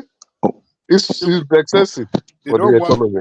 living wage for Nigerian workers. You want them to I'm not see. We are looking at it from the civil service point of view. The moment they suggest this and it's being passed into law, you cannot. It's criminal for you to pay anybody less than 200,000 naira. It's criminal if that person reports you straight to jail. So if I open my kiosk shop in Nigeria and I'm trying to hustle small, I put somebody there, and that kiosk shop is not enabled, cannot even raise enough salary to pay that person. I must pay that person minimum 200,000. I can't go lower than that. Oh, hold on. You see, when you people talk this way, I want to see how you want to. I'll be wondering how you want to excuse the governors that buy most expensive car, live in most expensive houses, and live extravagant life in Nigeria. Where those money they are spending, where did the money comes from? But when it comes to paying workers, that is when we have problem. Look, we still have some states, some governors in some states that have not paid that 30,000. And the reason why is just greed, it's just wickedness. They don't want to pay. They cannot afford it. No, don't say they cannot. They But cannot afford. hold Even on Nigeria now. cannot afford it. Hold on. Our But they our can our afford. budget Hold on. is in a deficit of 9 trillion. Hold on. Forget about deficit. So they can afford to buy the most expensive vehicle for themselves, get themselves well fortified with security men all the time, get their children go to the best of the best school all the time, within the best school within the country and outside the country, paid for with our own money. So all of these things, we have to look at it holistically and reason well. This money can be paid if they really want to pay it, but they don't want to pay because paying it to workers will prevent them from looting the way they Baba Jali Coco, the budget looting. is there. Inside Okay, the budget, they pay salaries there. We can't afford it. Budget deficit is 9 trillion. Where we they go? Even the 9 trillion is borrow. We want to borrow to fund the budget. We want to still borrow and pay them salary. They will soon release another Euro bond that for 8.2 billion out of 9 trillion that budget deficit. We can't afford it. We go and borrow. We are not going to be borrowing because we want to pay a living wage or a minimum wage of how much. Let's be realistic now. If the government can afford it, we will do it. Government can't afford it. Government cannot. Anyway, let me just but they can afford to live quality life, but only for workers to live. You see, you are playing emotional blackmail here now. That's what you are doing. You are turning it to the single person. Can I just ask a simple question? One man, please, can I say something? Sorry, Larry. Before you ask that question, let Jide come in. It's been let Jide come in. Oh, well, one man, I think we need to review some things. We are just 10 on this platform, and there's almost 2 or 3 hours that we've been on the show, 4 hours now. And that 8 minutes has not gone round. And some of us are staying awake to just contribute and probably go and sleep. It's not everybody that might want to stay. So I think we need to review this timing stuff because the 8 minutes you've given to Kolata, it's not yet he has not yet exhausted, even though I love listening to Kolata. But I think we need to revisit this 8 minutes monologue thing. That's just my point, and I would like to say good night to everyone. Thank you very much. Hold on, Jide. Hold on, Jide. Before you go, Kulata round off and let Jide take the floor. Let him speak. Let him speak. Yeah, Jide take the floor. And I take on board what you said. It's the interjections that I try to put it back. I haven't spoken up to 8 minutes in total. But anyway, speak. Well, woman, I don't want to. There's nothing I want to say much, but I just want to say to Babajanle Koko, if we take it to 615, what do you think the price of goods will be? You know, Nigerians, we don't like hearing this kind of a thing. No, everybody will be viewed. Everybody in the market. Activities and economic growth because the purchasing power of the workers Babajanle Koko. high and businesses will grow. Country. Yes. Babajanle Koko. It will not make any difference. Let me say the truth. Because what will happen is the person selling the market will view everybody coming to buy as a public servant. Okay? And then they would jack up their own price because they know people are already getting bigger pay. At the end of the day, it will even out. And the increment would not make any sense because it will start from the landlords. The landlords will increase their rents, the transport guys will increase their rents, and things like that will start going. So for me, I think we should just stay on the reasonable side. That at the end of the day will not put everybody in jeopardy. That's just my point. So and I think what's reasonable to you? I think 100,000, 120 might still be reasonable. So that's just me. What you are telling me is, so if they increase it to that reasonable size, the landlord will not increase the rent and lodger would stop. Babajanle Koko is still the same thing. We are in Nigeria. Today, some petrol stations sold 2 petrol stations opposite themselves. One was selling 645, but there was so many queue, and the other one was selling 1,200. That is Nigeria for you. Okay? So, woman, I yield the floor. Let me just go to bed. Thank you very much. I've enjoyed this one. All right. Apologies to you, No. Jide. I know. I fully understand. I take the pressure of that as well because I see people waiting to speak. I'm trying to get to them quicker, but as the interjection also part of the conversation. So, just off the back of what Jide is saying, we can still allow the interjection, but don't make it a long and winding monologue. And I would just, you have a valid point. Jide, when you come tomorrow, I'll come to you just as soon as you come in. You have my word on that. So I'll sleep well, and then we'll see you tomorrow. So thank you today. So that's Jide, of course. Who only came in really to have a few words, and we tormented him with sleeplessness. So that's Jide. So thank you, Jide. I think Kolata may have rounded up. Let's see if Aroki Digba is there, and then we'll be a bit more rigid with the interjections. Aro, are you there? Arogidigba. Mo. I think Larry wanted to say something. Also, we'll go to Larry, and then after Larry, we go to Optan. I think Arogidigba is pretty much in the space that Jide just mentioned. Yes, Larry, you wanted to say something. It's just a question. It's a funny question, though. Let's look at this particular salary of a thing, and this is peculiar to all African countries. So do you guys think if peradventure we kind of like democratize that and make some people pay per hour while some people stick to this normal monthly salary of a thing, would that really help productivity? Would that really make some people at least pay the living wage? I don't know. I'm just thinking about it, right? Because this is peculiar to Africa, while the advanced country have what works for them. I don't know. Do we import? Is it going to work in Africa? Do you think we can? Everybody can be better off with that than this. Salary productivity to salary, it doesn't commensurate, and I don't know. I'm just thinking out loud. So it's just a general question for everybody. Let me tell you. Let me say this. Look, we have to change this salary of a team. Once a month payment to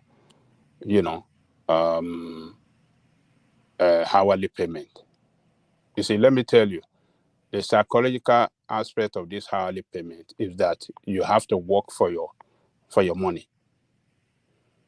The employer will not let you sit down because when you are paid hourly payment, that means at the end of the day, surely you're going to make some good money. An employer will not allow you to sit down not doing nothing. So this colonial style of paying workers once a month, I think it should be eliminated in Africa. It's not good. It's not encouraging productivity. It's not motivational. It's not good for anything. People to be on salary, monthly salary payment. It should be people that are highly paid. But people that are the low level of the ladder, they should be paid hourly. That is how you can motivate them. That is why you can give them that living wage, and there won't be that. We put an end to this every year agitating for salary increase. So I think it's long overdue to move away from this monthly salary payment to hourly. When you are paid hourly, yes, you will surely make some good money, and that will even stimulate economic growth. Because when people make money, they surely spend it. They spend it, and when they spend it, it helps businesses, it helps. I mean, it stimulates economic activities, and everybody makes money because when they make money every week or every 2 weeks, they spend the money as they get it. But waiting all once a month for people that are poorly paid, it's poverty. It's creation of poverty. So let me leave it there. Larry, just an answer to your question. Yeah. That's what I just want, because this is it's been because there's something in Nigeria, right? And I'm sorry for people that are not Yoruba here. Ogota uwala ro akwe. And that's been one of the key things that's been making us go backwards. If you go to the ministry, it's still the same thing. Nobody's working. Some don't even go, and at the end of the day, it's really crazy. And I think the government too. I was talking to someone in Nigeria this morning that was kind of like complaining, and this is I don't have the fact on this, but that person actually told me one or two things. Imagine majority people living in living abroad, and they are still in government payroll, and government still keep doing the normal traditional thing. Imagine a federal a federal secretariat, doing the same head count, and that person was telling me about like 2 or 3 people, that live in the UK. They rush down to Nigeria just to do those head counts. And at the end of the day, they leave again, look for money, go back to the UK, which means they are still on that payroll. And which is just something that is simple. They just need to invest in normal, tech infrastructure and get all those things, because they keep saying it's a lot of the bill is huge, and you end up seeing that even people that are not even in Nigeria are even still in that payroll, and probably some people are even some people have resigned, they left, and some people are probably still cornering their money, and at the end of the day it's still the same thing. Probably if they are able to really get at least the people that are working, right? If they're able to get streamline that payroll to people that are working, it would be nice to now talk about something, that would definitely go around everybody. Majority of the payroll, particularly federal payroll in Nigeria, right? You end up seeing that 60% of that are just the people that are available. 40% of it is going to probably someone that have left the country, either did not resign, or probably someone somewhere, some people getting what they are not supposed to get. So government know what to do. Invest in that, ensure that you are able to audit that as much as possible. If it's something that government cannot do, give it to some of these consulting companies. They will do good job for you. And at the end of the day, you'll be able to pay people what they work for. That's what I just think. Because it's a whole lot of things. I don't see a reason why we keep borrowing every now and then to pay salary. No country that wants to really grow does that. It's not sustainable. I hope they're able to really do something. So that's what I just have. All right, brilliant. Let's take the conversation to Uptown. See if it's ready. Uptown, the homie. Uptown is no longer the homie. It's what about? Actually, let's go to Suman. If you're ready, you've been coming. Oh, there you are. So Uptown, the homie. So good to have you here, Uptown. So you get your 8 minutes monologue. Do you want to free flow or do you want talking points? I suspect you might want to free flow. You might want to keep the 8 minutes in UK. What happened to our prioritized Nigerians? You want to keep us but you are here abroad 5 now. I a.m. thought you were on holidays. I thought you Did this same year anyway? This summer? No. All right. I thought you were in some. You people now. I'm still You here. billionaires. Eh? I'm still here. Oh man, this is still me. Yeah. So yeah, I'm here. All right. So to the Let me conversation. Yeah. Let me speak to. Let me just start from where Kolata stopped, which is the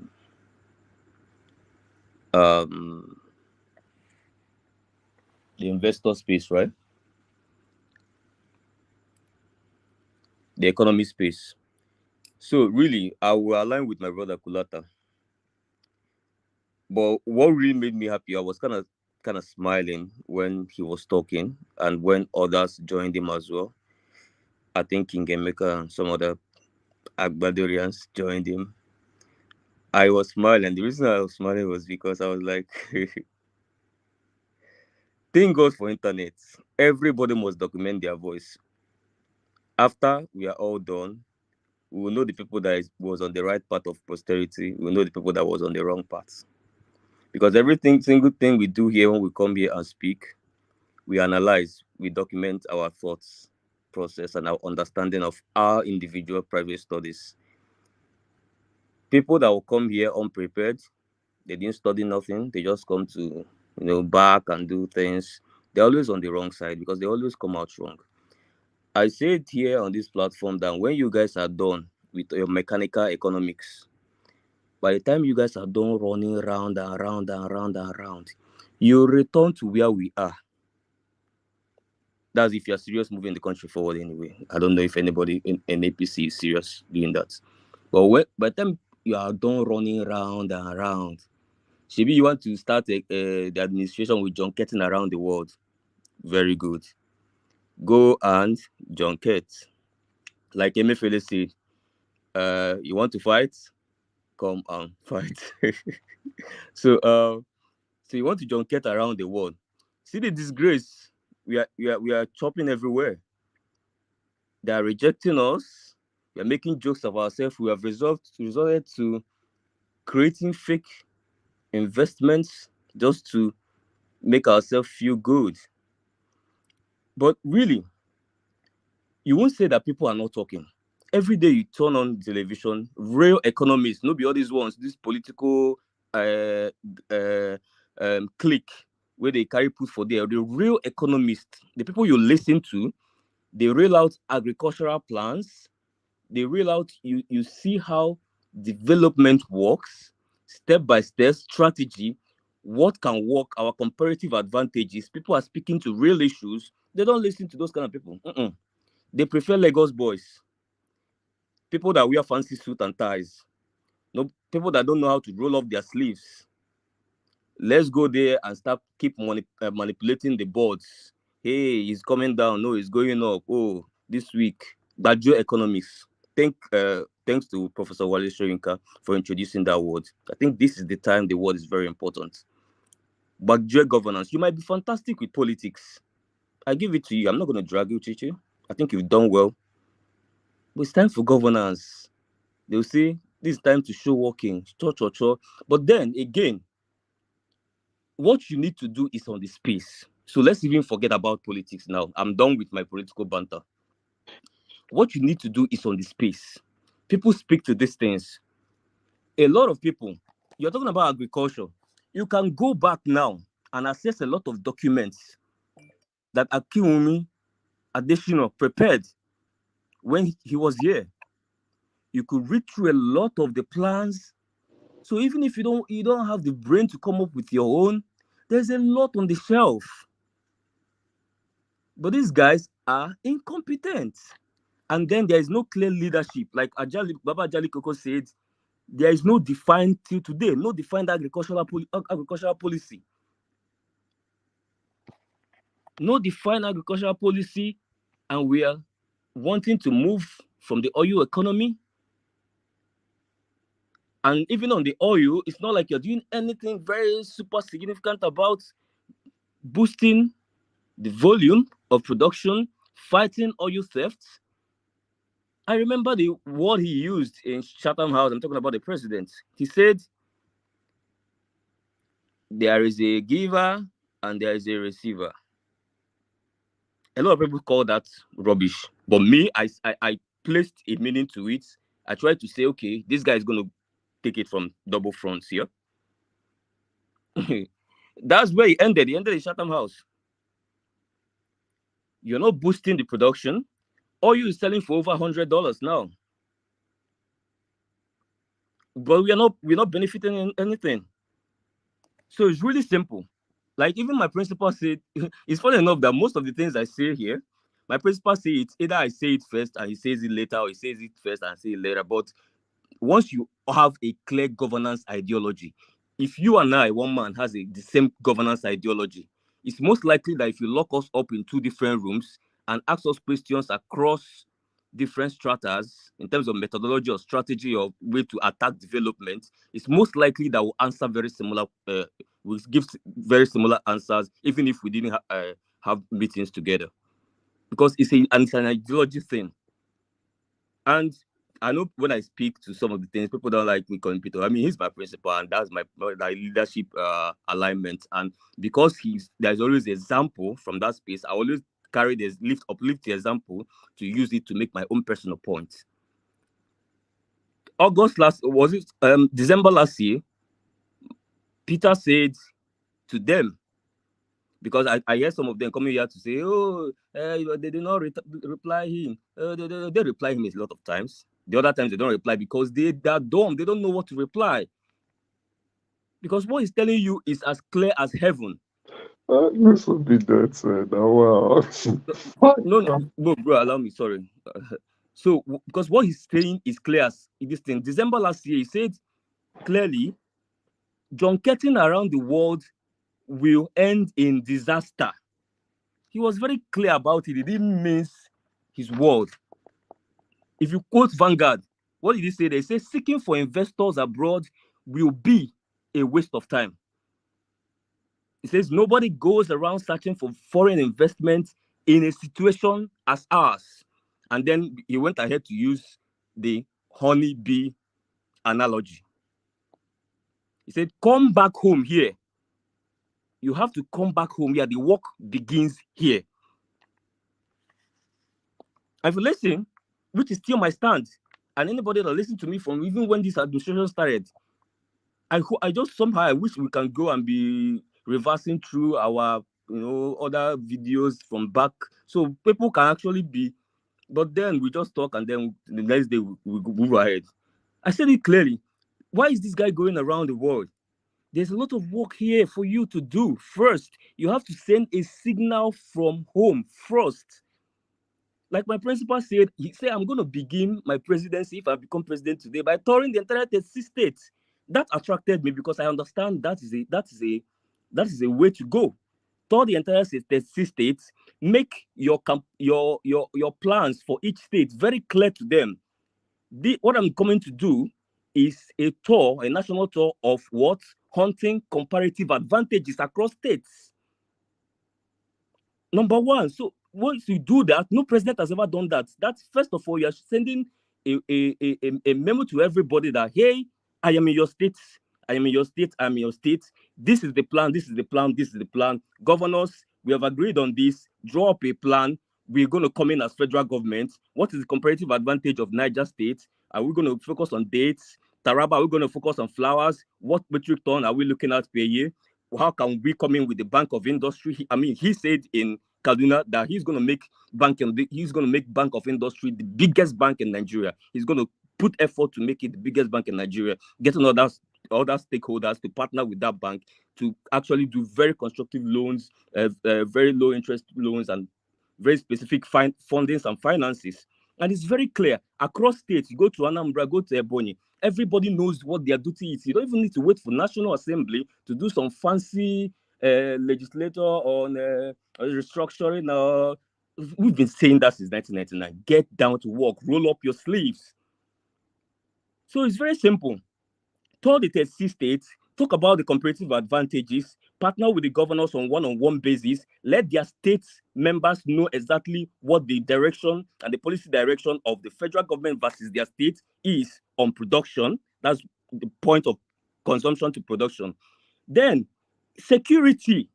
Immediately declare emergency on security. Immediately deploy forest rangers at least to our agricultural base and agricultural zones. Immediately secure a watertight security, at least beginning from our agricultural zones. That will immediately boost confidence in that sector. Farmers are going to return to farm immediately. Remember the investors outside are seeing this, so don't think they have they have their eyes here. You can't go there and tell them lies. They have their eyes there. That's reporting to them every single morning. You understand what I'm saying? Explore that. Focus on your local investors first, and also outside, focus on your diaspora base. A lot of nations use their diaspora base to uplift their nations when they were in similar situations that we find ourselves today. So explore diaspora base, build diaspora confidence. If anything is going to ever take you outside, by the time you are done with 36 state tour, let it be diaspora tour to your nation, people of your country living across the country. Draw up a roadmap for them that can instill confidence in them, and they trust you, and they begin to remit this money, but remitting it not for consumption like they've always done over the years. They are now remitting it directly to the real sector. They are now remitting it directly to production because they have your confidence that, hey, security, I'm holding it down. I've declared war. You are seeing every single day. You are seeing me out there. I'm not sitting in Aso Rock. I am out there, and I said, this is protected. Diaspora will start getting confidence. At least that communication, that one-way communication direct, this versus this versus this, just like collecting a class captain's number. We don't know how to solve. We can solve complicated situations by simple means. If you provide the right leadership, if you understand how leadership works, that's why a lot of our politicians should be attending more executive programs and leadership classes to know how psychology of leadership works, how to ensure trust, how to do marketing and all that. They don't know these things. They just play politics of grabbing ballot boxes and winning, aligning with South and North and West and East and whatever it is, and then win votes and all. That's not going to give you the governance. That's going to move the development in this. It's not going to do that. Diaspora, security, stimulate the real sector. And clearly, my principal already say how he's going to do that. Is attacking immediately 6 million MSMEs, 1 million per region. We have 6 regions, 1 million per region for the first year. Immediately inject money into the real sector, use Bank of Industry, and then form a very strong monitoring team immediately to reboot the real sector. Not giving out monies to governors indiscriminately, and they're using it to spike up the FS rate, driving inflation. Nothing is working. Nobody has a policy document. Nobody has a strategy document. By now, we should have a strategy document of this is how we intend to implement. There is a renewed hope agenda, but what is the implementation and strategy document? Like the strategy document for the implementation of the renewed hope. One thing is to have an agenda or a plan. Another is to execute, monitor, strategize, and implement effectively. The way that people come in and they see what you're doing. Stimulate real sector, fight corruption immediately. What was my principal stance with immediately putting in the indiscriminate flotation of Naira, unguarded one? It is all on record what he said there. He said you cannot indiscriminately just open it like that. It's like building an ungated house in a criminal den. That's what you're doing, and it's akin to disaster immediately, especially if you are pairing it up immediately with something as sensitive as subsidy removal, which he actually supports. What are we seeing now? We're seeing the same thing. People are now running helter-skelter. Fight the corruption side. You can devalue to the level, but fight the corruption side. What they are now doing months later, chasing after all these guys, all the crypto guys. If you have done from this something events that should have started from day one. You had even 3 months from handover, from winning election to handover. 3 good months. Did they put a transition team? I doubt. What was the job of transition team? Did anybody put together a document like Shopee, what Goodluck Jonathan did? Shopee, a complete document of step by step how this removal of subsidy is going to go. Nope, I don't think they did put up a transition. I didn't want to break your flow, but they did put up a transition team. That's why I put it in a question mark. That's why I didn't say it automatically. That's why I say if they put up a transition team, what did the transition team do? Did they put documents? If you know that the first policy direction is subsidy, this thing. Did you put no, up the transition team will be to synergize. Will be to synergize with the sitting government so that the transition is seamless. That is normal. Transition teams. That is normal work. I'm talking about a transition team looking strictly at the economic side trying to know what are we inheriting, where are we heading to, how we're going to link it immediately, and then how we're going to hit, I'm now hijacking his phrase, hit the ground running from day one, so that we will not take some kind of steps that will take us 2 years to control. If you know you are not ready, which surprised me that he was not ready to float his cabinet in day one. I mean, prepared for 30 years. That surprised me, but then I don't even want to go to that space. Fight insecurity, fight the corruption, and prevent corruption. All these palliatives that are doing, that hijacking palliatives, you shouldn't allow it. It shouldn't be allowed. You get what I'm All right, saying? start to bring it home, man. Yeah, so these are the things you have to do. Then silos, storages. Immediately, our silos are not working. They are not working. A lot of what we are producing from the farms do not get to their destinations. A lot of them, almost half of them perish. Our silos has to come on board immediately, start erecting them, the storages immediately. And that draws us back to the coastal road issue. Some of our major economic corridors, the road linking our major economic corridors, are debt traps. And you are building a fancy road for your business partner to go through Atlantic Ocean and then whatever else you want to do there. It's fine. We can get to that point later. But there's a fire emergency. You're not acting like there's a fire emergency. Like someone that fire is burning his house, they're going to cultivate flowers outside to prove that you have arrived. That's not how development works anywhere in the world, especially for a third world country that want to come out of big problems. You get what I'm saying? So for me, what I said tonight, it was just first 1 minute that had anything to do with politics. Every other thing I said is me really being genuinely concerned. Genuinely concerned. That's why I said the last time I came to the platform, I didn't even go detailed to start speaking. I just said from my books, from everything, we just showed that these guys have misdiagnosed the problem, and they are heading in the direction that woman. So that's my information, please. Let me not take all that people's time. All right, brilliant. I still want to hear from you about the minimum wage, but like you said, let me bring other people quickly, and then I'll loop back around to you. Let's see if Aroki Deba is ready now. Aroki Deba, are you ready now? All right, let's go to King Emeka, from King Emeka to Ajanle Koko, then Patrick. Mekus, hopefully you're ready. Ever ready. Yes. Well, I just, today I said I was going to promise the platform that I will not speak about Obi again, except probably you asked me to talk about Obi. But I just got a bit tempted, and I will try as much as possible not to talk about Peter Obi. I will try. Uptown, I don't know if you were campaigning. Politics is over, but I don't know if you were campaigning.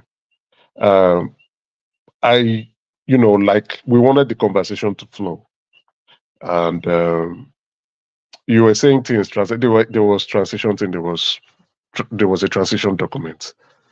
Everything was intact. Okay, so let me hold my tongue on this part. Let me not pivot. Woman, roll out the headlines. All right. Do you want to kick it off with the minimum wage? I think we've labeled that somewhat unrealistic expectations versus unfeasible offer. Yeah, true. We have to be realistic, right? I can understand that the prices of the general prices of goods and services in the country, especially food, has gone up.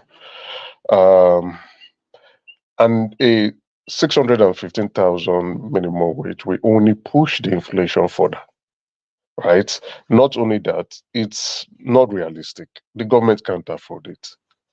Go and look. We have a 9 trillion naira deficit that we need to go and get external borrowings from.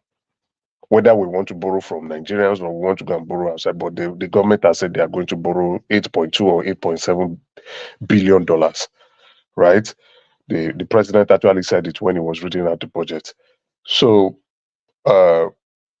if we are saying we want to pay civil servants more, definitely, because the people pushing for it are civil servants, not the regular business individuals or the corporate individuals who are also a part player in this, because they employ laborers too, they employ Nigerians. So the civil servants are pushing for a minimum wage of 615,000 naira. A minimum wage, once it goes into law, is something that everybody must pay. Everybody must pay. So, but it's not realistic. It's not doable. It's not feasible. Things have gone up. It is just not feasible. We need to come down to earth and see how we can do it. I think we've made proposals of 100,000, 200,000, just for the civil servants alone, because I know businesses cannot afford it. So what they are negotiating for, let that increment be on the side of the civil servants, and if the government can afford, to push the budget a little bit to get to 10 trillion to afford paying more salaries, that's acceptable. But this is just too much. I don't think. Uh, uh, I believe the Labour Congress could look at ways to come to terms with the government to bring it down.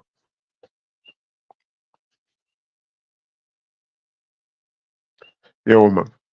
All right, brilliant.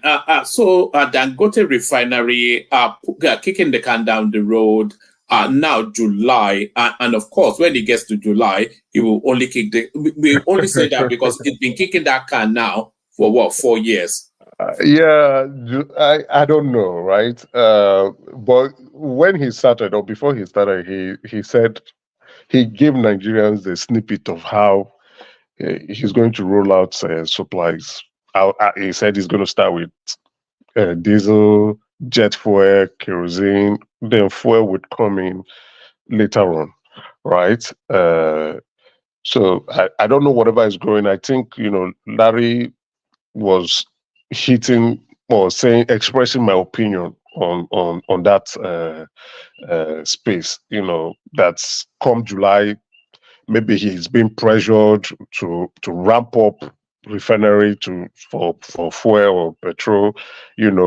Why shouldn't he take his time and let him not just get things and just do it wrong because he wants to address the concerns. And then in my view, right, I think we discussed this 2 nights ago. The NNPC has no excuse for the fuel scarcity in the country currently. It's a shame to them. It shows a lack of planning.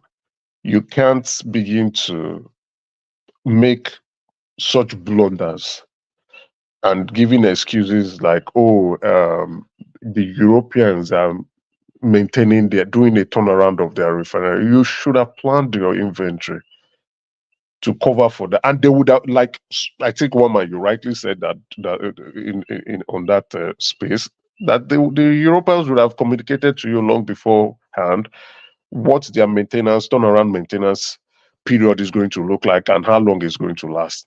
So whatever went wrong is now an evidence with the fuel scarcity in the country, and it's a huge disgrace and it appears every year in that country there must be fuel scarcity, if not like 4 times in a year or more than. We shouldn't be hearing of fuel scarcity at this point in time. Even the fuel itself, when the supply is regular, is expensive, and it's not scarce. You are not driving that price to go up. It's adding more pains and challenges to Nigerians who are suffering. I read on the paper, in the news that a soldier shot someone in the filling station because they were dragging who should put their can first. This situation should not be. We cannot continue adding so much pains to Nigerians who are suffering. It's a shame. You understand? And in my own point of view, until people begin to be held responsible for decision making, I think we will not move the country forward. We've called for the resignation of the NNPC group CEO, right? Decisions like this, if it happens in the West, he would have resigned or they would have fired him. Let's be honest. Scarcity, where people are looking for gas, looking for petrol everywhere, they are fighting because the supply is. They would have called for his resignation. In short, he would honorably just resign and move on because he has failed.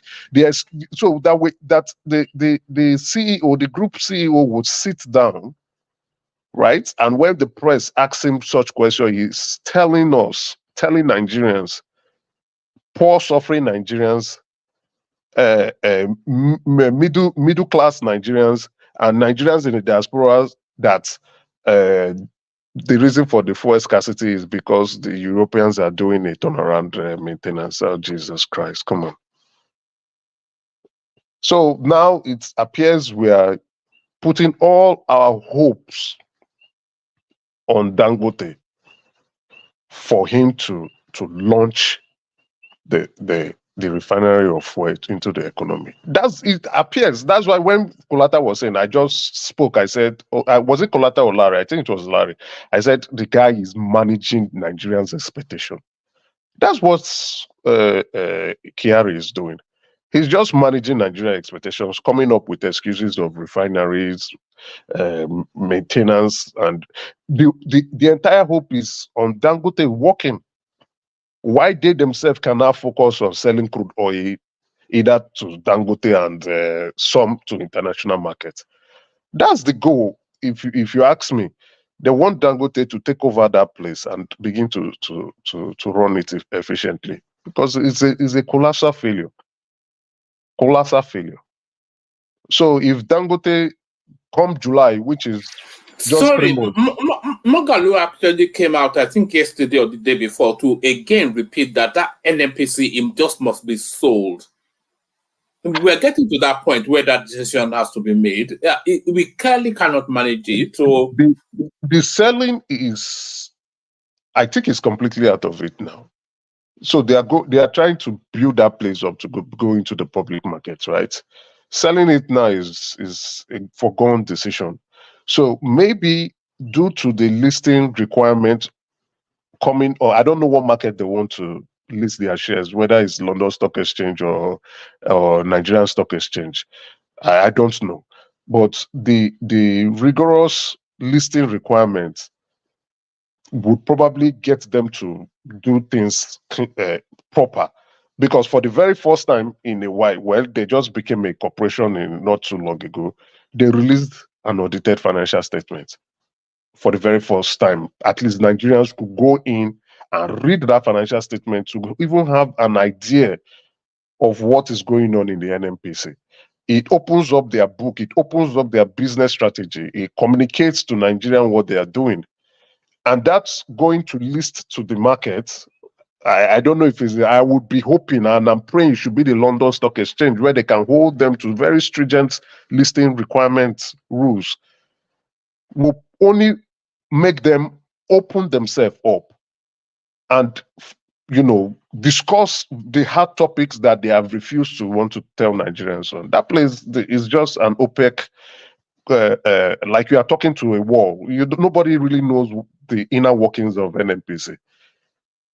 Is there, are they what pricing are they even doing with the crude, that the crude oil is not flowing with regular international markets? What are they doing? Fuel price has gone up as a result of the crisis going on, but yet we're still, what pricing mechanisms? So those dark holes, it will just make them discuss more about it. So the sales of the refinery now is not going to happen. It's done. It's the forgotten deal.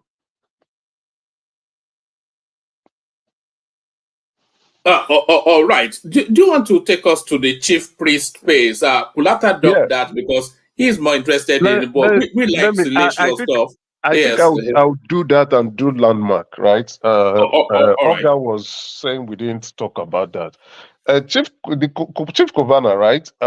In my own opinion, I know we definitely will have to compare him with Bobrisky because that is where a lot of Nigerians were saying it was not a fair game.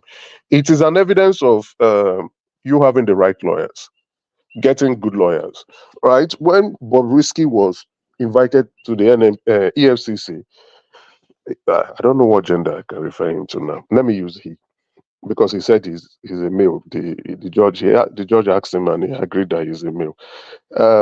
He went there. I think he went with a lawyer. I don't know, but he got in there, and instantly they didn't allow him to leave.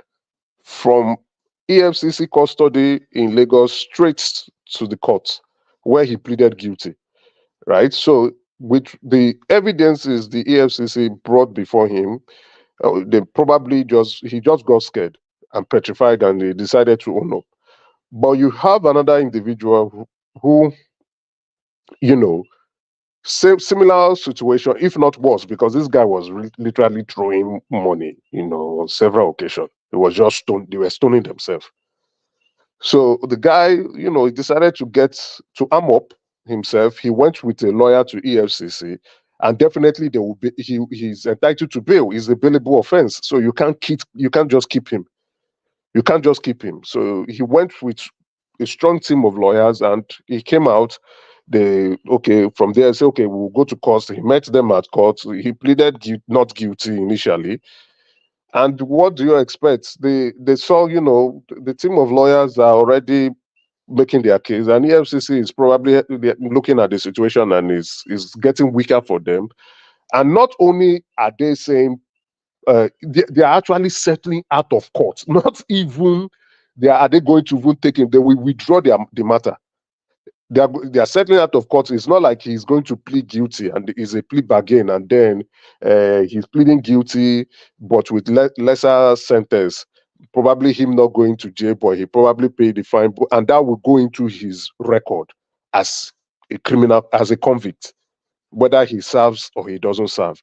And that has a huge repercussion for him, especially traveling out of the country, because he's into entertainment and he goes around. So that will instantly, nobody wants a criminal coming into their country. That shut up. But with what you are seeing now is that the possibility of withdrawing that case from court is close to 100%. And then maybe they would have reached a settlement, in the sense, I don't know what settlements, but my opinion, I might not be factual, is him contributing to certain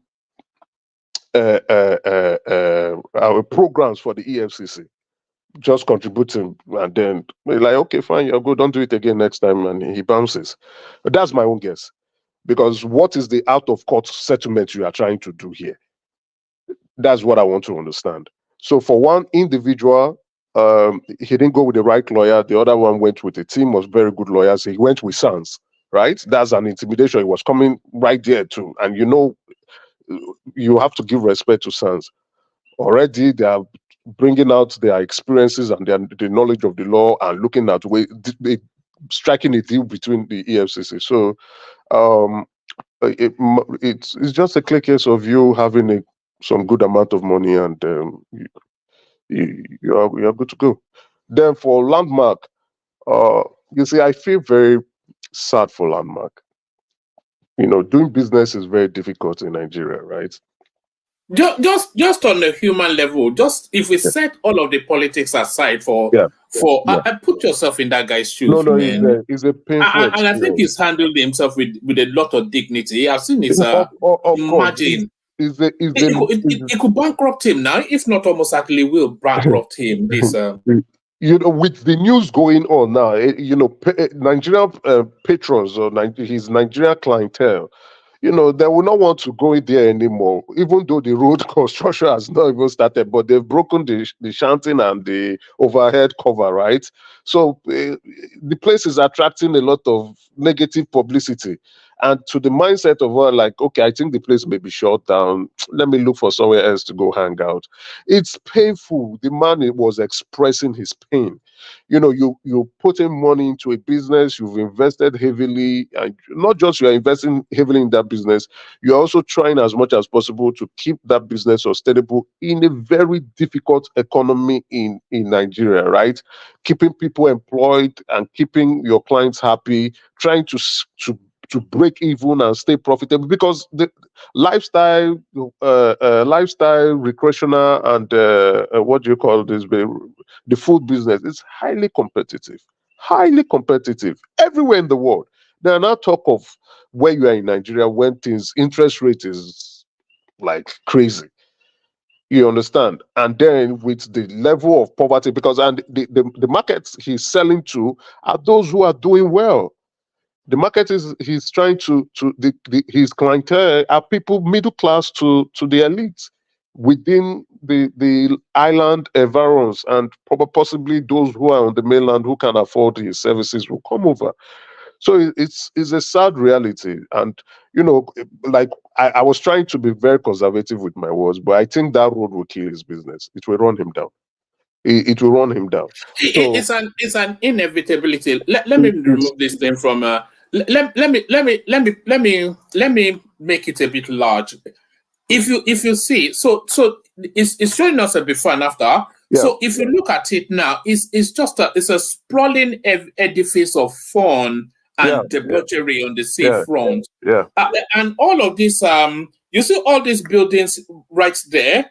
Mm. So the only thing that all of these buildings, all these structures that he has put up, the only thing that supports them is this water, is because it's an aquatic resort, isn't it? Exactly. Where you That's the splash view. and Yeah. then you go into the sea. So this is what it looks like.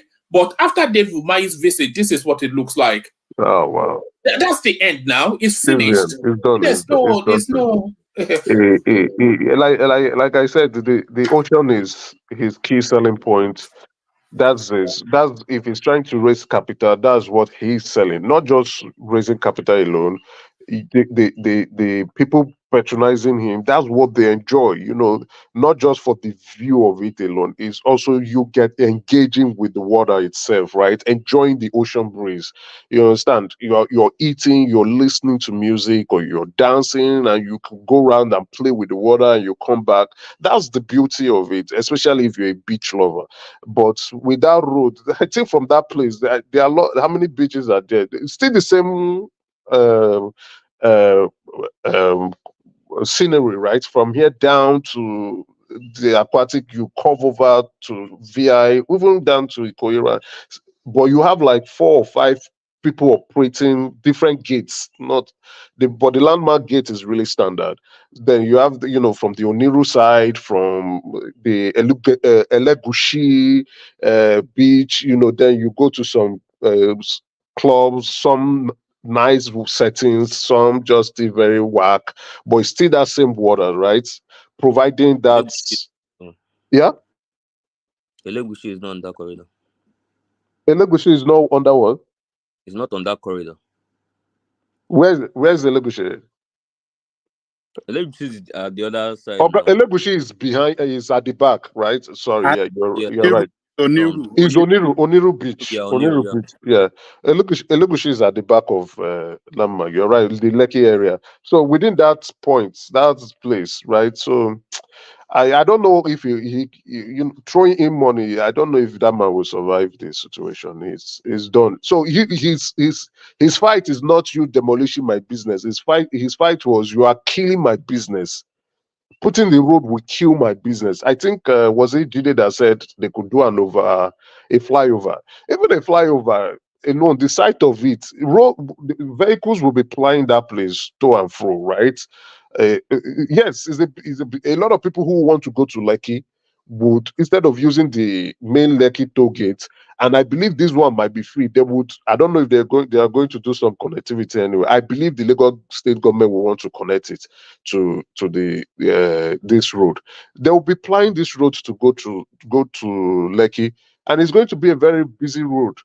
Very, very busy road. So I don't see people with a flyover with the noise. It's different. You can't even, I wish him the very best. You know, I know some opportunistic people jumped on the news. The media also jumped on the news, turned it around, made it look political. But I think it was plainly business. You know, they've labeled him, oh, because he's an Igbo man, or no. I don't. For him, I believe it was purely the loss of business that made him express himself. So No.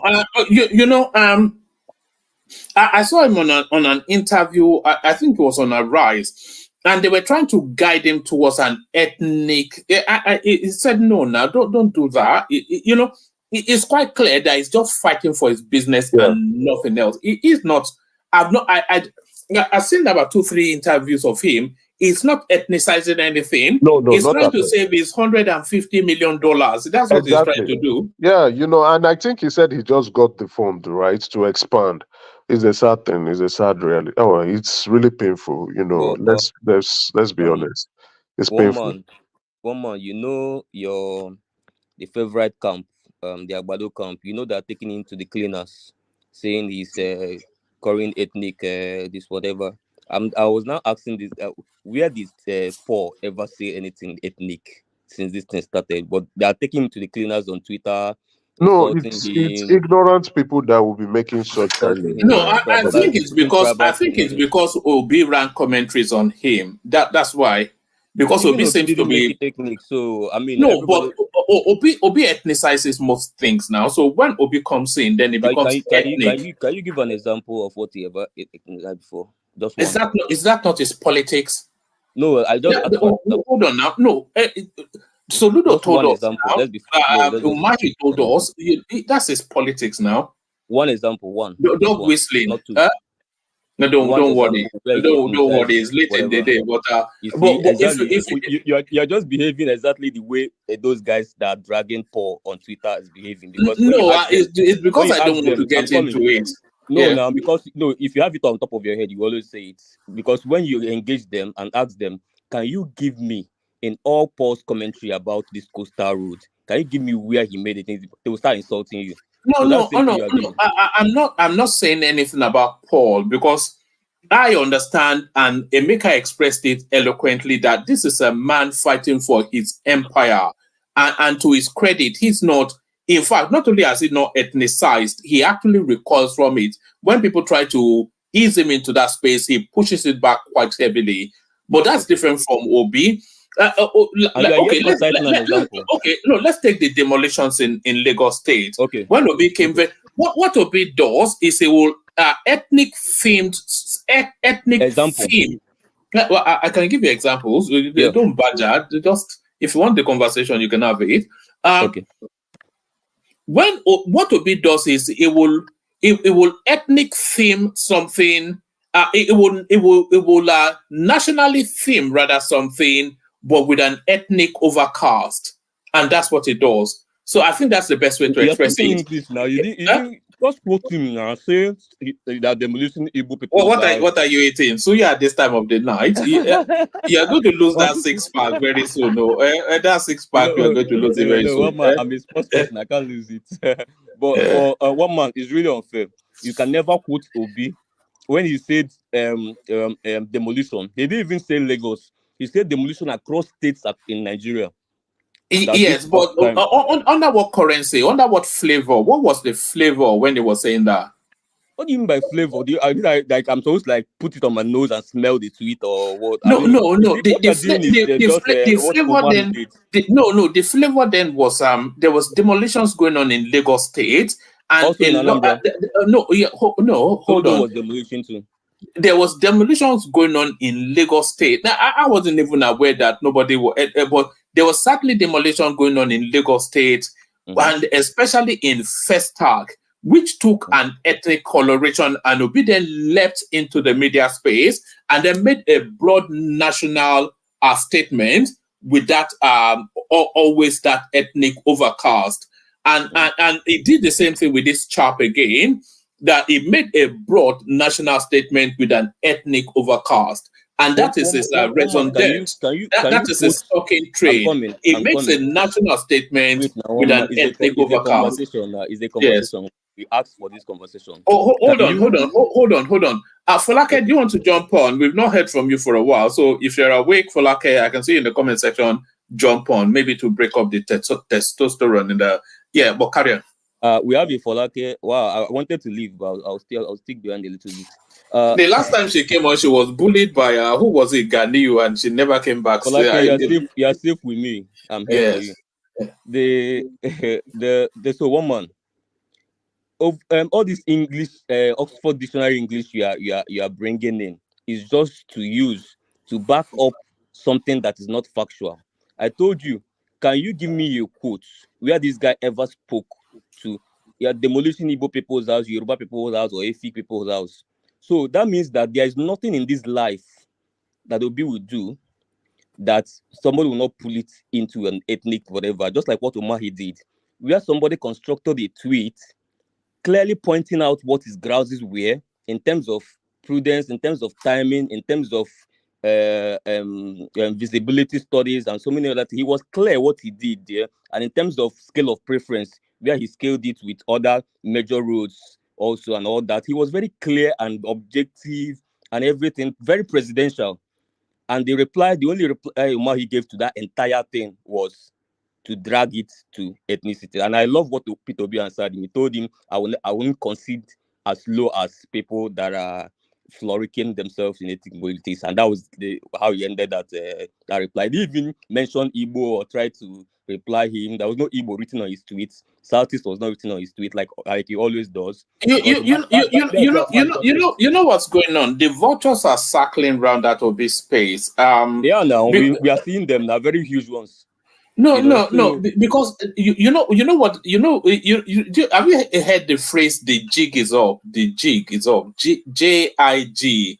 It's a sort of palongo. The palongo is one man. One man. If I ever for one day doubted Obi's natural wisdom in navigating, people have been complaining about people eating and speaking on this platform. They've been writing me letters. I think this is the first time I commit the crime anyway, but I want a meeting so nice. But what are you eating? What are you eating? If it's good enough. No, it's just a toast bread and a very nice drink. So yeah. Well, what's the spread on the toast? So it has this tuna fish on it. Fish. Is it canned tuna fish or grilled one? No, grilled. Oh, okay. All right, but that sound. Yeah, people have been complaining about it a lot. Somebody wrote me an essay, not from you, but just in general. Yeah, my own comes out sexy. It can't be. No, don't worry. The place is filled with men, so you can keep your. Maybe when you meet Bobrisky, you can impress him with that. I have to be preparing myself. Remember, Folake is coming on board. So, have you met him actually, Bobrisky? You are in show business. I've never met him before. Nothing have crossed our paths. So he's into cloud chasing. I'm not in that space. What is his official business designation? What banner does it? Influencer. Is that the title of it? Because usually they have a shop, don't they? Does it not have a shop or something? No. You're on internet influencer, so you influence for businesses, all that. So you also help to shape opinions online, and also you also collect your pays from your online engagements as well as influencing for brands. So that's literally what he does. So they feed off. Right. A brand actually contacted me once, but I didn't quite know. I don't think I handled it. But carry on. But you can. Why not? I mean, I didn't know what to do with them, so I pretty much told them to. Anyway, carry on. To not disappear. Well, it's a good depending on the brand anyway. Depending if it's something you can infuse into your niche. It's a food. Anyway. I'll tell you about it offline. Okay. Carry on. Yeah. Okay, sure. So one man, going forward for the interest of the country.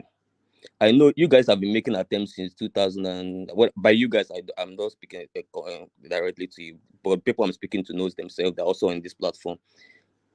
They're making these attempts to get this guy to get into the whole tribal whatever. Since 2022, this is 3 years now. You mean give it up?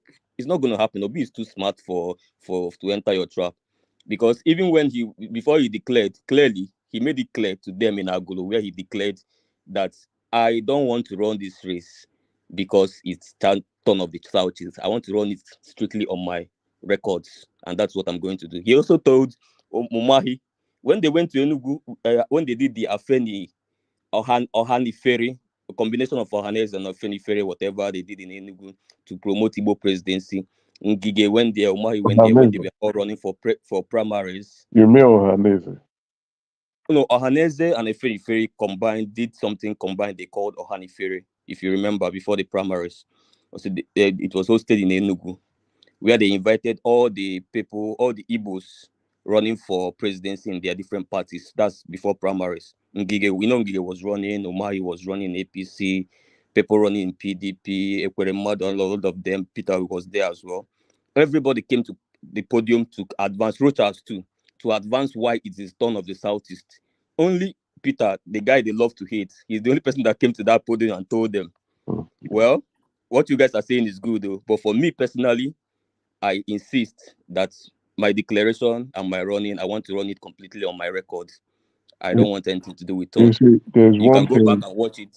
There's one thing Peter can So say. this guy was Sorry, clear. one off down. There's one thing Peter can say. You know, you've been all about him, and I keep holding myself not to speak. He could say something, but the outlook of it is quite different. He's clearly, and he has been clearly labeled an Igbo campaigning president, right? The election also reflected that. So whatever he's doing, and you mentioned about the Tinubu administration junketing about looking for funds. Similar thing, Obi is still junketing around Nigeria campaigning. Whatever he's doing, and the people he's getting advices from to go do what is the stuff and the news Like he writes. I prefer this your tone of voice. It's more chilling. Can you just keeping on to this? I mean, that whole shouting now it's very nauseating. But yeah, that's just me completely. That's tiredness or not No, toning down. I'm not Emeka is tired. just tired. I I think hope he's not tired of he's this. probably This in is bed more. now. I'm not tired. So you know, the things he's going around, discussing with people either from the north or whatever, is never going to make him win the election. Let's be very factual, right? Let's be factual about it. He should travel to Dubai or.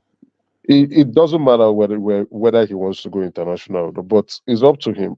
No, I don't mean international, like travel, like vacation. The article thing now just disappear and appear I whenever don't else. know. I don't know. You see, but I just feel he's, like what woman has said. Not only just woman. I think a couple people of the Yes, panelists indeed. echoed the similar opinion. Mm. They are coming at him. You said they are said that he's not going to fall into the. He's clearly falling into the trap.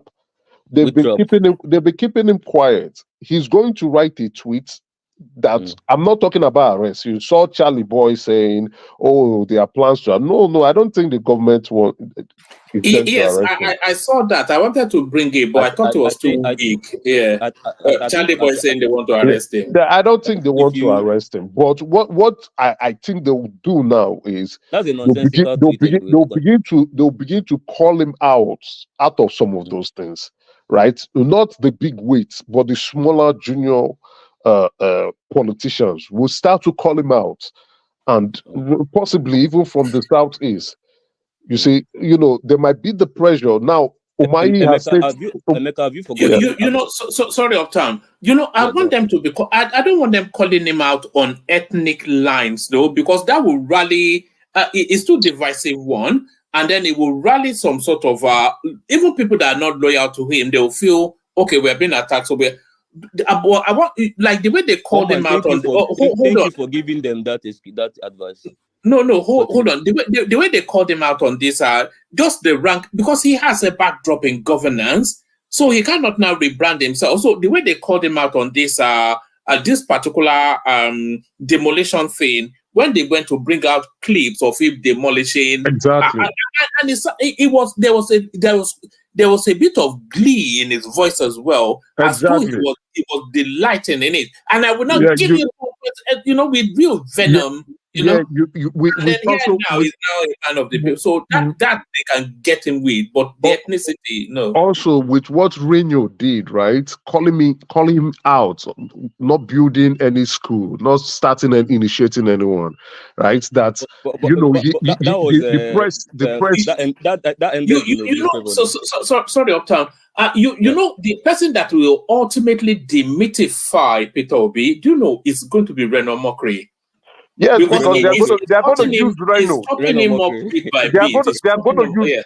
going to use Reno to do the work. You Reno understand? has been on that space since 2022 now. What are you saying? No. Get the point. He's been firing from all cylinders since 2022. Get the point. Get what I'm trying. Get my flow. I'm not saying I'm factual, but I will be factual, right? I'm expressing an opinion. I said those politicians, especially those from the southeast, someone like Soludo who tried expressing his opinion and they came at him during that election period. May want to channel information to Reno to go at him. And what will happen, the press will call him out again on those kind of questions. And it will now show a weakness. There's no information. There's been 3 years. There's no information. If there is, it will be flying around. They hate him so much. We're not talking about. Hold on. We're not talking about him stealing money. No. Whatever information they have, Did he steal money? Yes, he did. He was clever about it. Confirmed. So what I am saying is those weakness in his governance period in Anambra State during his 8 years, that is what they are going to use against him. Well, Emeka, let me reply you here. With the way obedience are against both Soludo and his handlers online. If Soludo had material, Soludo is the pettiest politician. I hope you listen to Ngozi Okonjo-Iweala's letter about Soludo. Even Dora Akunyili. He's the pettiest person you can ever meet in your life. He's very petty, like a nursery school person. If Soludo had the arsenals that in that government house in Oka for against Obi, be rest assured that it will be every single place in Nigeria by now. Every single place. See, when Obi talks with confidence, you must know that there's something that fuels his confidence when he challenges you with his full chest. And he told you, even in this last rebuttal he gives Umahi, he beat his chest also on that tweet and say, I stand by all my governance records. You know, Wachuku was asking a question on the comment section that how would Obi win? Let's be honest. 2027 is for is 2027 gone. is too far now. Why are we discussing It's not too far. It's gone. It's gone. Obi can't win that election, right? It's gone. Then once you know the 2027 electoral cycle is over, the shift will move to the north. Where is Obi coming in this equation, in this matter? So Obi can, you see, Obi had, in my view, Obi had the upper hand after losing the election, especially when the president extended his hands, right? Obi, in my opinion, had some fighting opportunities there by taking that invitation and saying, okay, I want you to do this, either do certain things for the Southeast or either do certain things that give certain conditions that he wants the president to do. But conditions as a freedom fighter as well. I don't know because the president extended his hands of fellowship and it was ignored. So he has lost the election. Whatever I would say, if he's trying to make constructive criticism, in the sense that because the governments are going to give him that opportunity. Actually, they are even doing now because they are failing on specific things. Yeah. Emeka. First of all, I'm very happy we are having this because this is the first time we will ever have a conversation. It's because your voice is so low. And please, Biko, can we do this more often? Biko, I beg. The whole shouting. I mean, we've done that during the election. The election is over. I beg. Let's have conversation. So yeah, I'm enjoying this. If you go to Obi's tweets and I know you have your political views. I'm also even probably personal views with him. I don't know the encounters you have with him, but I'm not interested in that. But the thing is that Oh, if you you try see to my tweets, eh? if you try to if you try to maybe you lock yourself in the room and then you read the tweets, I've counted up to 7 different times Obi commended something that Tinubu did. 7 so far. Okay. Yes, and that is fair enough because if you count article zone, I've not counted up to 2. So for Obi to have done 7, that means that, oh, okay, he's trying. And or even the ones he criticized, for example, even this last workers day, yeah, if you watch the articles tweet versus Obi's tweets, article used that workers day to use it to be doing the politics of, hey, you guys don't want to increase worker salary, hey, That's how this they government play is that bad. politics. But Wait, come here, I want to make a point. Atiku I is want the to make a point. experience. That's how I you want to see make a you. point. Okay, go ahead. I want to make a point. But if you notice what Obi did, Obi tweeted about the issue of salaries before. I'm sure he's still going to tweet it later, but he tried to remove it from that workers' day, and then he used that workers' day to just speak directly to the workers, hailing them. So he didn't want to add anything like, hey, Tinubu's government or federal government or politics or whatever it is, which I felt was brilliant because that was opportunity for him as an opposition to start vituperating unnecessarily, which is still okay if he does. But for the fact that this guy tries to mellow it down, compare it to the kind of opposition we had. Honestly, let's say the truth under APC. El Rufai coming to fire from all cylinders, saying that even if Jonathan does something good, that is their duty to say that thing that is good is bad. We have this in videos, that those kind of oppositions. I feel these guys are playing a little bit of more tampered. I mean, people that hate Obi might want to say things that does not happen, like Umar coming to say inciting You, Southeast in a tweet that has you, nothing to do with you, Southeast. you, But the point is, to be fair to Obi with yeah, Umayi case, right? mm, I think Umayi, when I don't know, I'll compare it to someone who has been looking at what you've been doing, and then he's been looking at what you've been doing and just keeping his mouth shut. mm, Then you now try to encroach into his own affairs, and he mm, got upset. That's the way I see yeah. But you know, what Umayi did.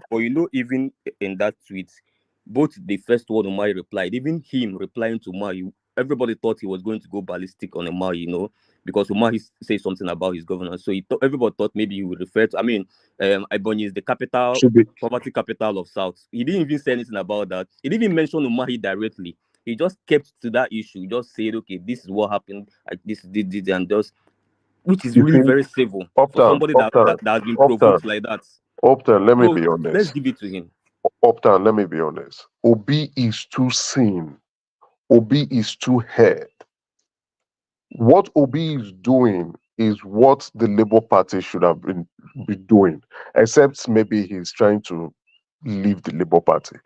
The people advising him, I'll be honest, politically, they are not. I think they are not well exposed to Nigerian politics. He's everywhere, and then you are getting people are looking at you. The places he's going to the north to go and visit, right? The northern brokers are looking at him. So he's always writing. Yes, things are bad in the country. Nobody is disputing that. But you're always But writing. but Emeka, if you have followed Obi's politics at least from 2020, when let's say when he left office, do you know that in that PDP, PDP was accused of being a very weak opposition to Buhari, which I feel is one of the reasons Buhari failed. So I partly blame PDP for Buhari's failure. But then if you look within that PDP, if you were following, I don't know if you were following as much as I was, because they say space I was really following a bomber to bomber. If you from 2016 downwards, the only person in the entire PDP party that was really, really, really speaking to the issues under Buhari's administration. So it was two sides. Wike was in reverse, but Wike was more like a ballistic, opposition of insults and challenging and all that. Obi was speaking to every single policy. that they are bringing out, speaking to the borrowing, speaking to the printing of money, speaking to the education policy, their agricultural policy. Obi was always on Arise TV. If he's not on Arise, he's on the platform. The platform was what gave him the biggest exposure in 2016 because that speech Well, went we're viral. not talking about So what he he's the did one. in the election. I want to draw a parallel with what you're saying Okay. for you to know that he has always been that person that he can't shut up as far as what is going on. So for you to know that he didn't start now that he declared for president and he's an opposition leader. No, when he was in PDP, he was always the one that would do the channel TV interview, do the Arise TV interview, go to channels, even speak abroad in platforms. You get what I'm saying? Speaking to Buhari's policy, saying that this is what you guys are doing. He spoke a lot about borrowing under Buhari. He carried that thing like akara for his head. No, If you wait, go online. hold on. Sorry. Are you saying he didn't? He only did it during the election and he's doing it now. But Obi was No. He was very, very consistent with that from no. 2016. Obi was Everywhere. because he wanted to run for office. Platforms. Because he wanted to run for office. Obi was never that critical of government policies. Don't forget, he was part of Jonathan's inner caucus. He also played a simple role with Obasanjo administration. Obi has always been playing He didn't play any role with Obasanjo administration now. a minimal role. Obasanjo, no. Actually, no minimal role. Do you know why? Because Obasanjo's in-house boys were actually the ones directly against Obi in his entirety of his tenure. No, that was when he went. That was when he was trying to run for Anambra State PDP ticket. No, that when he was lost. governor, actually. No, hold on. Before he became governor, that's what I was saying. Then when he went to run for PDP ticket initially, that they didn't give to him, he clearly showed where his ambition lies. That he wants to be a governor. It was Obana, the Obas that they were now fighting him. It was ABC Nwosu that brought him into politics. Exactly, but Obi had been a part and parcel with Obasanjo administration minimal. Jonathan, he played a major role in the economy. He was part of the economic advising team. He was part and parcel of government with Buhari. During Buhari's tenure. I see what happened in that space here. If you check when Obi was given appointments, he was appointed as the special advisor on finance to the presidency. And because he was a sitting governor, I don't think it's very lawful for you to be a sitting governor, also be having an appointment role. So Jonathan had to put honorary there, I guess, to make it so it won't break the law. But I think what Jonathan was doing there, if you see when Jonathan came to commission Sabmila in Onitsha, he was engaging with the stakeholders. They're telling them that I heard this your son says when he's done here that he's retiring and going back to business, that we in the federal will not allow him, and we are going to steal him and take him to Abuja.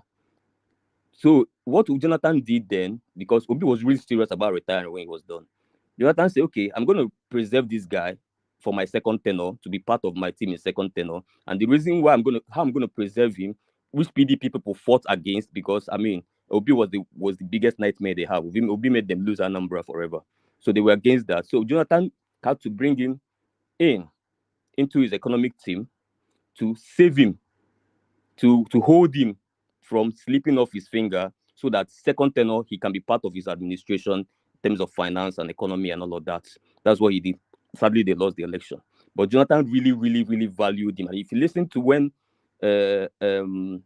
Reno was talking about what immediately they said, hey, who is going to... Jonathan said, there's no excuse. Just go and pick Peter Obi. That's all. There's no choices anywhere. So he respected the guy. He felt this guy would be a valuable asset in my second tenure, because I'm sure the plans they had, if you even see people like Akimumi additional, with the plans he had, the agricultural plans he had for the second tenure and everything, that second tenure was going to be okay, but Nigeria politics happened, they left office, and that was the end. But then the point I'm making is that before election, most of the things, why I get most of my predictions right in this platform, especially when it has to do with Obi, is because I followed this guy for 13 years. That's not 1 year. So I'm usually able to predict what what he can do, what he's able to do. That's why when you guys were assuming that this Obi thing, Obi will end after February 25, he will go and rest. I told you guys, if you remember, I don't know if you were in the platform, I said, but he does not have that antecedent of leaving the scene. And I assure you that he's not going to leave the scene. Why? Because even when he didn't have the toga, official toga of an opposition leader, he was literally the only person playing the position in PDP. Saraki was none of them, none of the top PDP members were speaking to economy. None of them were speaking to anything. Everybody was just waiting for the next 4 years to come and start holding big rallies. Obi was the only person gallivanting. And if you remember, that is the reason why 2019, the most viral debate in the history of Nigeria happened. And that debate was not a presidential debate. It was a vice presidential debate. And that was the first time Nigeria will ever host a vice presidential debate. Why? Because Obi came into the race. And because Obi already had a kind of a youth, youth already love him through, especially from his performance from the Platform, 2016 platform platform. now. Yeah, Yes. he has And always then been some of going to the, the platform. yes, and some of his diaspora performances. So he already has a kind of a diaspora affinity already. That's why when people That say, was how they packaged him now. The people at the platform now, so they they already packaged bought him. into his governance philosophy, ideas of how leadership should go and all that. So because of that, immediately he declared for vice president. Youths were interested. And if you go to Channels TV on YouTube, you find out that debate with Osibanjo, Peter Obi versus Osibanjo, is the highest viewed live stream that Channels has ever done since that page was created years ago. Till today, nothing has no view has ever beat that Osibanjo versus Peter Obi vice presidential debate. And also, he also had the highest trends ever politically on Twitter. You get what I'm saying? So for you to know the impact he had, that was years ago. Obedience was not existing then. So See, I knew. So I knew what was coming. You get what I'm saying? I knew if it was when I was in my former Twitter, I would have come and I would have brought out some tweets for you, especially in 2020. When I was saying, see, there is a future with them. I know we might not like the entire political class, but there's actually one guy that we can actually follow. There's actually one guy that will have a future with. I say that, but I'm sure, I mean, I was just one voice in the wilderness. But also, I knew that this will align somehow. I mean, somehow it will align. And eventually align because I saw it clearly that he's the Align only in what person that had way? that affinity. And when it aligned, I What, was happy what do you because mean his by base have been align? like naturally the youth base to align. If a youth base chooses to align with a politician already Oh, within you the were making system. a prediction. Yes, I was making a Oh, prediction. okay. Yeah. I was making a prediction. So Could I I was like, could I if interject? they're gonna align, it will automatically be this guy. And it happened Emeka later. is telling you that you will align with them. That is a matter of time. He's saying that I would align No, with. that's not what I'm saying. No, that's not what he's saying. No, let That's not me what I'm saying. let, So he's making a prediction. I think he's explaining what he predicted in the past that yeah, happened, right? Emeka. So why I'm explaining that is for you to Uptown, understand why. Uptown, you're working too hard. I Yeah, mean, yeah, Pansat, you can come in. It's a free flowing conversation, but let's maintain it in that just convivial manner that is going. Yeah, good to see you, Pansat. Carry on. you too. Let me say hello to everybody here. And most people, they come on and they make a prediction, and there's nothing wrong with a prediction. But we cannot forget in the past. I know we want to be cordial, we want to be respectful, but there's nothing wrong with pointing at some of Emeka's past activity in the last election. That was something like anybody. Yeah, hold on. But Emeka, your problem is that you go into it like you're clairvoyant, like you're some kind of prophet, like an astrologer. You're some kind of Nostradamus. Oh my goodness, Forecasting a day in politics is a very, very long time, right? So you don't take. I mean, let me just be blunt. You're not a first year. He wasn't listening to anthropologists. That is his problem. Now, anthropologist is speaking. Let's listen. Look, his prophecies and his divination, his prognosis, his augury, right? His auspications were all wrong. But it's like a joke, really, when somebody come out and they say, look, Peter Obi is not going to win any southeastern state. And then the person wasn't doing it with some kind of, grain of salt or something like that. They're being haruspecs. Everybody was laughing at you at the time. So now, why should we take him seriously now? This is supposed to be a serious show. I know you want it free flowing. One man has run away. Every time I come in, he runs away, right?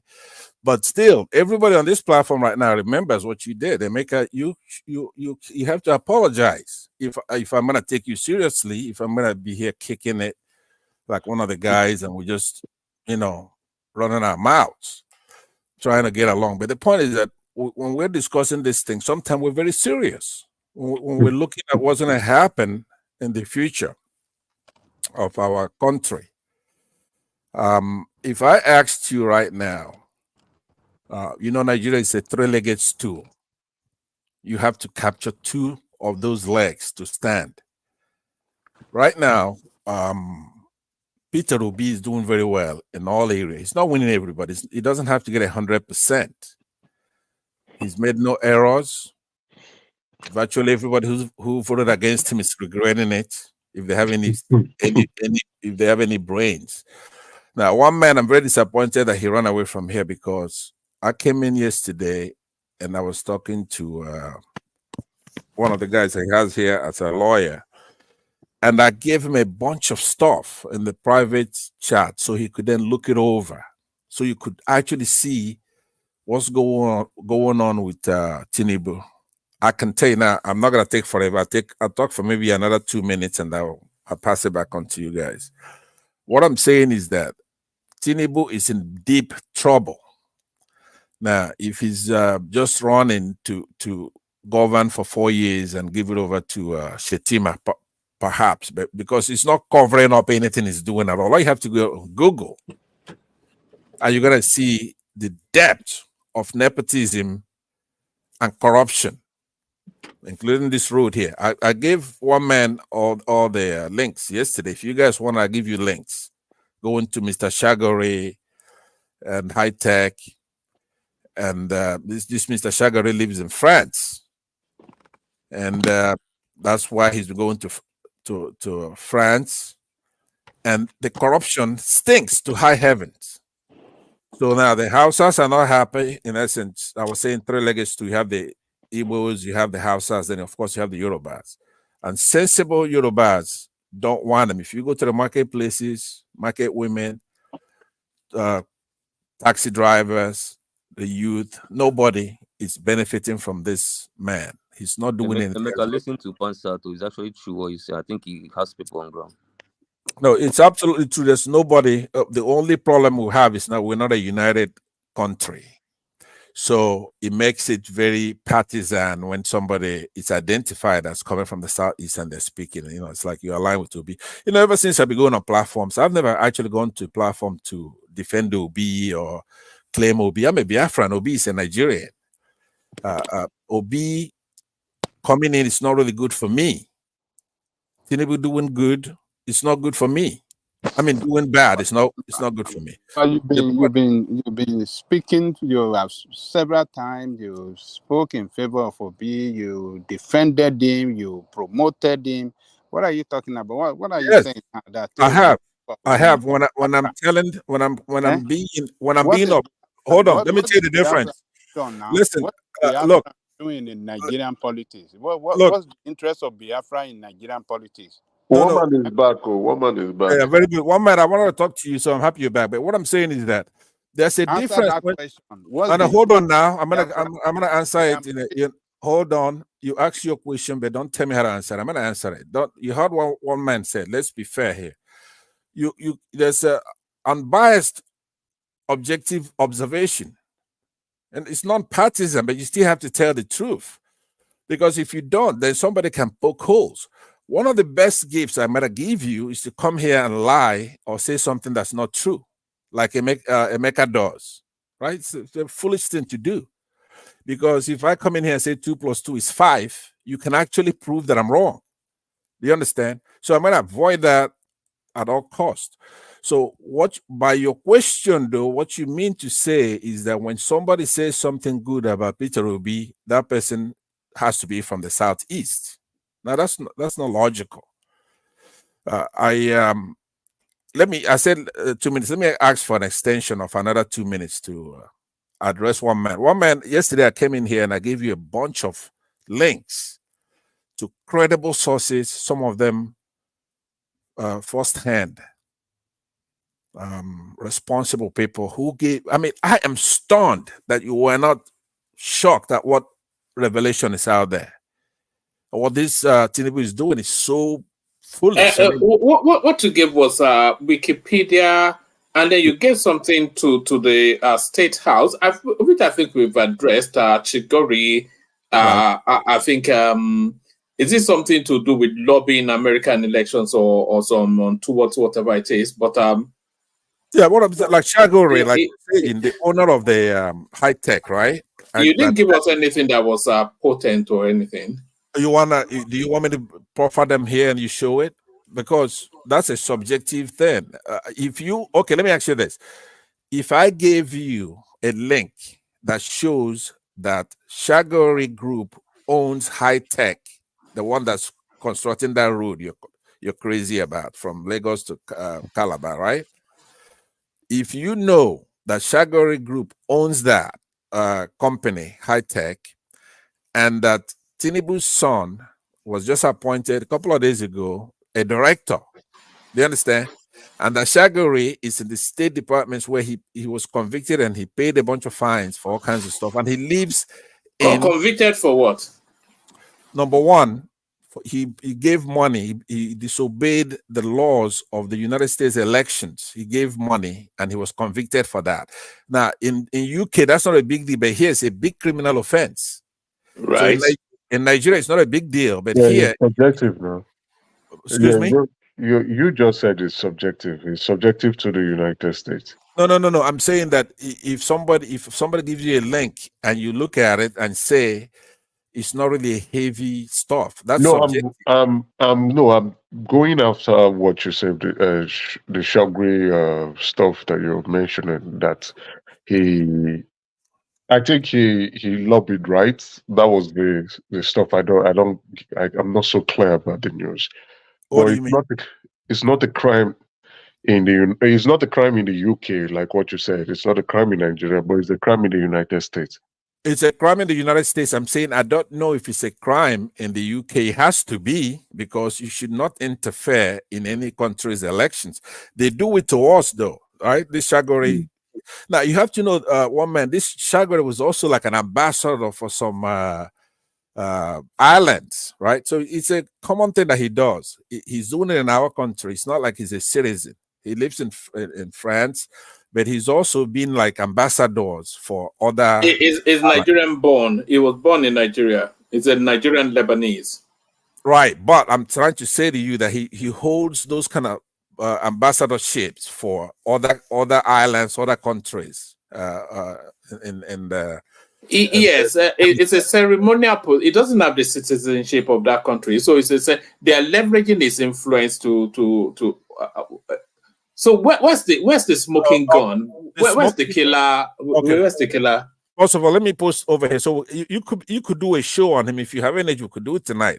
I'll post some for you right now.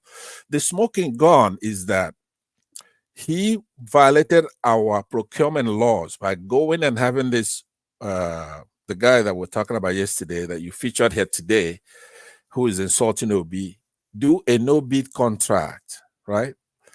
And that's a violation of our laws, and gave it to this Shagori guy who's been convicted of all kinds of things. Now, he might have built certain things. There's nepotism involved because he has his son appointed as a director in this company, right? So now he's a known character. I posted something there for you. Now, if you want to do the show tomorrow, or if you want to do it tonight, I want to give you all this stuff because I gave it to you yesterday. Maybe you didn't look at it because you would have been stunned. There's nothing else to talk about because you would say, why would Tinubu be going to France? Pansat, you're giving us Wikipedia. Yeah, Wikipedia. Yes. See, there's something we call over here in the United States the best evidence rule, right? Now, I'm giving you this. If you have something better, then you proffer it. But if you don't have anything better, this is it. Yeah, but Wikipedia is not what are we? Yes, sorry. What are we meant to be gleaning from this? What's the background, his background, where he lives, all right. right? Oh, okay. And you have Okay. to tie it in with Tinubu going to France because usually our presidents go to UK, right? This time around, our president is going to Hold France. on. Let me give you what you. It says How does this relate to the topic we are discussing? Hold on, we're gonna boil it down. You want a background before we get to the heavy stuff? Go ahead. Let's boil it down. Adale Koko has not had the floor yet. I keep calling you Kulata Pansa. So, Aja, would you yield to me to bring this to the? Let's make this interesting. Let's other people quote this show this time. I bet you Rudolph will do a show based on your show. It has nothing to do with the topics of the day. So let us just No, but look, Shagori Group is the concerned with that road, the construction of a road, we right? all We know. say We all we have know. priority. So that what does that? What Okay, are we well, going look, to do about so it now? this is a heavy adult stuff. If you don't want to talk about it, then let's go ahead and talk about Peter Obi and what? You say it's the adult stuff. Yes, this is about our country. We are in trouble. With the priority is not in order. It's not our Nigeria priority. has been in trouble for a long time. Even That's true. PDP is one of those that have put us in this trouble too. So what's the big deal? Okay, well, look, I am not uptown, right? If you say something bad about Peter Obi, it's none of my business. Yeah, I don't. I'm not. You've never seen me championing Peter Obi. I you have believe that. championed him several Hold on, times. listen to what I'm saying. Why are you Listen to turning the around? difference. Is it Here's because of the new video that came out yesterday where they counter him of double standard? You Is that fought why me you are turning severally away because from of him? Peter Obi. I have, but Is it because of I that want to tell video you the that difference. I'm roll out saying to I counter am his not. to Listen to show me. his double standard?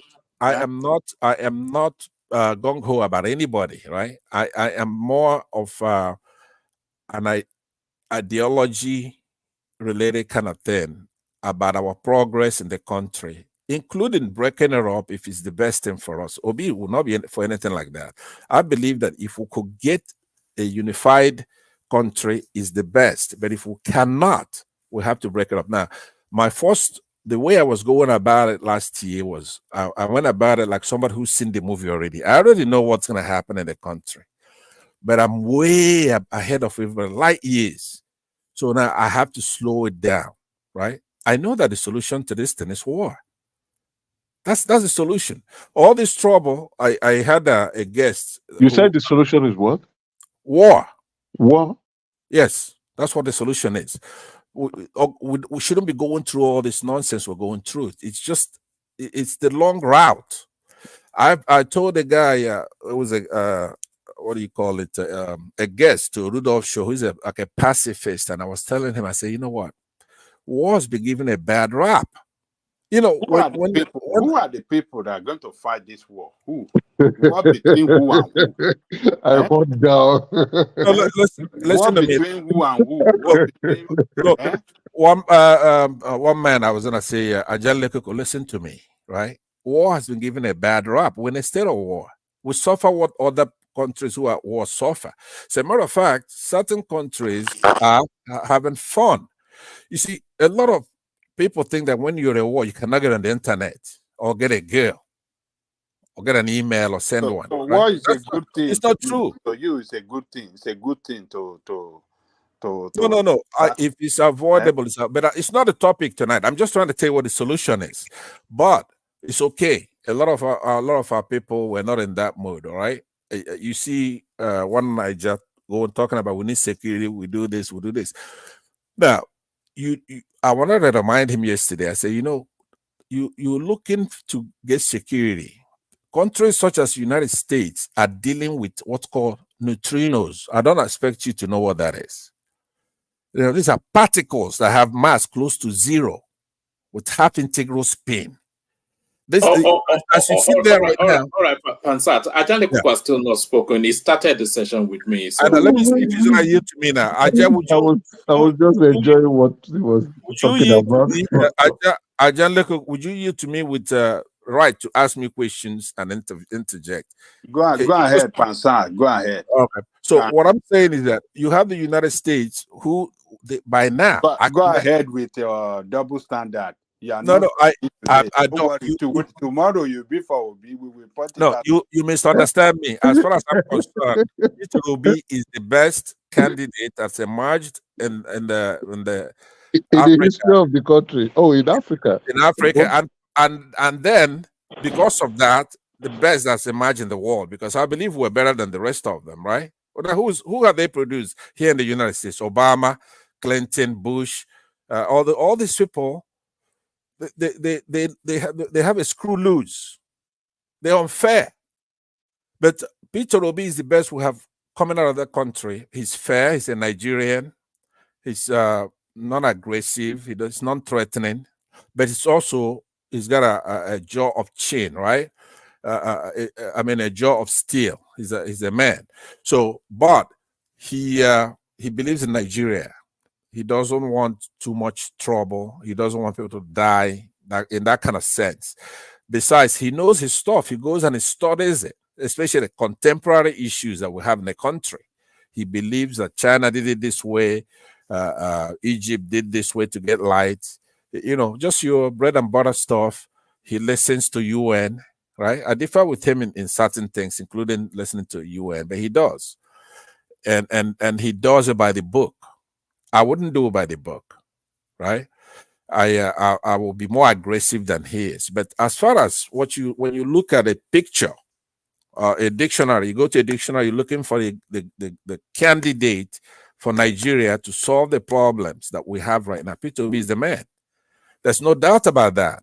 It's not even something to be debating. It's nothing. But Pansat, you don't need to go to dictionary. There's already a letter of Obasanjo, the best president we ever had, already wrote very detailed on that. He's still insisting that Peter Obi is still the best as far as he is concerned from his experience as president and what that space needs now. Yeah, So nobody needs convincing about that, and I normally don't debate those kind of things. Okay, there are a couple of things I don't do. If you notice, when I go to any platform, I'm the same. Last time I went to a platform, went to backstage, and one of the guys says, now we're backstage. And I had to admonish him. I say, I'm no different backstage than I am in front of the stage. The reason being that, number one, I don't debate facts. And 99% of my presentation are facts. You seldom hear my opinion. Very seldom. I just gave Ajanleko a snippet. One of them is that I think we need war in the country. Even if all these punks come out and say, look, we surrender, we're not going to do it again. I don't want it. We have to conquer these people who are destroying Nigeria. We have to do it. We have to punish everybody who's been complicit in killing a lot of our people. Do you know how many people lose in that country daily? Scores. Mr. Pansat, I hope what we are conquering is the corrupt politicians, not any tribe. No, it's corrupt politicians. Yeah, I'm not naive. I don't want to. Are you stuttering about who you want to be? You want them to conquer? Pardon? I said I was asking if you were stuttering about who you are looking to that you want to be conquered. No, the way we sorry, Pansat. Mike, are you there? Yeah. Yeah, can you hear me? Yeah, I can hear you. So let me bail out. Hand over to you, Mike.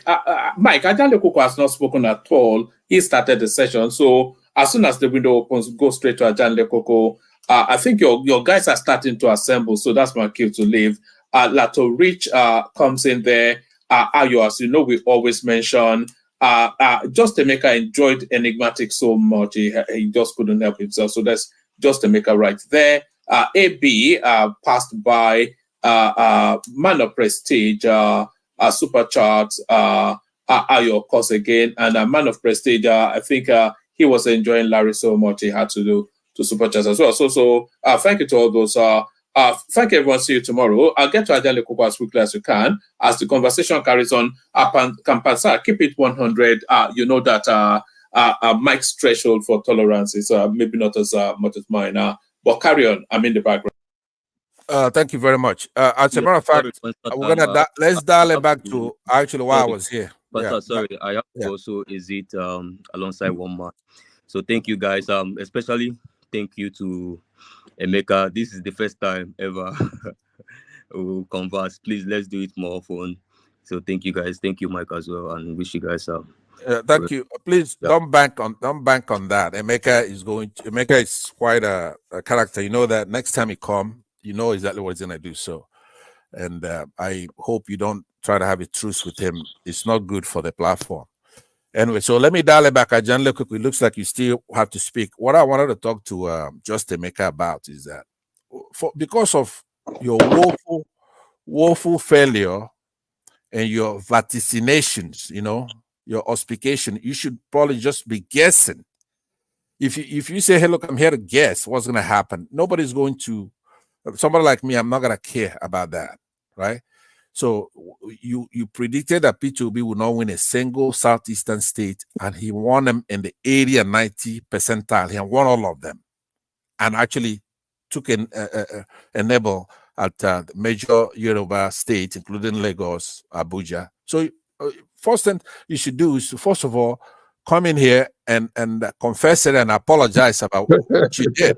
You shouldn't be piling on, talking about 2027. So with that, I'll hand it back to you. I'll have a more serious discussion when one man is rested up and he wants to do a real show and show those things on the screen. Without it, it's a waste of time. Thank you.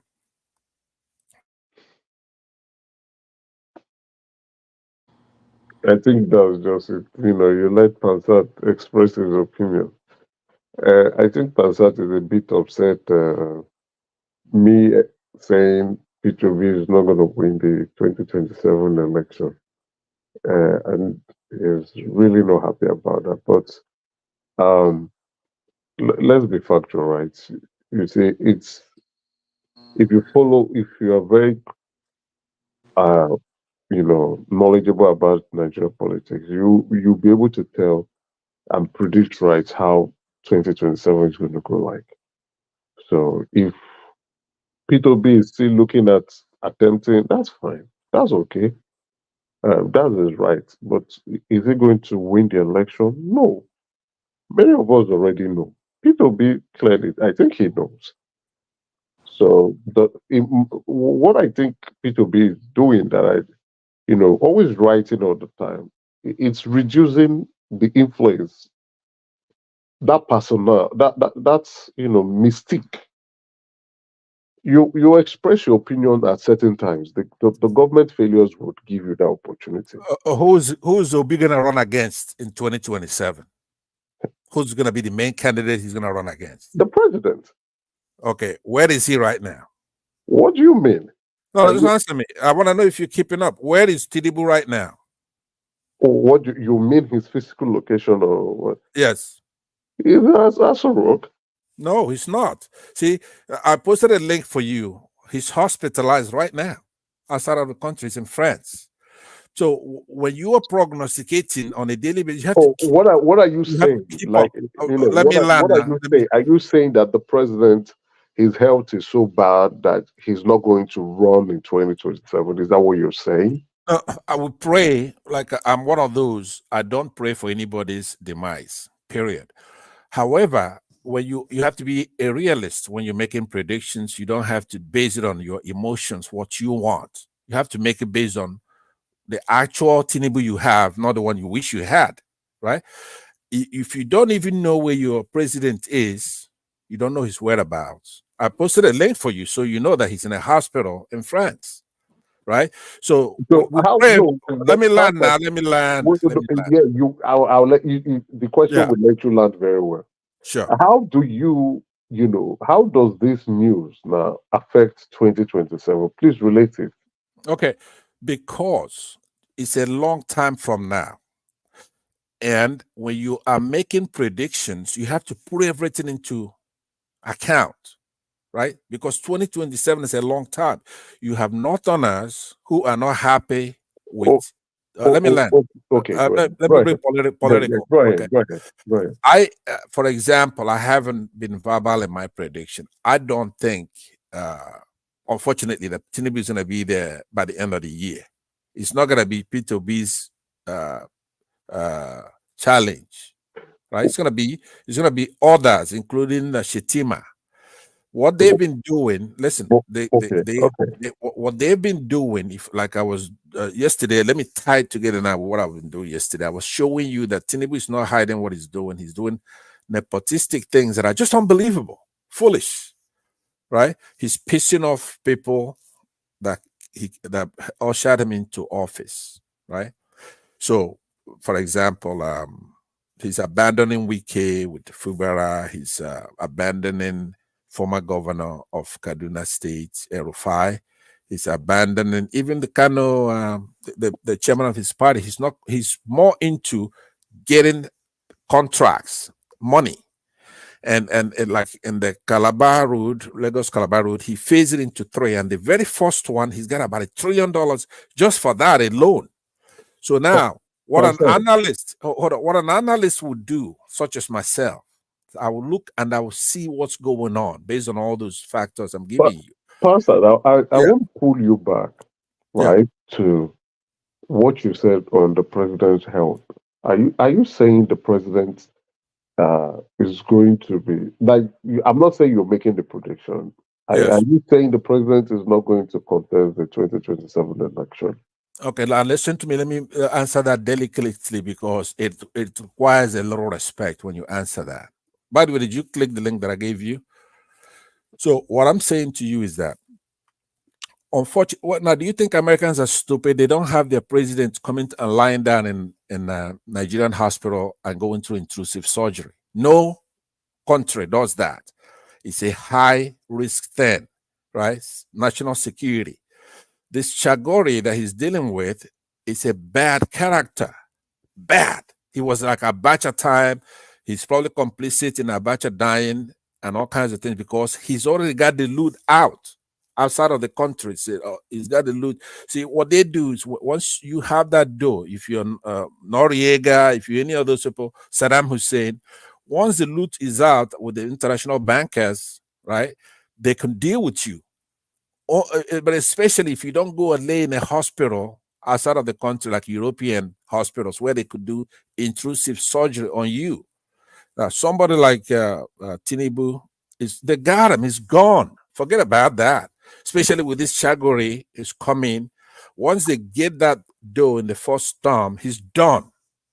Okay, he's basically a mumu. Even if he comes back, like Buhari, right? What Like do you mean Buhari. that? What do you mean? What do you mean that is gone? What do you mean by that? You That, explain. what I mean by that is that, and they've perfected this over the years. I'm dropping names for you. I just told you about Abacha and all those kind of people.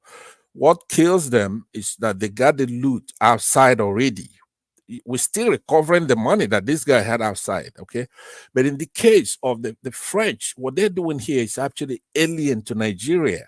They've never done that in Nigeria. That's why I don't know why Britain would let Tinubu pull this off. But Tinubu is a very, Tinubu is like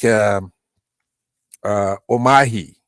It's like what is it? Former governor of Rivers State. They're like they're not really into the cabal that's ruling Nigeria. It's like Jonathan. It's like Omahi. It's like what's his Wike, right? They're usually very bold when it comes to us, to dealing with us. He's giving away the store with bravity. He's bravo in giving away all our money to these people. So, but the mistake he's making is that he has nothing in the back to let him be there for 8 years. Once he gives it to them, he's done. He's done. You're not gonna see, I'm telling you, he's not gonna be there in 2027. Now, that's my prediction. I may be wrong. That's my opinion. But I'm kind of giving you, I'm pulling it back to show you. Now, when the president is going to a hospital, he normally will address his country and he's gonna say, "Hey, look, I'm gonna pass this thing over. I have some kind of ailment. It's not serious. It's not life threatening, even though it's a lie. Okay, these Western head of states, they would tell a little lie. Okay, but in Tinubu's case, he's not even going to tell us where he's going. He's not going to tell us. Where is the president now, Pansan? Do you know? I just posted a link for you. Check it out.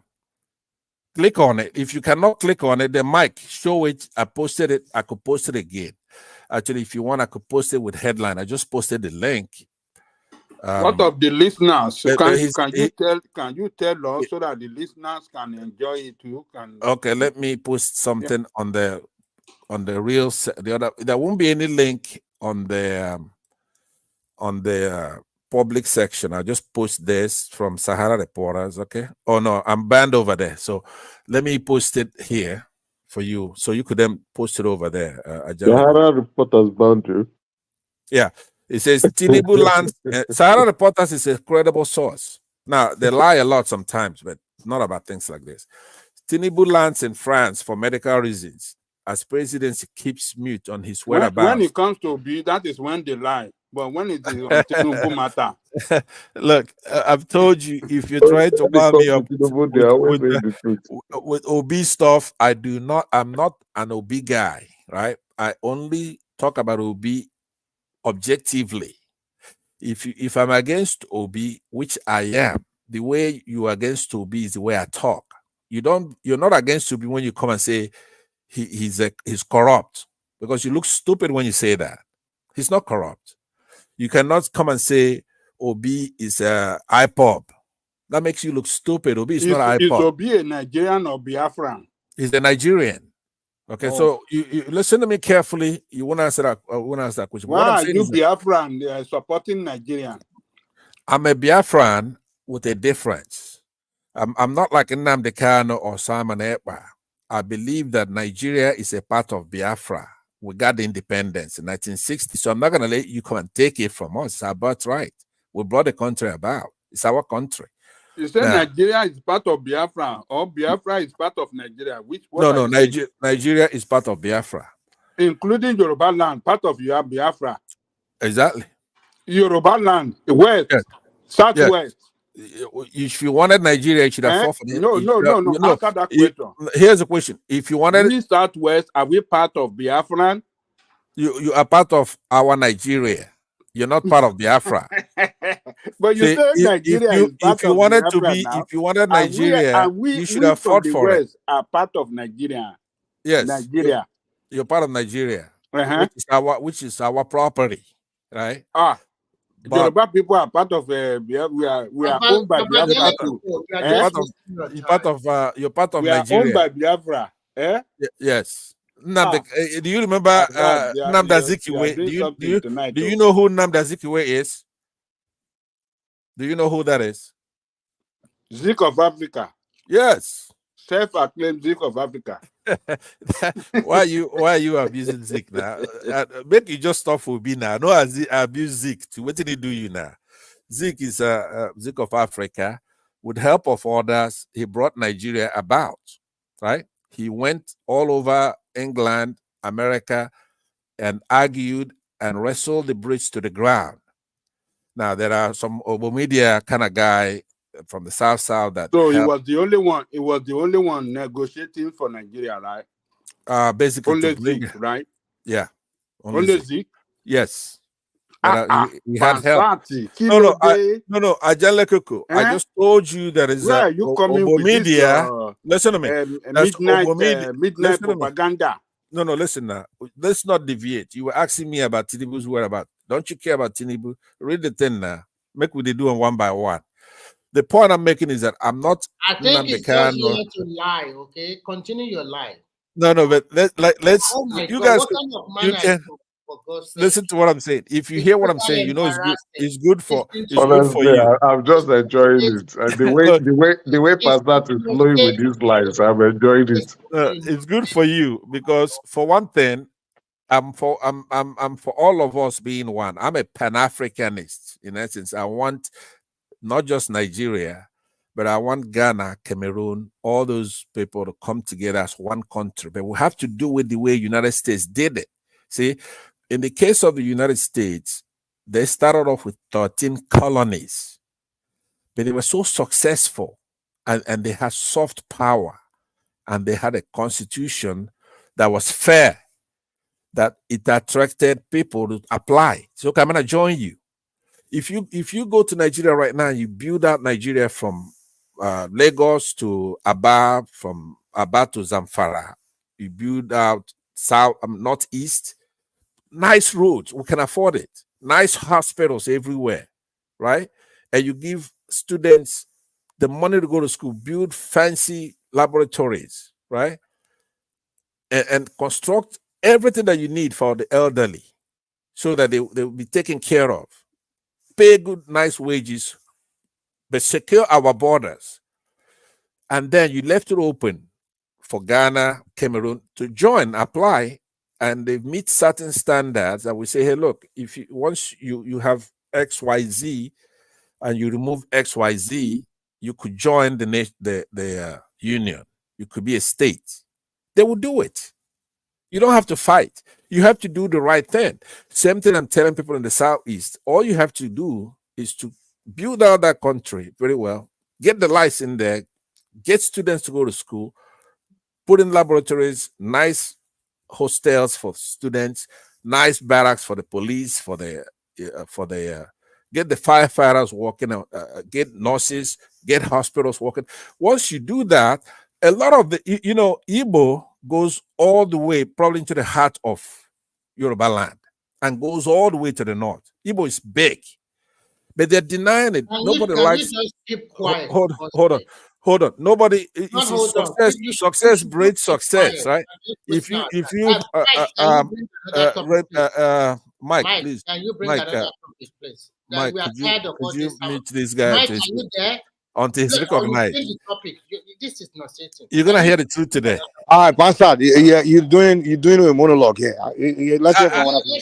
I know, but what you give me 2 minutes warning if you're gonna recognize somebody. That's okay. Then I'll land. I got 60 seconds. 60 seconds. Go ahead. All right, Finish your. Okay, so You know what? that's 30 seconds, man. 30 seconds. Don't go crazy now, right? Just land your point and let's move on to the next question. Man. You're So talking what I'm five. Whatever. We don't even know Bastard what. is a criminal, like his forefather. what I'm saying to you is that once any region gets it right, a lot of people are gonna say, "Oh, I'm from there." They're gonna start wearing those hats that go with that tribe. But in our case, in a national level, if you get Nigeria working very well and remove all these terrorists and make school mandatory, get it going good, these other adjoining countries will join us. And that's how you're going to bring about Pan-Africanism, which is actually the solution. Now, I have a lecture that I want to give, but I want Niger to be here when I do that because it's going to be on security. It's going to be way over your heads here. Thank you. So Nigeria is hearing you. You will come in a few minutes. If he comes here, I want you to schedule the debate between he and I. Go ahead if and he hear comes from here, other. I'll give two of you 30 minutes to kill yourself. So That'll be good. I'm looking forward to it. I don't know the difference between two of you. Maybe I'll figure it out tonight. But anyway, Remy, go ahead, Jai.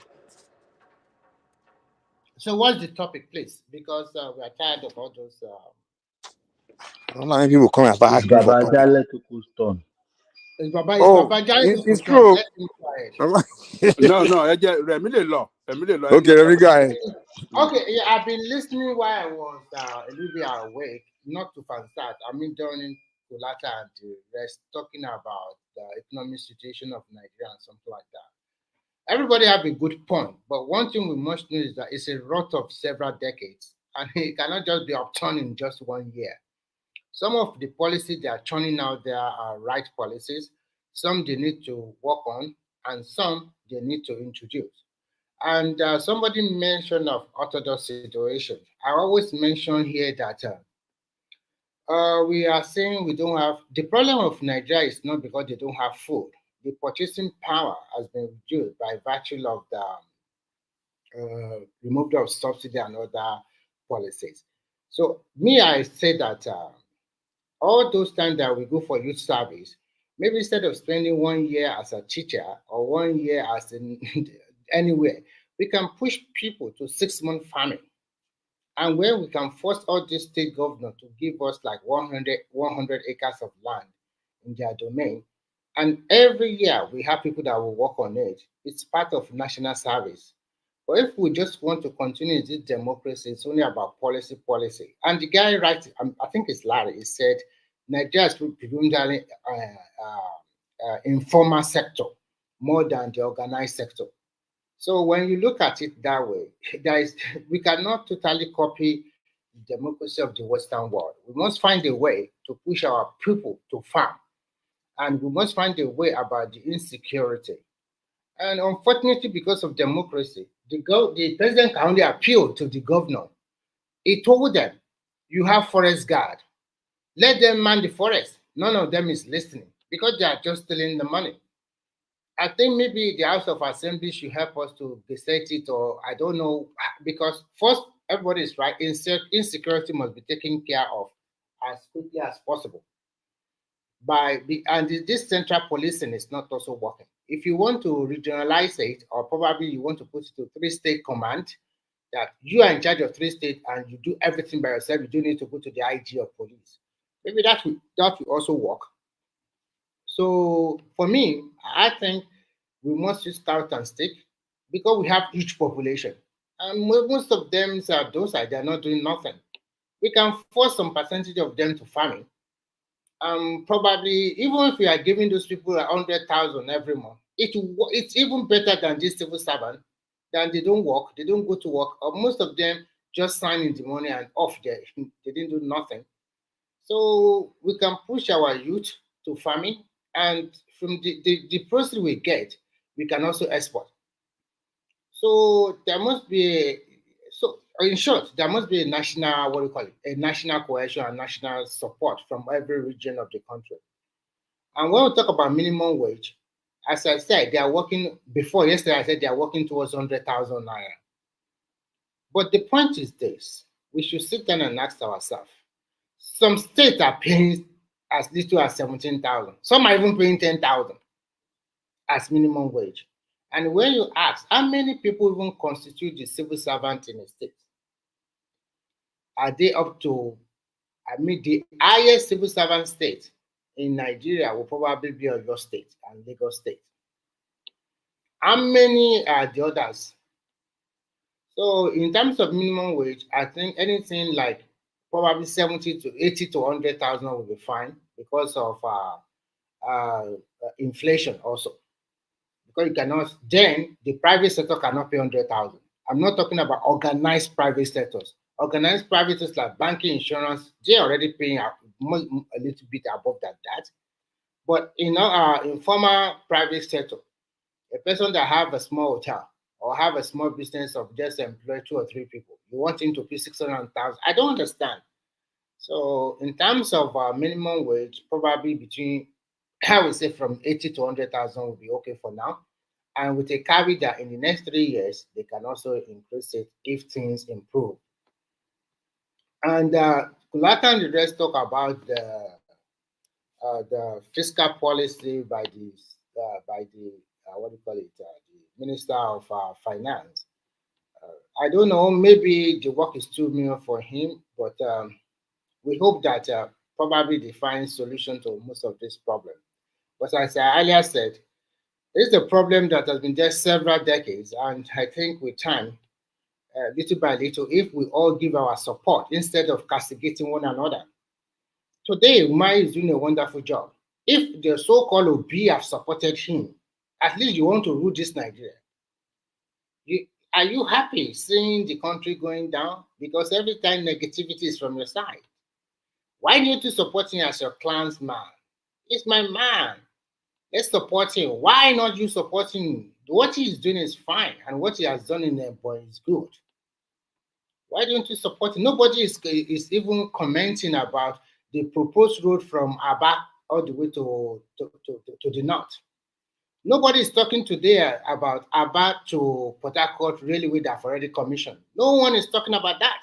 All those roads that they pencil down, also a lot of highway from the east to the north and from the east to the south. That they are going to start drawing the design and probably pass it in their Federal Executive Council sooner or later. None of you is talking about that. You are just here talking about who is Obi. Obi is just, I'm sorry to go let me let me interject you. What's your name again? Remy. I don't You want know, you to interject me. no, Let me no, hold finish. on. Just for a minute, then you No. continue. I don't want to talk to you, please. You're not talking to me. I want to interject I you. don't Then want you to. I don't continue. want Mike, interjection mute him from so I you. can interject him, I please. don't Mute want him so I can interjection interject him. from you. I don't want interjection from you. Just keep quiet. How long are you gonna talk? Pastor, you have to stop, man. Let him. Okay, but how long is he gonna talk? Let me see if I have that I kind will of time to wait. conclude. I will Let him conclude talk. now in less than 60 seconds. When I'm ready to let him stop, I'll tell him. I will Let him conclude in less than 60 seconds. Okay, if you lie, I have to interject by force. I don't want to interject me. Just keep quiet there and go and sit down. So obese is I can reach out and not can you sit just up keep from over here. quiet for God's sake? This man, is there something wrong with you? Keep quiet for God's sake. Are you the only one there? So in conclusion, Obi is not the Messiah Nigeria need. He's a pathological liar. He's a corrupt guy. He's a pretender and 200% an opportunist guy. So I rest my case on that. Okay. Good morning, everybody. Oh, brother, we have to go. Simba after Remy. We can't even. No, but Simba, hold on. Let me. I wanted to. No. You've been talking, Pansas. Now you've been talking. I've been listening to you since now. So let me see what I want to say. I just want to ask a question. Don't be. That's what we do. You know, wait. Let's be fair. You know, Pastor is a big guy. So if we attack Obi, I'm not he has the even right to talking about respond. Obi. I'm not talking about No, Obi. I didn't say you. I say Remy call Obi something or something like that. Talk about it. So Pastor, you got 30 seconds to just respond. No, we don't need long story. Whatever you disagree, just 30 seconds to just whatever you disagree, just say it, and then we'll go to Simba because you already had your floor. So that's your interjection, okay? All right, hold on. I'm not an OB guy, but I'm a fair guy. Oh, okay. Let's move on to Simba. Say, okay. All right. Since you're not a big guy, then. I was gonna Okay, say you're a that. fair guy. I got 15 seconds. Then. Be fair. You know, Mike. What I want from now on, as you carry on, I want everybody to know that if somebody is attacking Igbos about roads, if you Do your 30 seconds is going. No, Simba is waiting. No, listen to what I'm saying. If you build a good hospital road in Lagos, when it's your turn, you can do all that extra talk.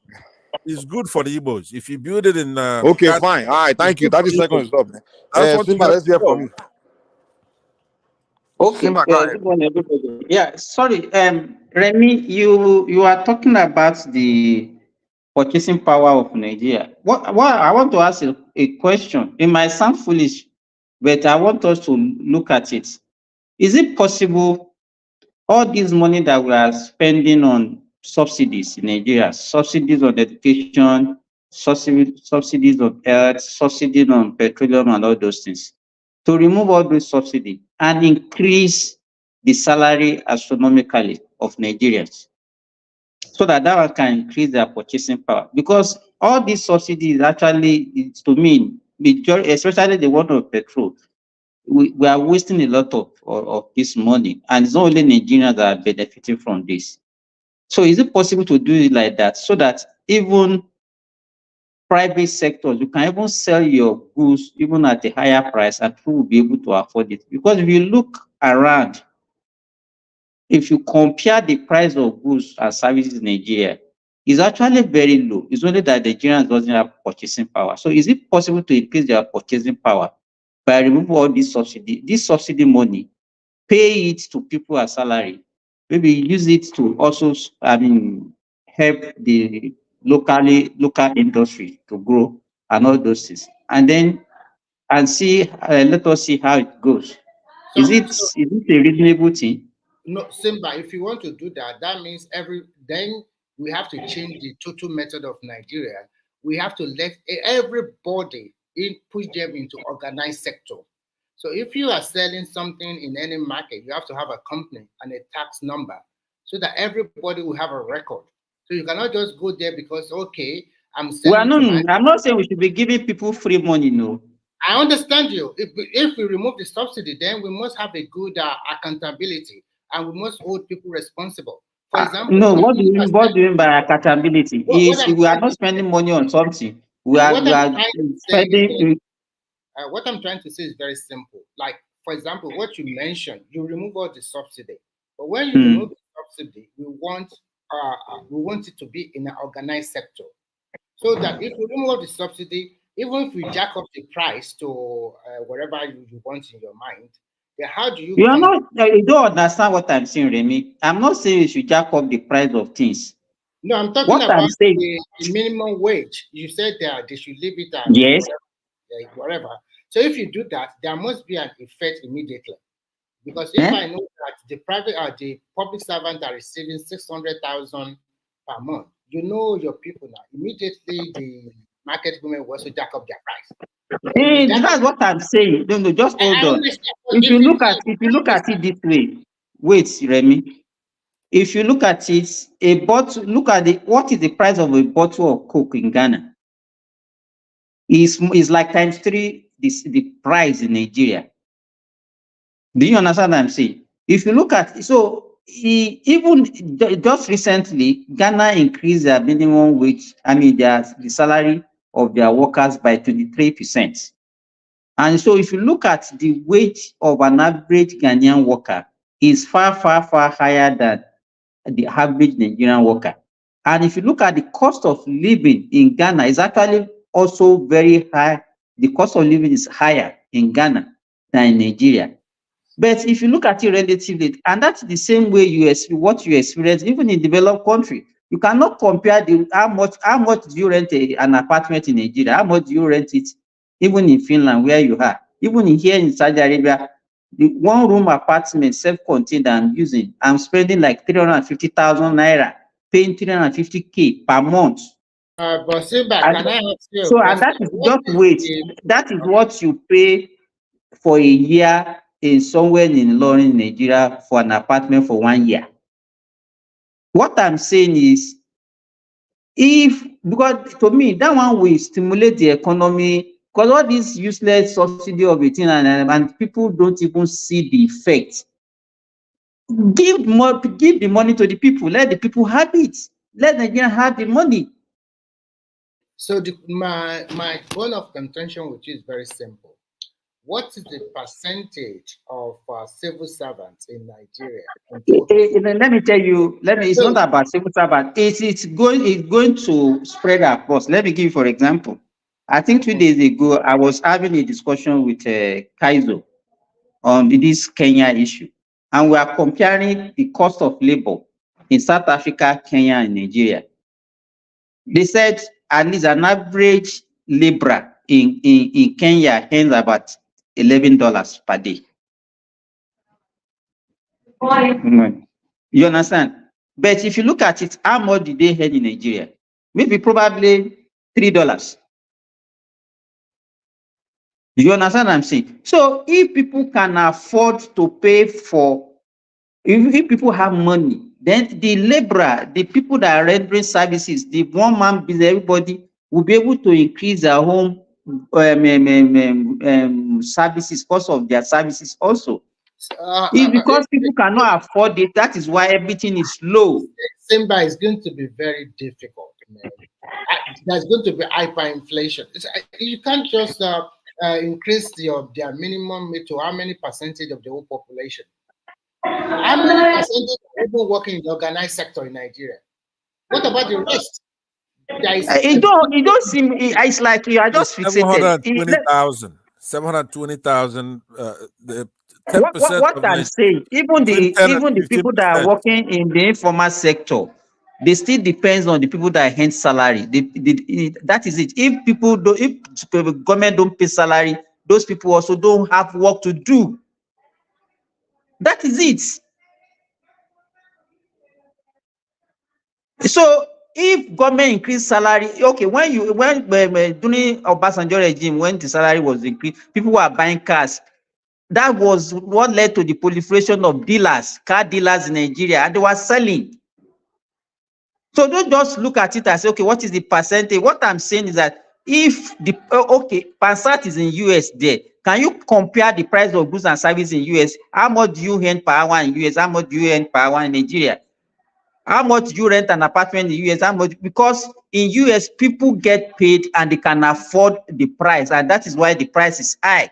So if Nigerians can pay, the government can pay all this money that they are wasting on subsidy, let them pay the people, let the people have the money in their hands, and they can decide what they will use their money for. Even they want to go that route, it's not going to be from jump of 30,000 to 600,000. Just I'm not. It's just I'm not. We are not. I'm not debating what they are talking about. I just raised the question so that we can even think about let me it. also tell Don't you get fixated. I'm not fixated. Most of these countries you also mentioned, they also subsidize a lot of things in terms of benefit and others. For the those ones that they didn't meet the threshold, government support them a lot. So when you want to say something like this, is Nigeria ready to pay like 50,000 for unemployment support for our young graduates for the next 5 years, or for the next 3 years if they don't graduate, if they don't find a job? Where do you want to put this chunk of each population? Where do you want to put them that they don't have work? So how are they going to survive? Do you let me ask you, Remy.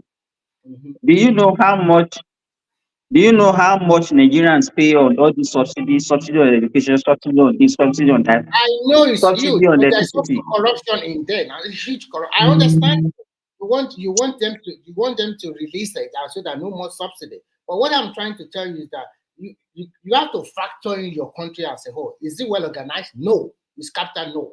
Even those people that are not in former private sector, are they organized in former private sector? No. No tax, nothing. Nobody is doing. Everybody just manage with whatever is making. And those ones that just come up with 10, 50, or 100,000 worth of business, which is a low scale. So how do you want them to survive? And people that just build a small factory, maybe employ 2 or 3 or 4 people. How do you sometimes you cannot just factor in the civil servants alone. That is the biggest mistake our country has been doing for decade and decade. Let me interject again, if you would accept interjection. The point is that you cannot just start trying to cure what you're proposing is good, but the point is that we can afford it. Our oil wells are taken over by individuals. See, Nigeria has to do certain things first in order to achieve those kind of things you're talking about, because we have the money. The oil wells, our oil, just forget about the one that admitted is being stolen, is owned by private individuals who don't give a hoot about the country. Somebody has to come in there, either if they want to go through the course or whatever. We need to take those oil wells back. That's the only thing we have, is that oil. Somebody has to come in there and make the case that they were acquired illegally, because it's very easy to prove that they were acquired illegally. These military dictators give it away to their friends. If you get all that oil wells back into Nigeria's hands, and let's own it, like Saudi Arabia will own their oil, Aramco and all that kind of stuff. Because once we have that oil, then we can start going from consumption to production at some point. But we cannot go from production to consumption to production when our oil wells are being held by individuals who have nothing to do with the country.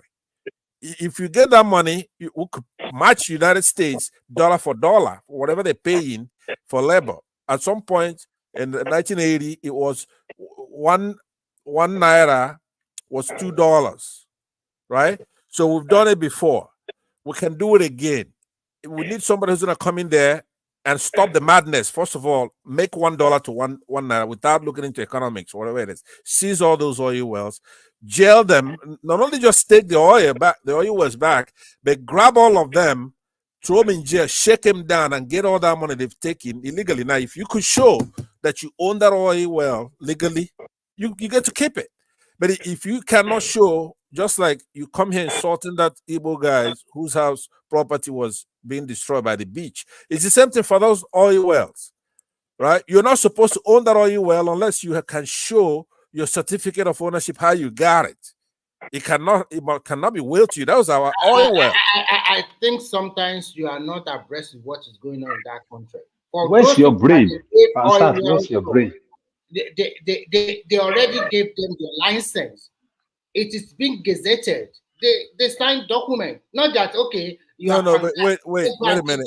It's not that way. Why Did you hear me? Listen to me. Did you hear me say it has to go through a judicial process? There should be due What do you process, mean right? judicial Just process? like the guy you're talking about, he claims he has a certificate, but you don't even care. Have you seen his certificate? No. So what I'm saying to you is that, let me just hear me out. Hear me out first. You, who is a super patriot, right? Right now, you're talking nonsense, right? You're the super patriot that wants You are the talking state nonsense. to. You You are want the talking state nonsense. to take back stuff, right? Okay, let's love Nigeria together, you and I, right? Let's love that country. I'm not Let's go debating and you. take our oil wells back and jail all those Oh. motherfuckers who claim ownership to them, because that is our oil wells. Nobody should own that oil well unless there is a due process way that you got to own that oil well. Because look, we can afford everything. We already know that Saudi Arabia, right, can afford. They have so much money. Why? Because they own their oil wells and they divest it and they invest in other things. But that you cannot go and touch that oil. So why would you be talking nonsense about somebody's property and the sea and not the oil well? Who are the people that took your oil well? Who? Okay, Who are the let me people? tell Can you. you just mention the name? No, let me get the list so that Mike can put it on the screen. Can Okay. I know you are sick somewhere. Your brain is not working at all.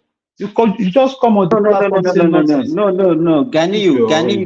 What he's saying, I don't think he deserves to be abused. He's talking now, so if you don't have anything contrary, let him express When somebody yourself. is talking, you never allow someone to talk.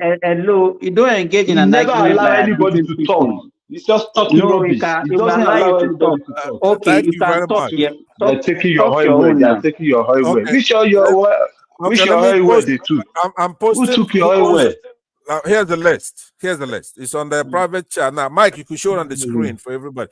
Now, Gani, you and Remy, you come here to insult me. That's okay. Remember, I can be Who your took dad, your oil right? well? So if I curse you, Who's that? you're gonna be Who is gone. your who is your son? I'm an old man. I got the list.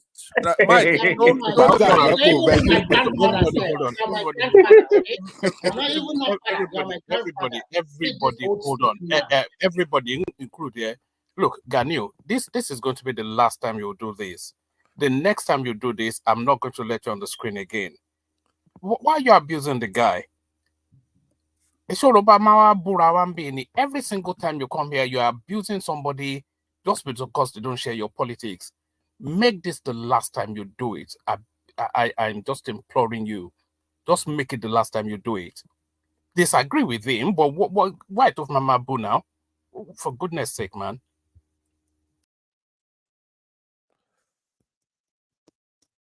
All right, thank you. Mike, I posted who owns our oil well. That's from this day, right? And they will tell you. Passat. But for the fact that individuals own oil well, that does not mean they have stolen it now. Does that mean that they have stolen it? Yes, because it's a national thing. You don't But go. let me tell you, maybe there are some things you don't understand. Even the country that you are referring to, individuals, even the families owns oil well in those countries. So what are you talking about? No. Listen, the The point I'm ruling making. family. So what is your point? The genesis of their oil might be different, and you don't compare the Saudi royals, where democracy, right? In their case, For example, in let me- America, if they found oil on my property, that oil will belong to me. right. In the United States, United States. it's a capitalist country like that, and it's been there for a long time. But in our case, we initially owned it. You understand? Oil was discovered in Nigeria in the early 60s. It was actually late 50s, but it was reality in the 60s. So at that point, Nigeria owned the oil. So there's an ownership established. This is not like you started your thing, you bought a house, and then you hit oil. And US is different from Nigeria. Now, if they went about it with due process and there is a complete lineage, trace of how you came about the oil, fine. If you say you're Obasanjo and you willed out your oil to somebody, and then when you left office, then he gave it back to you or your son, right? Or if you're Danjuma and you say, okay, I'm not gonna run against you if you give me oil well, and they give it to you. See, they don't. It's not theirs to give. You follow me? Just like in January, and I posted a link not too long ago for one man where Tinubu's son, nephew, I forgot his name now, with the Eni, and there's an oil well French related where now they got that The owner of the hundred. OPL 245, right? So now that's one of the most covetous oil wells. Now he got that. All those oil wells belong to our country. Now, how do you imagine that we're gonna be able to do welfare for our elderly, for people to go to school? So why talk nonsense about anything else but to get that oil wells back from them? But not only get our oil well back, capture all of them, right? The We need concept to behind capture it. them, throw them in prison, right? The And concept shake them behind down it and is get the money very back from them. simple. Can you let other people Let's speak? love our country, right? Patriots, The oil patriots, wells, arise, can you let arise. other people talk? For God's sake. The oil wells given to all this set of individuals also develop them, create employment. Somebody is making noise somewhere. The oil we're giving to some of these guys are also to create employment and also to be developed. It's for the good of the country. Some got oil wells and they never touch it. Some get oil well, they never find oil. Some were lucky, they find oil, and some of them became billionaires today. And they also pay I their. know, but you're not listening to what I'm saying. Let them tell it What to you the. are saying to Hold on. me, what you are saying, Will you be quiet? Please be quiet. I'm let saying, me finish let them first. tell it to the judge. Let However you me got it. finish first. Grandfather, let me finish first, okay? Grandfather Panza, let me finish first. Some of them strike oil, some did not.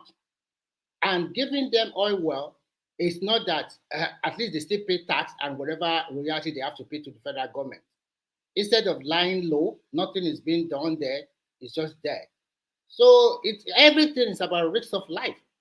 Okay. Even those super companies that come to Nigeria to drill oil on behalf of the government, some they found oil, some they did not. Okay, but I'm not It's a talking lot of- about. it's a Hold huge on now, hold investment. on, Remy, hold on. I'm not No, talking about their I'm not success. debating you. I'm not. You can I say know, whatever baby. you Please want to be say. quiet. I'm not just talking to you. There's a lot of people on the You panel, and also keep quiet. there are Mind your people listening language. to You us. should So mind your language. You this hang tight. grandfather, okay? You Mind your said to language. me, "Let me finish," and then you talk, and I Yeah, did. mind your language. Mind your Okay. language. All right. That's So what here's what I'm saying to you. Let's be super patriots today. Let's love our country, Nigeria. Let's get our oil wells back. Don't you love your country? Back to who? Back to who? To Nigerian states. We'll get the oil now. Like he's saying, But do you know how that business is done all over the world? Yes, I do. But I So don't if you care. know, if you do, Now, if you Ajale do, Koko, let me ask you, Ajale Koko, you want welfare for the whole country. You want free education, for example. You want good hospitals, good roads. You want the government to care for the people. How else are we gonna do it but to take back all our resources? I'm talking about everything. I'm a capitalist by nature. I don't believe in government. I don't believe that government is very good when it comes to running a business and that kind of stuff. However, it depends on what kind of country you have. If you have a capitalist, pure capitalism, right? Adam Smith type of capitalism, fine. But we don't have that.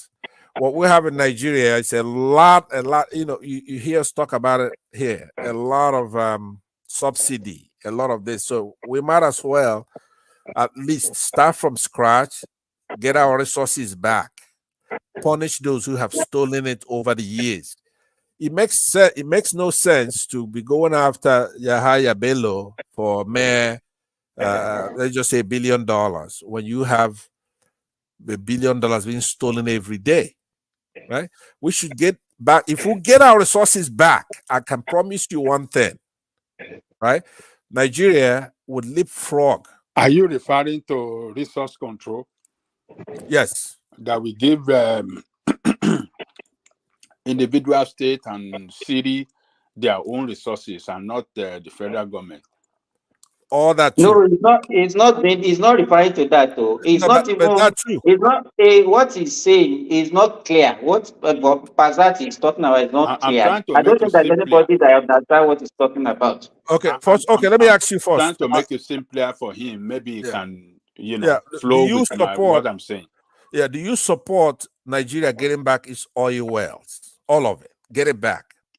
The ones Oh that are yes, stolen. oh yes. The Okay. only way we can get it by to give it to the original owner, the people where the community where Where it come from? where it come from is to be I owned don't by agree. I them. don't accept that. I want it back to the Nigerian federal government, the states, all of it. What are you talking about? Is it not federal government that own it now? What are you talking about? No, Pastor? it's not the government, federal government that own it now.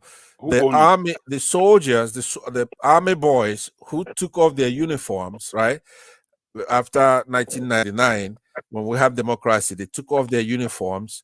They went and took over all our oil wells by nepotism, right? They own it, they give it away So to their. what you are saying, Mansat, is that our oil where people started acquiring after 1999. Is that what you are telling us? Yeah, what I'm Oil saying where is that that people, the oil army, where that they have distributed since since 60s, 70s. I know, but then they took off their uniform. It's still them, like Obasanjo, like Buhari. All these guys are still the army, right? All they did was to shed their uniforms and put in some dashikis, right? 1,500, but they're still the army. So now what they did is they took that oil well and not give it to the indigenous people of the state. Now I'm against giving it to the indigenous people of the states. Now I used to be to give it to them, but I believe that we should love our country, take all that back. Which country you are talking about? Nigeria. If you look at Nigeria. the United States, the oil in Texas, is it owned by federal government of United States? No, they're owned by individual and companies. But it's not the same thing with us, though. It's not the same thing. Look, no. You know, I said it earlier. Yeah.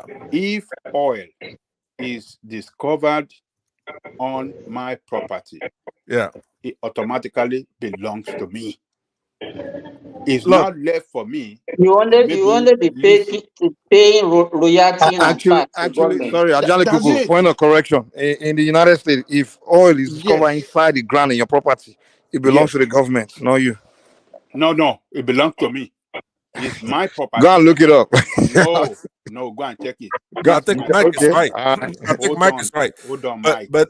But Aja, you're making. For once, I agree with me. Now I'm correct, man. Trust me. It's my No, property. but look, Ajale Kuku, you are making this very difficult. There's no nexus between Nigeria and the United States. Nothing. They have nothing in common in what we're talking about.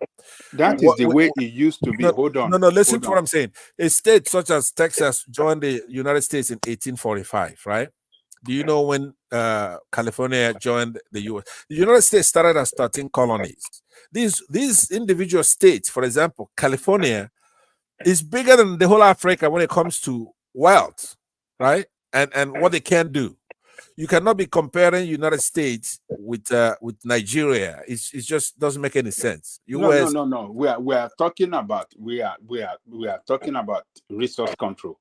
That is what we are talking. Right. But Who don't mention Nigeria. Don't mention US. Now, what I'm trying to do in Nigeria, the way we started off, who owned what, there should be due process, right? I don't care if the people of Nigeria at some if point. you are referring to the way we started off, that is the way it is practiced in the United States today. When we were practicing you see, the you're not true understanding federal, what I'm saying. Hold on.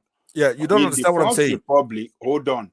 Yeah. In the First Republic, when we were practicing the true federalism, the way resource control, the way we had resource control back then is the same way that is being practiced in the United States. The city where the resources is discovered get some percentage, it gets like 50%. The region we get like 20%, and then the federal government is giving 20%. That is the way it used to be back then. Okay. So But we talk oil. if we don't if we don't Simba, could return, you mute yourself until you're talking? It's making noise. if we don't return to such, system, then we will never get it right in that country, because the federal government owning all the resources across the country, all the mineral resources across the country, cannot manage it well. It's too big for them. It's too much for them to manage. So that is where corruption set in. And they can't manage it well. And because we have vast resources in that country, one central government cannot manage it effectively, prudently, and to the best interest of the people. Corruption will set in.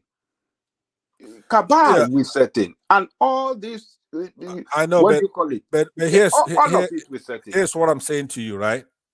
If you look at our section 44, subsection 3 of our constitution from 1999, that's amended. Our Land Use Act of 1978 and the Petroleum Act invest exclusive control and management of our oil and gas in the federal government, not the state or the local government. So we're gonna have to start from this democracy, which is our 1999 constitution. That's the one we have now. I know when we had cocoa in the southwest, we had granules in the north and all that, and they were doing it that way, right? But that's not the constitution vests this stance, the management of it, the ownership of it in our Federal Republic of Nigeria. It's there in the Land Use Act of 1978 and the Petroleum Act, the exclusive control. So now how can people come and own it? These are de jure ownership of that oil. It's undeniable. Niger Delta region, where the oil is found, is only a de facto. The de jure is from our country, Nigeria. So I'm saying, not only should we go get back our oil, we should punish those who have stolen it for so long. I don't mind if they go in that house and they debate, right? Since we have a representative government, they could campaign and say, look, we're going to make this in a federation. We're going to let every state own whatever is there. That will include Zamfara with their gold. But it has to be constitutional. You just can't go and take over oil and you're stealing some and you're selling some, and we don't have enough revenue to take care of our problems. Like Remy was proposing things to be done and said we cannot afford it. We only have 720,000 civil servants, right? We can afford it. We need to take back that oil. Forget about what states are doing. Now, I'm looking for those super patriots who are here talking about taking back a beachfront property and say, for the good of everybody, take back that beachfront property. Why should an individual obstruct a road? I agree with you, but don't stop there, because we need to go get that oil or those oil wells back, seize all their assets, throw them in jail. Some of them actually need to be face public execution for the way they gather oil well, because they basically just stole it by nepotism. There's no trace of ownership where they did anything and paid for an oil well and got a certificate and say this is your oil well legally. Nobody did that. So that's what I'm proposing. To once we have it, we can fund education, we can fund so many things. We could invest the money in artificial intelligence. We could build laboratories in every village, or at least every city, that is world-class laboratory. Launch satellites into space, train out at least 5,000 engineers, 5,000 or 10,000 doctors, just from taking back our oil wells. These crooks, when you see them, they're not even in shape. It shouldn't, Bansat, it shouldn't, the control should not be in the hand of central government. That is what I'm telling you.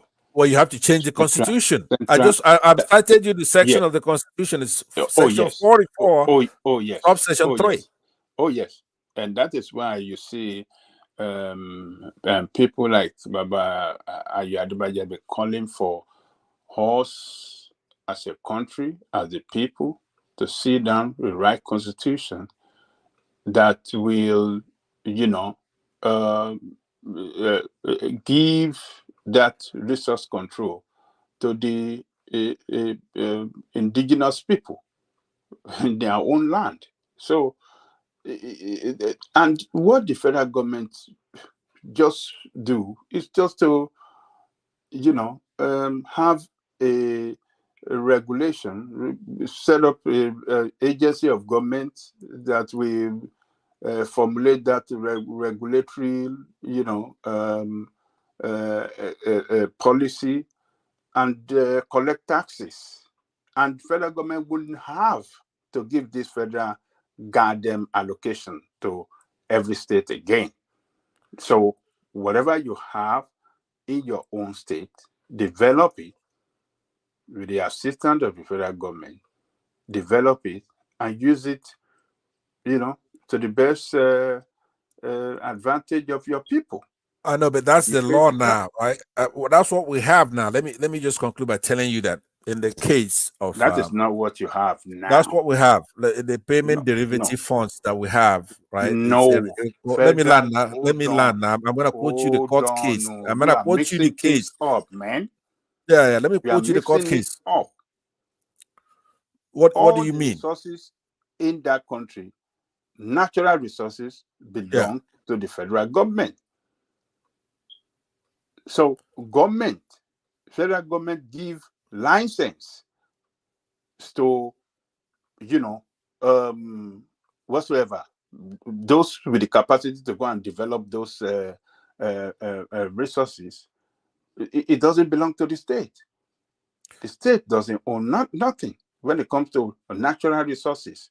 No. Anything Let me beneath give. ground. Here's the case. If you see Attorney General AG Federation versus AG Abia State at 35 Oz 2002, right?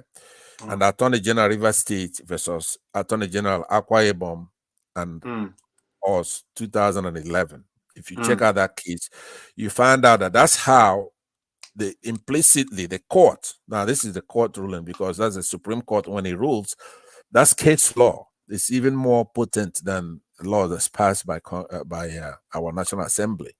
So it's a recognition that the primary ownership of the people of the land in which the oil resources reside.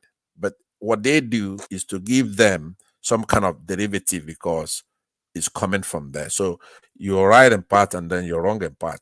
What I'm saying to you is that notwithstanding all this, It doesn't belong. They just give that derivative is just like compensation. Yeah, but that's what I'm saying. It doesn't belong to them. It still belongs to the federal. But for the fact that, okay, we are taking it and you people are crying, oh, you need more money. They are taking these resources belong to you. Okay, let's just give you compensate you, have more okay, money. but how do you get my point though? What I'm saying is that even though the federal government owns it, but let's just say de jure, but de facto it's the state. How does individual such as Danjuma get to own vast oil wells? There is nothing that should give him legal. That is army impetus. arrangement now. That's what I'm saying now. That is I'm army saying arrangement now. Okay, so that's fella, you forgot that fella song. That's right. That's what I'm saying too. Together, army arrangement, mathematician put them together, army arrangement, multiplication. So that's army arrangement for you now. All right, I appreciate that. What I'm saying though is that we want it back. We have to take it back. All this that belongs to the country. It's not, first of all, it's not fairly divided out there. 83% is owned by Northerners, Northern Muslims, and it's not even in their land. It's not in their state. And when they find gold or whatever they find in Zamfara, they keep it. But that's a secondary issue. What I'm saying is that as a patriotic Nigerian, we cannot let these imbeciles come and take over our oil wells. under any guise, right? They need to be arrested for pretending and for fleecing the country.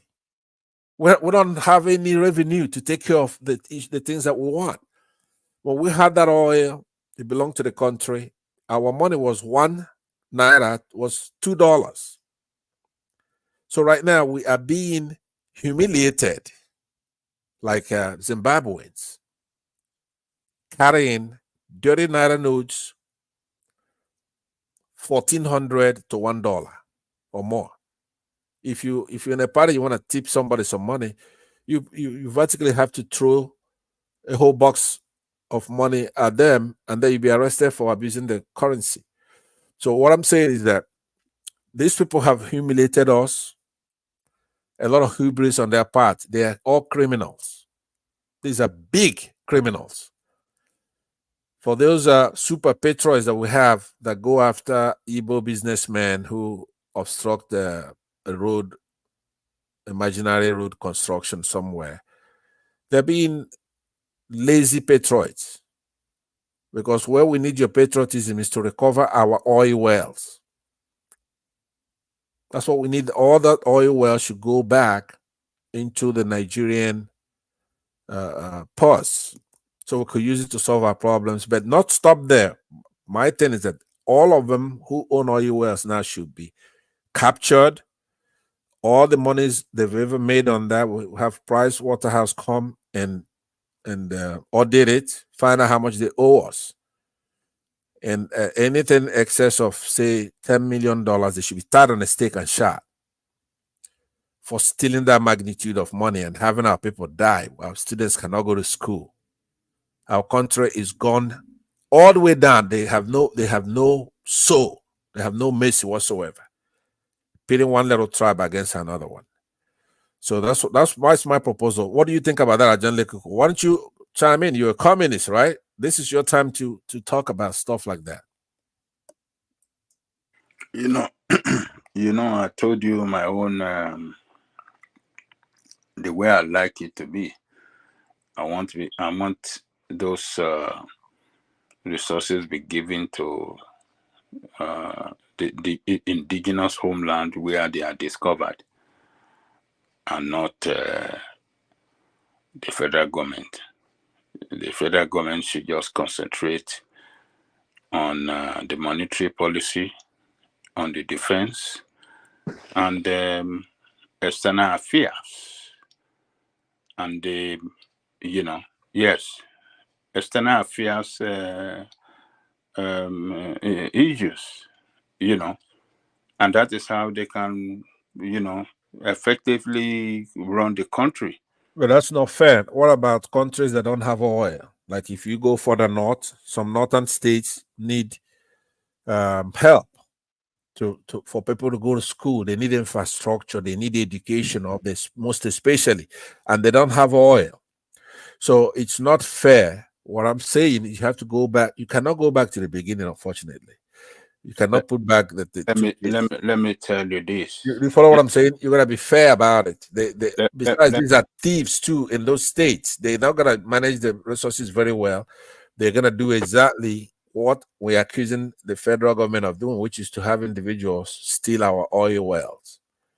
If we're not going to nationalize those oil wells, we shouldn't be together.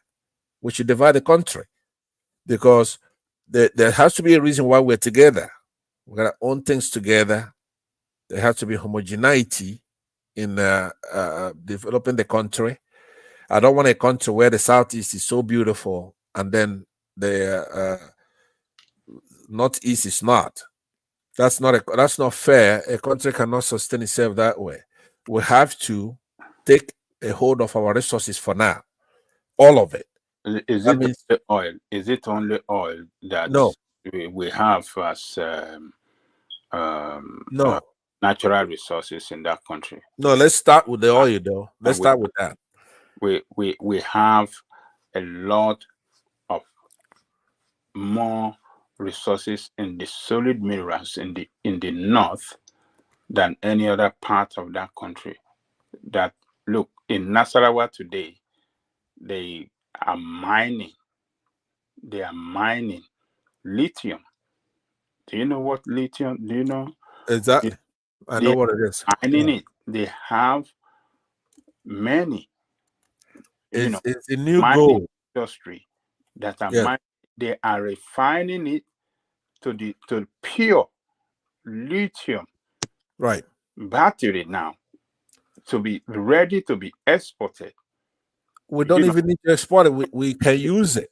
See, So the we point. can use See, it, that's the like you point, though. said. Ajay Lekoko, if you don't take back these resources and centralize it, right, then they are so lazy because they're getting fat No, on they that are not oil. They don't want to lazy. develop the other resources that we can also get our hands on. Do you No, understand? let me tell you this. You see, it's a psychological thing because everybody rely on that federal allocation. So they don't want to, work hard to develop what they have and develop themselves at their own pace. If nothing is coming up there, they will look for a way to develop themselves. They don't have to wait for nobody. They will look into all those resources within their own territory and, look for investors to come and invest and turn it around, to to generate revenue for them. Okay, They I'll will, meet you halfway. Here's my leaders proposal. will put Okay, Ajan together. Lokoko, I'll meet you halfway. You take a long time to make your point, especially when you don't have anybody opposing you, right? I don't even think you and I disagree Don't on even anything. want to speak. You said it's taking me a long time to make my point. No, but we you've agree. been I'm speaking. saying I'll You meet you halfway. you've been speaking I for want, years here. but now I have an idea. Here's Interrupt. my idea. We take back all the resources to the central government for 99 years, Come right? on, man. Let me It's let me let me impossible. land now. Let me It's land. impossible for the central body to manage it. It's too much for them. It's They not. have the human capacity that can do the We job. do. We do. Do They you know? don't. Do you know Philip Emeagwali? Have you had come up at that name? He's the one who developed with a supercomputer the physics of petroleum, how to get it out of the ground, and he has a lot of inventions. His name is Philip Emeagwali. Go ahead and Google his name. That's a Nigerian. Have a Look, lot of Nigerians with all kinds of expertise, but this is not even. that guy you're talking about Yeah. is a private business owner. He is running his own business. It doesn't work with the government. No, Does no. it work with the government? I'm saying he's. We have a lot of. I'm using him as an expert. What I'm telling you is that Nigerians have a lot of resources in human resources we can manage. we Where we do. can't, we can hire somebody as far as it's the state. Once you make it known that nobody can own a private oil well for 99 years, and after that, then our legislators will be able to find an equitable way. Either it's going to go back to the states, but by that time, we've trained out a lot of people, built some infrastructure, at least have the basics, right? We cannot have a bunch of crooks take over our oil wells, right? No, I don't want to support. I don't want to support. You know, I don't want to support. I don't want to agree, rather, with what you are saying. That when a resources is covered in my own part of the country, it should be used to develop other parts of the country, while my own part of the country doesn't get enough benefit from that resources being taken away. No, that is unfair. But That's hold on now. injustice. Okay, That but is hold on. wrong. No, but That is that why the hold country on is now. even. Hold on, man. Hold on. Let me make my Wait, point. you have That to is why the go to the country. constitution to tell me what you're saying. You look Hold at on, man. where Let you me quoting from land the my constitution. point, or I will just yield to you to be speaking, talking. No, but Boom. what I'm saying, let's make it a dialogue. When you speak, I speak. Then you speak. Go ahead. Yeah. So I don't like it. I think it's unfair to my own people because I'm not getting enough revenue from that to develop my people. When in actual fact, they have their own resources under the ground yet to be tapped into. They're reserving it for the future. So that is, a country is never run like that. It is unfair.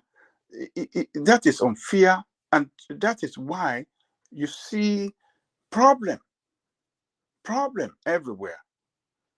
So you can say what you want to say. Let me just leave it there. But I don't agree with that kind of system where resources is taken from one part and they share it among several states, deny me the full benefit of what is being taken out of my land. That is wrong. Okay, but unfortunately, you have to deal with the country you have right now, right? Right now, that oil belongs to the federal government. But if you're a state and they find those natural resources like oil, then you get a derivative, some kind of percentage up to like 13%. Not all of them get the 13%. The larger ones like Bayelsa and others, they get the 13%. Edo, Rivers, in that order, right? They don't all get the same thing. But if you do a careful perusal of our section 17.2D of the Federal Republic of Nigeria, 1999, as amended again, it says, if you quote there, say, in furtherance of the social order, exploitation of natural resources in any form whatsoever for reasons other than the good of the community shall be prevented, for the good of the community. So this trusteeship of the natural resources under the guise of the federal government has been stolen from us. Now you're fighting to say you want to keep the whole thing for the state, which is going to require a new constitution or a constitutional amendment, right? You know you're not going to get that, not without a fight. So we have to be realistic. At least go by the law we have now. The law says that the federal government owns this land, but economists will come in and make arguments and say, hey, look, it's better that we privatize these things, they run better. But that's only in a capitalist society where the laws are in the books, right? Where the laws will make sure that they do the right thing. There'll be no nepotism and all that. So we don't have those things that go with a capitalist system. We have to go just as we are now. Without any constitutional amendment, somebody needs to take the oil back into the states where, according to our constitution, the trusteeship is in their hands, right? Nobody should own an oil well, an individual, without a constitutional amendment or a new constitution. That is why we have to work hard for that constitutional amendment, to happen. If we don't fight for it to happen, what we have today, the situation we find ourselves today, will be worse off tomorrow, because nothing is going to change. And I've lived so long in that country since I was a little boy. Growing up to where I am today, the country has worse off every year in and out. And I don't see how it's going to get better in the future if we continue with the arrangement that we have today. The way we're running the country is not working. We have to sit down, write a new constitution on how we want to live together, how we want to manage our resources, how we want to live, run the country for the good of the people. It's not being run for the good of the people today. And whether we like it or not, and in the next election cycle, the same set of people that are still going to win election. It might not be the present party. It's going to be another party, same politician, same way of reasoning, same common purpose is to loot the resources of the state. It's not going to change. So, but if we rewrite the constitution that give the resource control to the indigenous people in their homeland, I tell you, every part of that country will work hard for their own development because they are not getting allocation for the federal government. They will develop themselves at their own pace, and that'll be better. And they will have that, the Constitution will give them that power to secure their own indigenous place. So they can have their own security outfit to fight against criminality in their own, to fight against terrorism or banditry, because they want to survive. But as of today, you see all those power, security power, the economic power, all the powers that run the state in the hand of the central government. Okay, Aja, please let me come in. It. Let me come in because this is what we're talking about. Imagine. Let's be clear on what we're talking about, though. Please. Hold on. Yeah. How do you think United States will look like if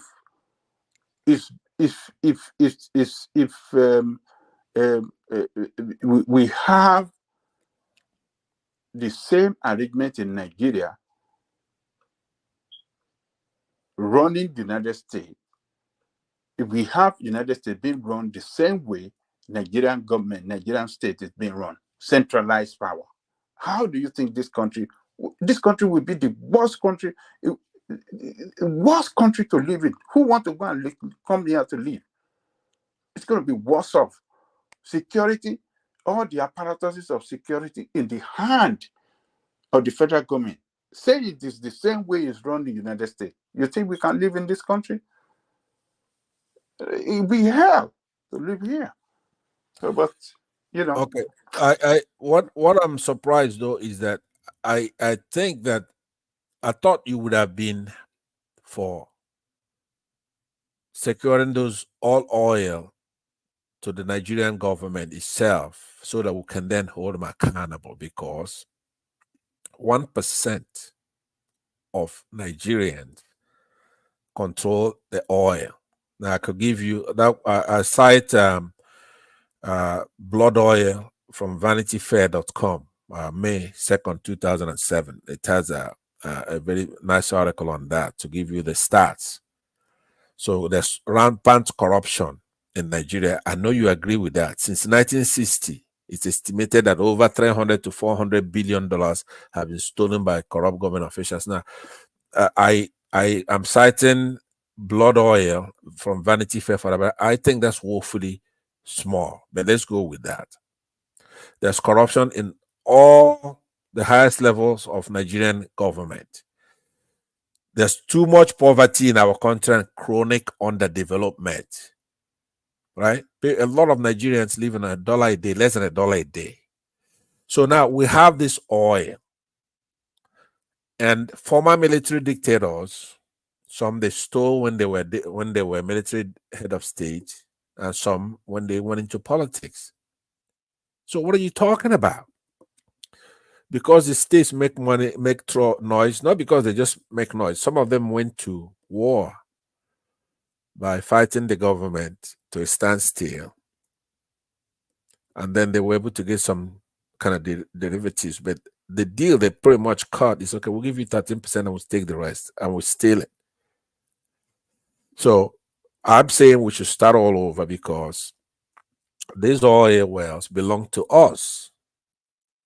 It's not equitably distributed. They did not do it by fair process. I don't even see how any patriotic Nigerian... The oil that you keep on chanting belong to us does not belong to us. It belongs to the indigenous people where that oil where they found or Okay, they exploited you that. interrupted me. You Hold on, interrupted let me. me Hold on, just land. before you land. Hold on, let me say this to you because Yes. you've interrupted me twice to make two wrong points. Number one point that you're making is that it's the people who want to own the oil wells as individuals that need to go and change the constitution to allow them to do that. It's not for us to go and change the constitution to stop them from doing it. They're doing so illegally. That's one. The trusteeship is in the federal government. So if they want to own oil wells, let them go and get a constitutional amendment or write a new constitution to allow them to own oil wells. That's one. It's them that's violating the law. Number two, the oil wells do not belong to the states. I just read you the Constitution and the rulings by the courts, Supreme Court, that allow them to get some derivatives. So if you keep arguing by saying that it belongs to the indigenous, it's you who should go to court. You should go and get a new constitution to allow those things to be that way, where the states own it. Do you understand what I'm saying? So you have to make your argument within the confines of our constitution. Don't go asking me to go and get a constitution to allow what I want. What I want right now is the law. If you don't want the law whereby the federal government has a trusteeship, owns those resources on the land, that's the law. So if you don't want that to be the case, you have to go and change the constitution or Yes, write a new one. that is the fraudulent law that we have today. It's a law. It's a law that the military wrote to corner the resources of the state to their own advantage and not to the advantage of the people of Nigeria. They took it. Yes, I agree. Hold on. They took it, forcefully took it, wrote a document to back it, what they stole, put it in there for the people of Nigeria, which is not actually for the people of Nigeria, but for themselves, for the military. And that is why you can see somebody like Danjuman, so rich, own some oil well, and the man swimming in billions, billions of naira, if not dollar. So what I'm telling you is that and that is the arrangement we have now, and that is what we are going to continue, except we take our country back. And the only way we can take our country back is to dismantle the constitution, rewrite another constitution, give the ownership to the indigenous people the way it used to be before the military came to, before the military came to take it away forcefully from the people, from the indigenous people, and annex it in the name of the state, in the name of Nigerian state. So what they are doing is, they successfully annex the resources belonging to the indigenous people and using the Nigerian state as a cover to benefit themselves and their cronies. So look, it can't continue like this. When we had it back then in the ownership, when the indigenous people owned these resources, it worked well for them. It worked well. There was rapid development in every region. Jack, could you hold on 1 second? Mike, can you show on the screen this last thing that I posted for you, so if everybody could see who owns the oil wells in Nigeria and how many oil wells they own? Because sometimes when we're talking, people who love Dangote, they may say, "Oh, it's Dangote. He's trying to go after Dangote." No, there are The people who own our oil wells, it's unbelievable. And how many oil wells they own? The list is right there right now. If you can show it so our watchers can see why we cannot get anywhere unless we get those oil wells back. Ajay, go ahead. I'm not on my computer, so I can't show anything on the screen right now. When I get on my computer, I'll put what it on. I'm telling you, to get the oil well back is to give it to the indigenous people who originally own the land. The land does not belong to Nigerian state. It's a fraud. I know, but if Nnamdi Kanu cannot get, if Nnamdi hold on. Kanu cannot get a constitution, is that you that's gonna get a new constitution? How you, I'm not waiting to wait that long. I want the oil was taken now. I don't want to wait till you get a new constitution. I want you to obey And the I'm laws we telling have you, now. it's not going to work. It is Even gonna if you work. are saying giving it to the federal government, the people running the federal government today and that will run it tomorrow is going to No, be the no, same I set disagree of with you. people. We're gonna take our country back, Aja. This time we're gonna do it. This time we have No, not. We have no. okay. You, Let me talk for a minute. You've been talking the whole time, and you're wrong. I'm not trying to wait for a new constitution. I'm saying let's enforce the constitution we have right now. The it's trusteeship. a fraudulent constitution. I know. You I can't mean, hold enforce on. nothing. I like it. I like the constitution. Right. You like fraud. I love Nigeria. You love Please, fraud. can you let me talk? You've been talking for the last 10 minutes, and I don't even know I'm why challenging you. You you love know. fraud. No, I don't care. I don't want. Pastor, let me ask you, Pastor, are you related to Agui Ronsi? No, I'm not. Because Why? you say you like the constitution because that's what he wanted to. He liked it too. That's why he created it, you know. No, And you guys look quite alike, though, man. To be honest, I've heard you say that I'll before. put this picture up, man. It looks like you a little bit. I'm sorry. That's why. And you share his view, share his ideology. What kind of constitution is that, man? This Come oil on. well, I want people to know, for example, Shell alone owns 2,678 oil wells in Nigeria. 2,678. That's Shell. Mobil owns 843 oil wells. Agip 548. Elf 526. Now, these are, I mean, you could go down. I haven't mentioned a Nigerian here. You go to Exxon, you go to Adax, you go to MRS, right? You go to Total, which has 122 oil wells. You go to NNPC. It used to be ours, but it's like a private company now.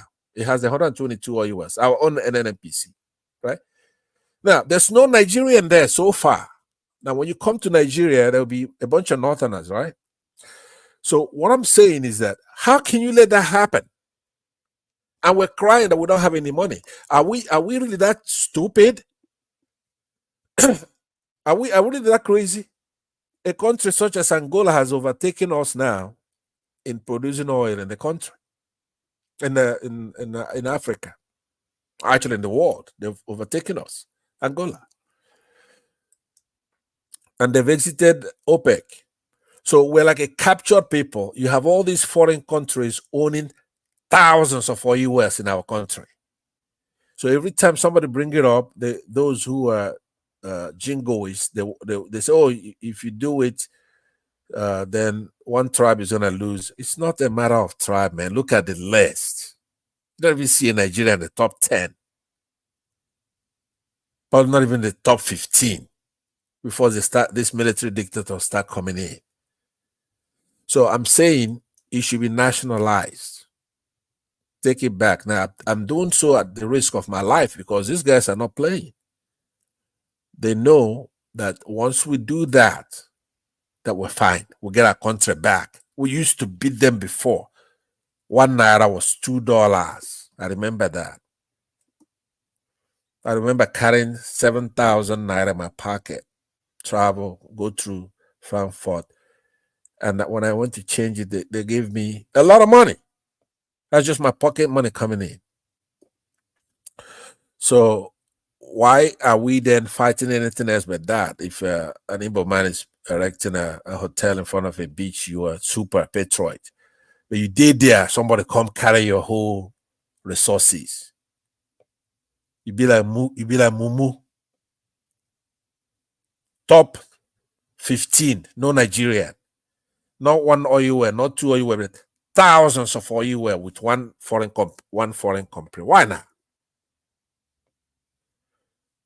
They're heartless. Generation after generation. At least take some and then get the hell out. They don't want to do that.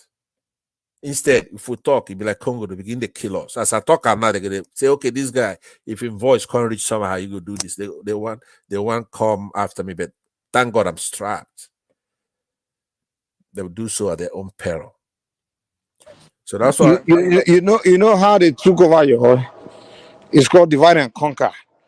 When when they did a deal, when they took over your store, was when Gowon and Ojukwu decided to fight each other, and that's when they took advantage. They say, okay, for me to win this war, you guys got to strike a deal, and that's how they got this. They deal out of you guys. So if you're gonna blame anybody for this, you have to blame Gowon and Ojukwu, especially Ojukwu.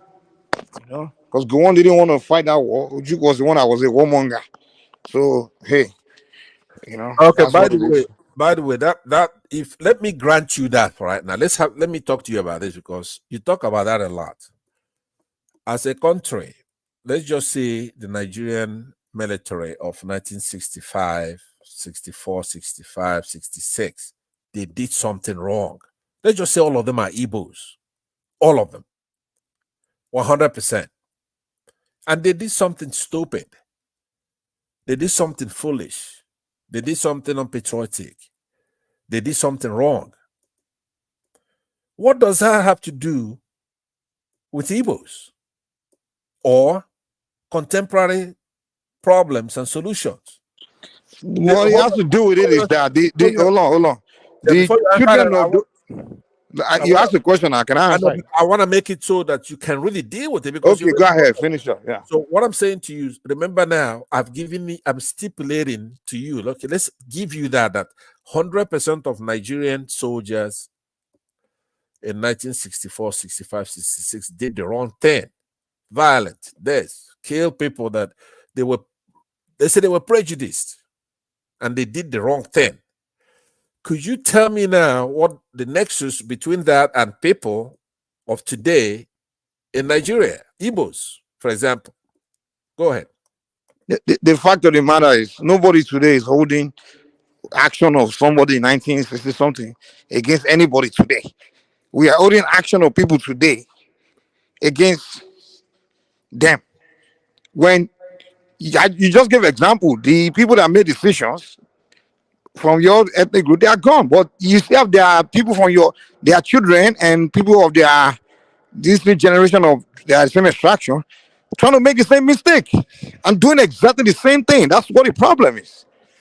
When Ojukwu did something stupid, a lot of this in his mess, and he got now they kind of try to do the same thing, and you have the population still support. Making the same mistake, the same mentality. That's what the problem is. So it's not the past that people like me is holding against your region. It's just the fact that people of your region are still reasoning the same way. Those people that made a mistake, a lot of us in this condition, were reasoning. That's what the problem is. Okay, but let's be specific. Like even you, Hold you on. say the same thing, the same mentality Ojukwu had, the same thing you say when you open your mouth. It's like when you talk, I don't see the difference between the way Ojukwu talk. Everything Ojukwu was saying, you say exactly the same thing. Even though Ojukwu failed, hopefully, and you didn't learn anything from that. Okay, hold on. Let's, you should be happy then that I really am bringing this to you because you use me as a typical person like that. Okay, good. So the question I'm asking you, don't discuss it in the abstract. You have to name what Ojukwu did. I thought what you said Ojukwu did, right? Ojukwu and Aguiyi and others, is that they committed a coup and they killed people of other tribes. I didn't say that though. No, okay. But go ahead anyway. Okay, no, go ahead. Because I want it tight. Let's talk about that right now. What is your problem with the Igbos? What is it that they did before that they're doing now? What is it? Okay, what you did before is the idea that you think you're the only one that exists when it comes to discussing issue of society or making addressing problem of society or whatever agenda we have to carry out. You think you are the only one that exists. Everything is about you only, this is what I want, and this way it must be, and everything must burn down, my way or the highway. That's my problem. That was the mentality of Ronsi. That was the mentality of Ujuku. And that's the mentality of you, Nnamdi Kanu, Waneze, all the people representing your ethnic group. That's the same mentality they have. The Igbo way or the highway. Everybody else can go to hell no matter what they feel about what you want. What you want is the way it must be. For example, you say you want all this territory where most of the territory also belong to you. You say you want to take it and create a country. Anybody that's against that, to hell. You must have it, your way or the highway. And people from the territory are claiming tell you that no, you didn't consult us. You know, how can you say I'm a Biafran? I'm a Niger man. Have you talked to me about I'm a Shekiri? I'm a Ogoni. You haven't sat with me to say you say they must shut up. You say if you don't get that Biafra, Nigeria must be Somalia. You must have what? What are you talking about? That's just self-centered, selfish, and that's the same way Ojukwu was thinking. He just took people's territory, say it's a new country called Biafra. So that mentality they had is the same mentality you're having today. And I'm like, what have you learned? Even though at the end of the day you suffered almost a Holocaust, and you still didn't learn from that you can't be selfish when you share a country with the people. You can't everything can be your way. You have to compromise. You got to discuss. You can't just be your way or the highway. That's the problem. Okay, so that's it. Is that it? Or is there something That's part else? of it. What else? What else? I mean, what you're saying is that the problem you have with the Igbos is that they're saying is their way No or one the said the highway. problem with the Igbos. I'll say the problem with your leadership. So your leadership represents you. So of course, if we're going to address you, if it's just one entity on the street corner talking like that, no one will care now. We say, okay, that's Okay, just one. but here's the But problem. those that represent you, your leadership, those you all choose to follow, that's their view. That's their Okay, mentality. all right. So we have So to say, hey, that's the Mike, view of the people. Mike, Right. Mike, you talk this nonsense all the time, all the time. I thought you have you have it in a Okay, tell me the nutshell. part that's nonsense. Tell me. Let me. If I just said to you, if Ojukwu and Agui Ironsi or any of our past leaders, these are Nigerian soldiers, right? Because when you're talking about 64, 65, and 66, these are all Nigerian soldiers. They're not Biafran soldiers, they're Nigerian soldiers. And they had a ruckus and led to the division of the country. So I'm saying to you, even if those people did something wrong, we're not trying to judge whether they did it wrong, but I just give it all to you. So, okay, even if you come scientifically, you come and you determine that they do, what does it have to do with an Igbo man of today? Why do you have problems with Igbos? Hold on. I said, why do you have problems with Igbos? That you say I said I have problem with your leadership. With the leadership, okay, hold on now. You included And me. and their followers that follow them. I know, but wait. I'm trying to understand, because there's one thing. First of all, let me see. Do you agree that if those Nigerian soldiers in the 60s did something wrong, number one, it has nothing to do with people today in the Southeast. It has zero to do with them. Do you agree with that? Yeah. Okay. Two, do you agree that Pansat, I'm not elected by anybody, by the Igbos to speak for the Igbos in any capacity? I don't speak for the Igbos, and I've never claimed to be speaking for the Igbos. Do you agree with that? Even if I say something wrong, even if I do something wrong, even if I attack you, right? Even if I sound like somebody who said something in the past that you don't agree with, you do agree today that I am not elected by anybody to sound like the way I do. You agree? Yeah, I agree. Yes. And you yourself is not elected to anything, right? Yeah. Okay. So now, the point I'm trying to make is that our leaders in the past were not infallible. They made mistakes. So what about your leaders in the present? Our leaders in the present make mistakes, but because of the way leadership is selected in Nigeria, it's mainly by rigging, especially in our section of the country. That's why I came out the other day and I'm supporting Yahaya Bello in one of the forums at Dr. Damages, right? And everybody's shocked and say, hey, why are you supporting Yahya Bello? Pastor, land your point, man. What is the point trying to make? That's what they do. They support bad people in our. What are you trying to tell me, man? Make your point to me. The point I'm making to you, by you making those concessions you made tonight. Now remember, if I ask you 10 and 8, which one is greater? You say that 10 is greater than 8.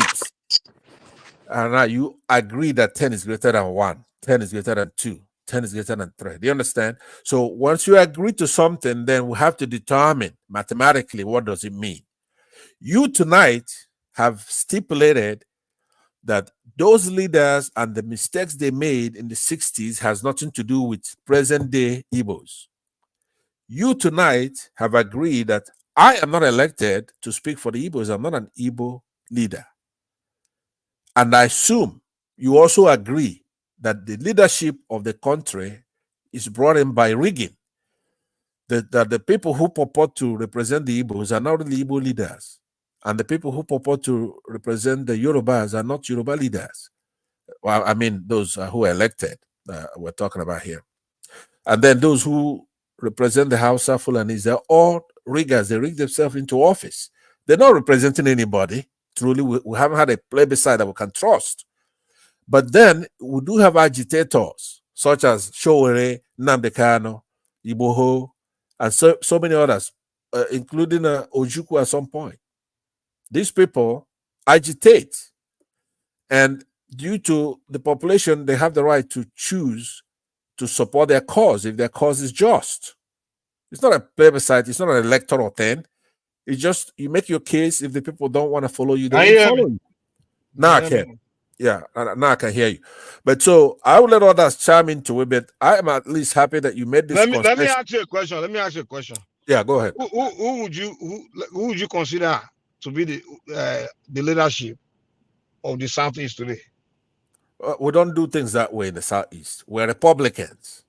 Okay, We have cool. not had a thorough Okay. Wait. Okay, Yeah. who makes decision? Okay, who do you send to make to on your behalf? To maybe let's say the Southeast have to make. Okay, for example, let's say you have to discuss Biafra today or whatever you want, the agenda. All of you can't go there now. All 40 million of you can't go there. You have to send either an individual or a sociocultural group or whoever, like group of individuals there, right, to represent you. So today, who would you say? Who do you consider that will speak, or is really the voice? I would say, based on that last election, right? The way I saw that, Just give me name. Just give me name. Peter Obi would be Peter one of Obi. the people. Due to the way the way he won that section of the country. I believe that he could speak for that section of the country. Okay, before the election, who? Before that election, I really can't tell you. I would say me. Okay, so now you are the leadership. Okay, identify. I would say me. I would represent myself. Yeah, I'm trying to identify. Okay. Yeah. Okay. But why isn't Peter Obi good enough for your question? I'm saying that based on the election, he would be somebody who the people went out there and voted for. He won like 93%. Let's keep it simple, man. Since you just want to complicate things. Okay. No, go ahead. Okay. When we look at your region, we look at who the people are following. That's how we determine who the leaders are. Yes. And if you ask me, the people that I see that the people follow, yes, it's two entities. Before Obi came, now I see people following Obi. But before Obi, the people I saw that the people were following, one was Ohaneze, two Nnamdi Kanu. Okay, in your region, who would those be? In your region, who would be the equal people for that? The equal people in my region will be the kings. Okay. The Obas. Okay, good. Give me one. What do you mean? One Oba? The whole Yoruba will follow. That the whole Yoruba will follow. We'll follow on each. We have kings. And no, but there has to be. You have to give me one now. One that the whole Yorubas will follow. Okay, the Oni of Ife. Oni, are you sure about that? Yeah. Remy, is Remy here? Remy, He wouldn't answer if he's here. But anyway, I don't agree with you that there's one Oba that the Yorubas will follow. I mean, you may say, well, anyway, let's move on. No, Please, you guys, move on. I can't get nowhere with you with this, man. Just forget no, it. but it's okay. Ekene could come in, and then you come back again when you have better I'll thought. leave you guys. I'll leave you guys alone, man. You guys continue. I'm doing something. No, but anyway. I want you to change and to respect the Southeast. Bros, you just agree that they have nothing to do. They have nothing to do. Let me tell you about my position. Yeah. I respect individuals, right? Individuals from a society. But if I have to, there are times where you have to just put a blanket judgment on a society, and you have to do that based on who the leaders are and who the masses of the people are following. So when I look at this, the reason why I lost respect with the Southeast is because I saw the people that think the people tend to be following to be the leader, and they tend to be a pathetic set of people. Someone like IPOP and Ohaneze. When I see Ohaneze coming on TV just saying pathetic tribal rubbish, I mean ridiculous kind of things, and I'm like, these are the leaders. Your king, right? So hold on. Your king, hold on, if your king is talking rubbish, which they all do, right? Your king is, he's not elected, and he's talking rubbish. Should I take it out on you, right? You have a king. You can do that. You can, if I unelected and is backwards. Doesn't know how to use a computer, for example, right? And we just accommodate you.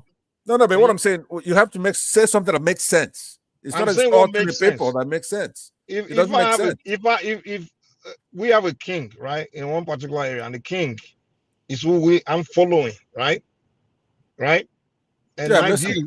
Hold on. And my view align with that king. You have a right to take whatever frustration you have against that king at me. You understand? Now, here's the deal. When I say individual, now, when I go at it with an Igbo person, right? Like, for example, the way I'll talk to you is different from the way I'll talk to Ekene. The way I'll talk to... but yesterday, you have to apologize now. You apologize to Ekene now. What do you mean? Calm down. Why is that? Because when I listen to you talk, I said that your view align completely with Nnamdi Kanu, and you follow him. So I'm like, okay, this is a Nnamdi Kanu follower. Remember, I mentioned to you, I see people as individual. So I have to talk to you. Do you want to talk to Nnamdi Kanu? The way I would want to talk to Nnamdi Kanu? Mike, but let me say something. I know. Wait, now make I say something. Hold on. You have to allow me to land, man. You be talking all day. Calm down. Allow me to land. So now, when Ekene talks, his view doesn't align with Nnamdi Kanu's view. So I can't talk to you. If you do that again, then I'm gonna abandon you with this stupid channel. You can leave now. Don't do that again. Because you're an headache. So let me land my voice. Let me talk. Let me talk. Dude. You say something. Let me talk. Okay. So when Ekene talk, Ekene align with more with Obi. He doesn't align with Nnamdi Kanu. Ekene doesn't come here and say he wants to go to war with Yoruba people. He wants Yorubas as this or this and that. Fulanis are this. So I'm like, Ekene is not the Igbo man I follow that align with, that's a follower of Nnamdi Kanu. So I can't take my frustration against Nnamdi Kanu against Ekene. That won't be fair. But you speak just like him. You align with him. So my disagree with that part of the Igbo society, I'll take it out on you. So that's how it is. So I don't judge it. I don't talk. That's what I told you. I respect individuals, but sometimes a group, sometimes you just feel like, come, So that's just what I'm trying to say. But anyway, let me tell you something before you go. Hold on. This will take a minute. Number one. Let me end the show, man. I'm done. Hold on. Yesterday, you were here insulting